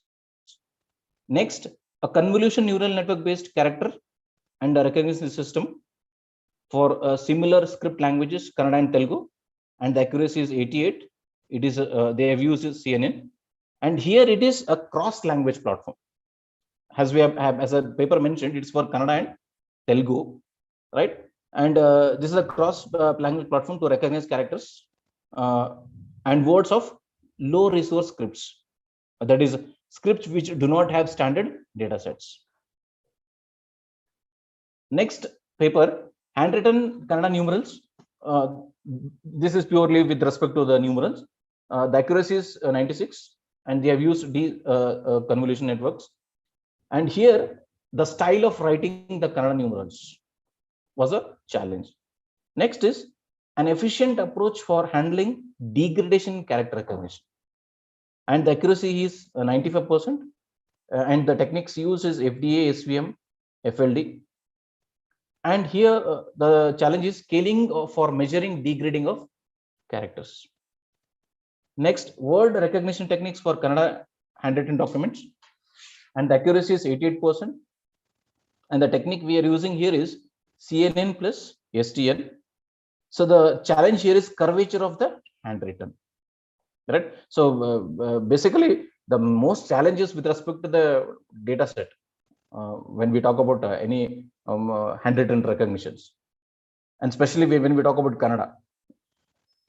And next paper is Kannada handwritten scripts recognition using machine learning techniques, and here they have come with the two techniques, and the accuracy is 86 and 87%. And the challenge here is the large data set was missing there, and no uniform spacing between alphabets, words, and lines. So the next paper, Offline character recognition and on segmented handwritten characters, accuracy is 57%, and they have used CNN. And the main challenge here is conversion of pictures of typed or handwritten characters into machine encoded characters. Next is age type identification and recognition of historical Kannada handwritten document, images using hog feature descriptors, and the accuracy is 92.3%. And the challenge here is once again degraded characters. Identification and classification of historical Kannada handwritten document using LPB features, and the accuracy is 99. So the challenge once again here is the degraded characters. Next, deep learning networks, architecture based Kannada handwritten character recognition, accuracy is 73.51, and the challenge here is capturing the wide variety of handwriting styles. So what I concluded, what I took from the above literature survey is I have collected few things. One is the large database, that is with respect to the handwritten data set, different age groups from the age of 10 to 65, different age groups data set is really required. And secondly is a reliable extraction and segmentation of touching characters. And third is adoption of efficient algorithm for separation and recognition of modifiers. We call Vattaksharas. In Kannada, we call Vattakshara. Kai, okay. Yeah. So that is where the challenge is lying in Kannada still. Right? We need to find the efficient algorithm for separation and recognition of modifiers. And lastly, analysis and understanding of numerals and ambiguous characters in handwritten word. Right? So the accuracy of recognition depends on the segmentation and classification methods used. So this is what I went through the detailed survey, and I found whatever the challenges. Still, this is one of the challenging domain or research area, because still we have lacking real-time applications in Kannada handwritten recognitions. So these are some references I've used. Thank you. Thank you so much. Questions? Thank you, sir. Sir, the data you said you have collected some data sets. Yeah, ma'am. Whether it's real-time data or yeah, ma'am, real time. I have went through schools. I have collected have given the print. First, I've given the printed copy to the students and asked them to write the characters. Oh, good, sir. Thank you, Yeah, sir. because that is a big challenge, ma'am. Because what things is happening is with respect to that particular objective, that data set is fine. But when we go with the different age groups, right? When we want to go with the real time, then data set really means a lot, ma'am. Yeah, collecting a data set is a big. Yeah, it's a big challenge. Yes. Yeah. Best of luck for your research, sir. Thank you so much, ma'am. Best of luck. Thank you so much. Thank you so much. All right, let me go ahead and call on the next paper about longitudinal stability analysis of aircraft using RBFAN or RBFAN. Author Parimala Gandhi.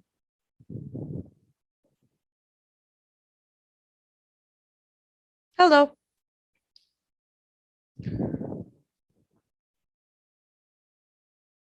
Calling on the paper about longitudinal stability analysis of aircraft using RBFAN by Parimala Gandhi.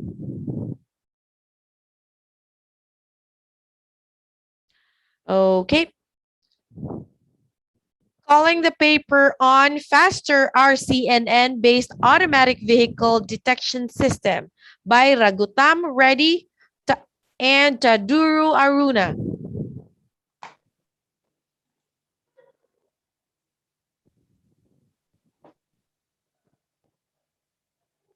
Hello?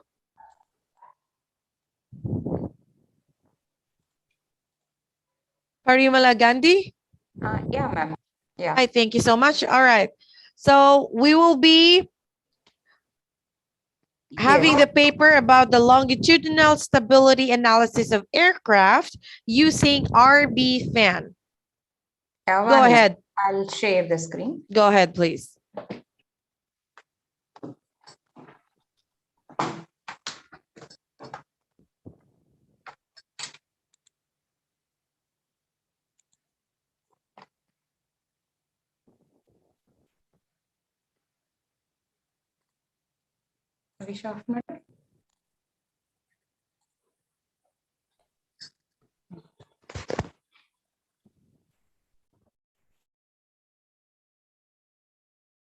Hello?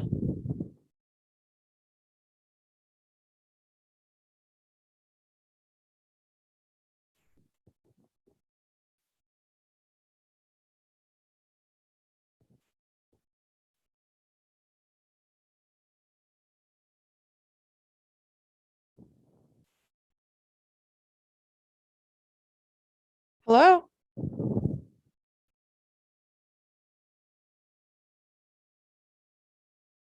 Hello? Yeah, go ahead, please. Yes, I'm sharing my screen.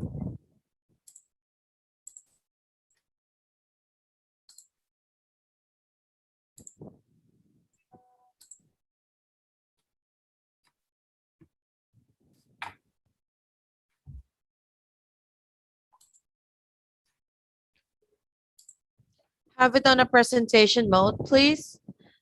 Yeah, 1 minute.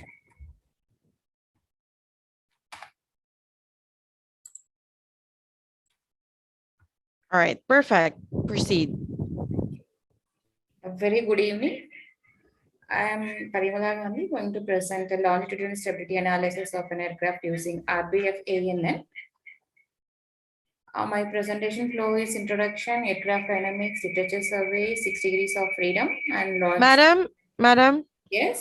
Can you please turn off the other device because it's giving feedback on our end?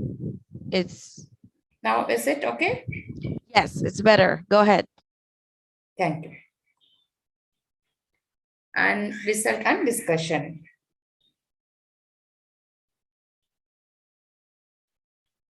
Introduction. The flight path followed by an aircraft always starts with a stable level flight and ends with a safely landing on the ground within boundaries of the runway. But the landing is the most important phase in a airplane navigation because it is with a heavy maneuverability, because the landing phase goes with the pitching moment, landing gears, and safe landing position. So always it will have a glide slope during the landing phase. So the stability analysis at the landing phase is very crucial, and which makes a very heavy loss for the aircraft if the touchdown is not done properly. Hence, the longitudinal stability is very important study in the aircraft plane performance. So if you look at the aircraft dynamics, there are 4 forces which are acting on an aircraft. One is drag, weight, thrust, and lift. Lift is due to the wings, which cause the lift will get caused because of the wings and the interaction with the airflow. And due to the wings and interaction with the airflow movement, the lift will be very much smoother in aircraft takeoff position. And thrust force, which is the forward motion, occurs due to the engine movement. And this is again, this also plays a major role in aircraft to cruise and the stable level conditions. And the weight of the aircraft dynamics is majorly due to the aircraft body with the gravity force. So the directional force between the aircraft with the gravity decides the aircraft weight at the flight mode, that is on flight mode condition. And the drag is the force, or the drag is due to the reverse direction to that of the thrust, which is acting on an aircraft. And if you look at that aircraft dynamics, these are the 4 major dynamic part which decides the control force of an aircraft. And if you look at the control surfaces, when the aircraft in a fly mode, there will be three major control surfaces: pitch, roll, and yaw. The pitch is due to the elevator movement, and both the right and left elevator decides the pitching movement, and which is the major cause for the stability of an aircraft in the longitudinal directions. And if you look at the roll movement, which is mainly for the lateral direction, and which are caused due to the aileron. So again, the left and right wing movement of the wings at the aileron causes the rolling movement. That this will be taken care only in the fly mode, and to make a glide path and make a turn over the directional. So this mainly goes with the directional control. And yaw and the roll. Yaw also plays a major role in the aircraft control forces when it is moving in a forward direction, and the rudder plays a major role in it. And also there is a trim factor which controls the aircraft smooth position, and also it controls there is a directional differential actions which goes with the yaw and the pitch action, and for a safe landing of the aircraft. So these are the major three controlled surfaces: pitch, roll, yaw, controlled by elevator, aileron, and rudder, causes the stability and the stableness of a flight in a fly mode as well as in the landing mode. And if you look at the aircraft motion along with the three axes, you will have a major things: lateral control, longitudinal control, and directional control. The longitudinal control plays a major role as it is a pitching moment in the touchdown flare. And the elevator position should be controlled by the rudder, so that the pitching moment and the landing gears of the aircraft can have a very good touchdown instead of having a hard hit. And the aileron will have only in a fly mode, so which I have not considered the aileron actions into the in my studies. I just taken only the longitudinal study for my stability analysis. And rudder is only for the deflection movement and yaw movement. It will have only the glide path and the glide slope in our flyby mode as well. And if you look at the literature survey, there are four papers which were considered. The longitudinal motional control in flare maneuver, application of the fuzzy neural network was used here for the study analysis of automatic landing system, because here the automatic landing system is because the landing phase is the very high maneuver phase, and major accidents and major control loss occurs in that. So they have implemented a fuzzy neural network which could control and which could detect the fault analysis, or also which could detect the stabilityness of the aircraft, and that can be intimated to the flyby mode or during the glide path phase to the pilot. And if you look at the second paper, the longitudinal plane by linearization of the aircraft dynamics, they have considered the wind shear errors during the landing flare and the wind cause effect, which are detected and which are detected and has been trained by a neural network to train the control surfaces to adopt the failure modes and reconfigure the failure mode analysis. And also a paper, the fifth paper, which has given recurrent neural network with a genetic algorithm, which has given very good optimization technique, wherein which the reconfiguration, the study analysis can reconfigure the control surface and can detect the failure analysis within a delay time of some 35 milliseconds.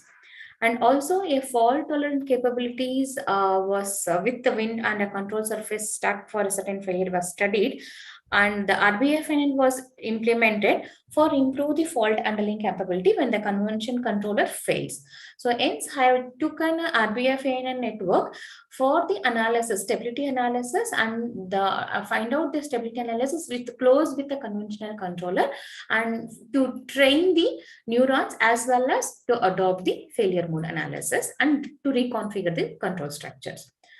So here for the analysis, if you look at the aircraft, there are 6 degrees of freedom because like there are 3 motions as we have seen, raw, pitch and yaw. But the roll, pitch and yaw will go with forward and backward and up and down and left and right motions. So these 3 modes which goes with the pitch, yaw and roll, which are studied with the 6 parameters. So we call it as a 6 degrees of freedom.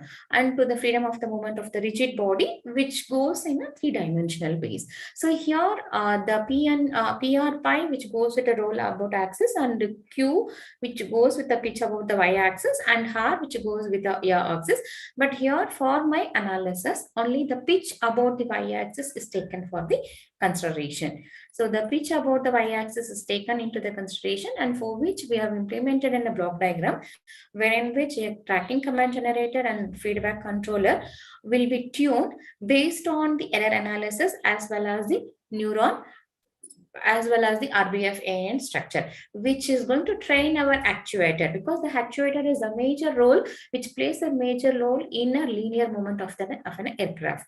And the nonlinear analysis also can be easily tuned and trained, and the controller surfaces can be can be modified as per the training data as per the control surface analysis based on the degrees of the freedom. Hence, the actuator will be given with the data for a stability analysis and to stabilize, to bring the unstable system to the stable position that can be given forwarded to the aircraft system.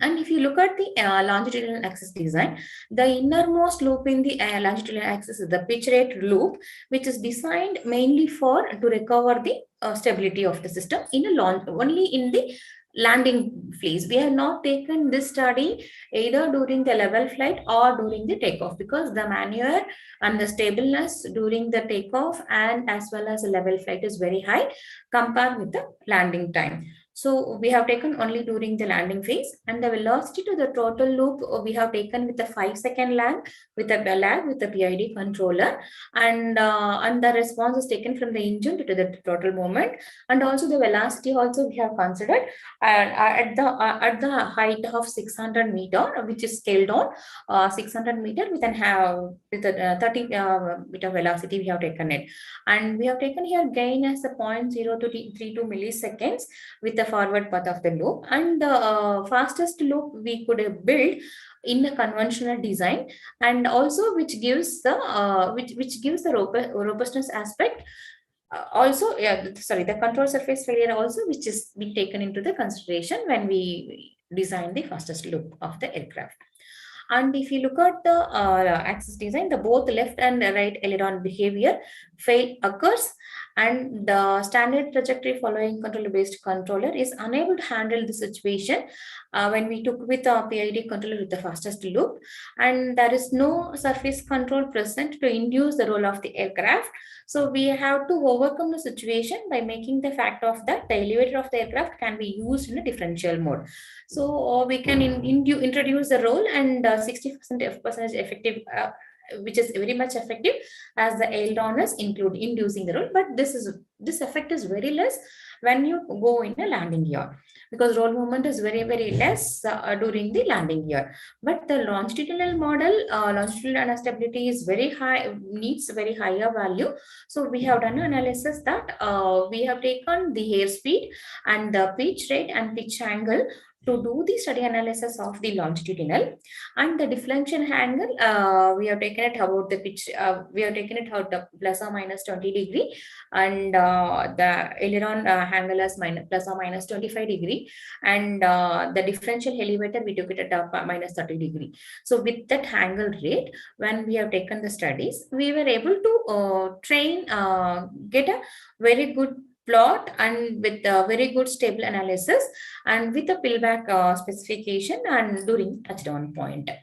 So initially the velocity, when we started with analysis, we took the velocity at a 0, but slowly we introduced the, at the time we took a jump velocity, at a time t is equal to 0, we took a jump velocity, we slowly introduced the higher velocity and we made the velocity to reduce, because the velocity comes down during the touchdown plate. And if you look at the neural network, a way we have introduced the neural network is along with the conventional approach, we just use the neural network because within the feedback controller of the neural network, if it detects any nonlinear functions, it could linearize it, and it linearizes and it brings the it adopts the flight control applications with the which are dominated by the unknown nonlinearities into the nonlinear conditions. So the neural network learns the nonlinear functions of the system to be cancelled and it linearizes. Here we have just taken a study of RBF ANN because compared with the multi MLP, the RBF gives a very good structure and very improved performance. And here we have used just a Gaussian functions with the 2 parameter with center and width with a very good minimal error function we have taken. So when we took for the radial basis function, the training data, the RBF is very fast in training with the small data. And also, if you look at the problems with the non-stationary input, the behavior of the nonlinear radial function is less susceptible. So here, when to train the nonlinear radial basis functions, we have considered the glide path angle has a very small velocity v of the aircraft. We just made it as a constant in the initial by utilizing the throttle control, and slightly we increased it, and we have reduced for the landing gear part. And the elevated deflection angle also, which governs the longitudinal motion of the aircraft, and this becomes the only control signal to make a steady analysis of the stableness. And here we have taken the initial conditions as parameters. We took altitude as 100 feet, a vertical velocity with a minus 200 feet per second, and pitch angle we have taken it as a minus 0.781 radian, and pitch rate as a 0 radians per second. With this, we got a deflection angle at sample time starting with a 0 to 20. We were able to get a very good desired rate of ascent and altitude when it at the time of 20 seconds with altitude with the height of 20. And both when the flight path reaches the runway, we were able to get a good ground plane with a 20 millisecond delay time. 20 seconds delay time, we were able to reach the very good ground plane touchdown phase. And also we have compared the done the study analysis with the RBF with the conventional control. Both have given the very good stableness, and when the failure mode analysis was done, the RBF and as we're able to recover and reconfigure the devices and the control structures with a good the higher stableness. And we can further introduce the fuzzy logic to train and to take a decision and to reconfigure the failure devices. And also we can here we have taken only the consideration of the longitudinal study. Instead of only longitudinal, even the roll axis and pitching also, roll and the lateral axis design also can be taken, because during the high fly, when the flight is in a fly mode and when it goes for the landing gear, before landing gear, there is a change in maneuver.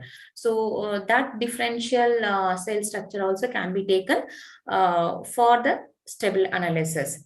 And this can be implemented in a missile variant system and space flight control applications where the unmanned in unmanned operations. And the other part is this is taken the study of only in the high fidelity aircraft. The same thing can be implemented in the lower fidelity aircraft, because the lower fidelity aircraft, because which is mainly used for passengers, and the huge loss occurs when the flight touchdowns with a higher pitch rate. So this study can be extended further for the lower fidelity aircraft than the higher fidelity aircraft. These are the references. Any questions? Any questions? So good, ma'am. Where did you get the data for this work, ma'am? Ma'am, I have just a tie-up with one flight control school, college. Okay. So they don't share many data. They take a write-up. Okay. Even to present a paper, I should take their concern. Oh, so you have taken the original data and you have done on that. Yes, yes. Actually, I have done with, this is only with longitudinal. Even I have done RBF. Even I have done with one more structure as SWAM with ant colony optimization, SWAM intelligence, genetic algorithm I just developed. And also with the fuzzy model, I have done a study analysis. In which neurofuzzy augmentation it will be implemented, so it can take a decision and it can reconfigure within 35 millisecond delay. A particular component failure will be analyzed, detected, reconfigure, and rectify it. Okay, ma'am. Good work, ma'am. Thank you. Thank you. All right, thank you so much for that presentation, and that adjourns our presentation for today. Thank you. I want to congratulate all the participants today, and I would like to thank you all who joined for the day one of ICR-TEM 2021 for our conference today. And tomorrow, the conferences continue with technical sessions, followed by the valedictory session, in which we will have valedictory keynote session and announcement of the best paper and best paper presentation awards, certificate, and proceedings. We request to join the valedictory session too. I request everyone to join the valedictory session tomorrow. All right, thank you so much, and see you all guys tomorrow. Have a lovely day, guys. Thank you, ma'am. Thank you, ma'am.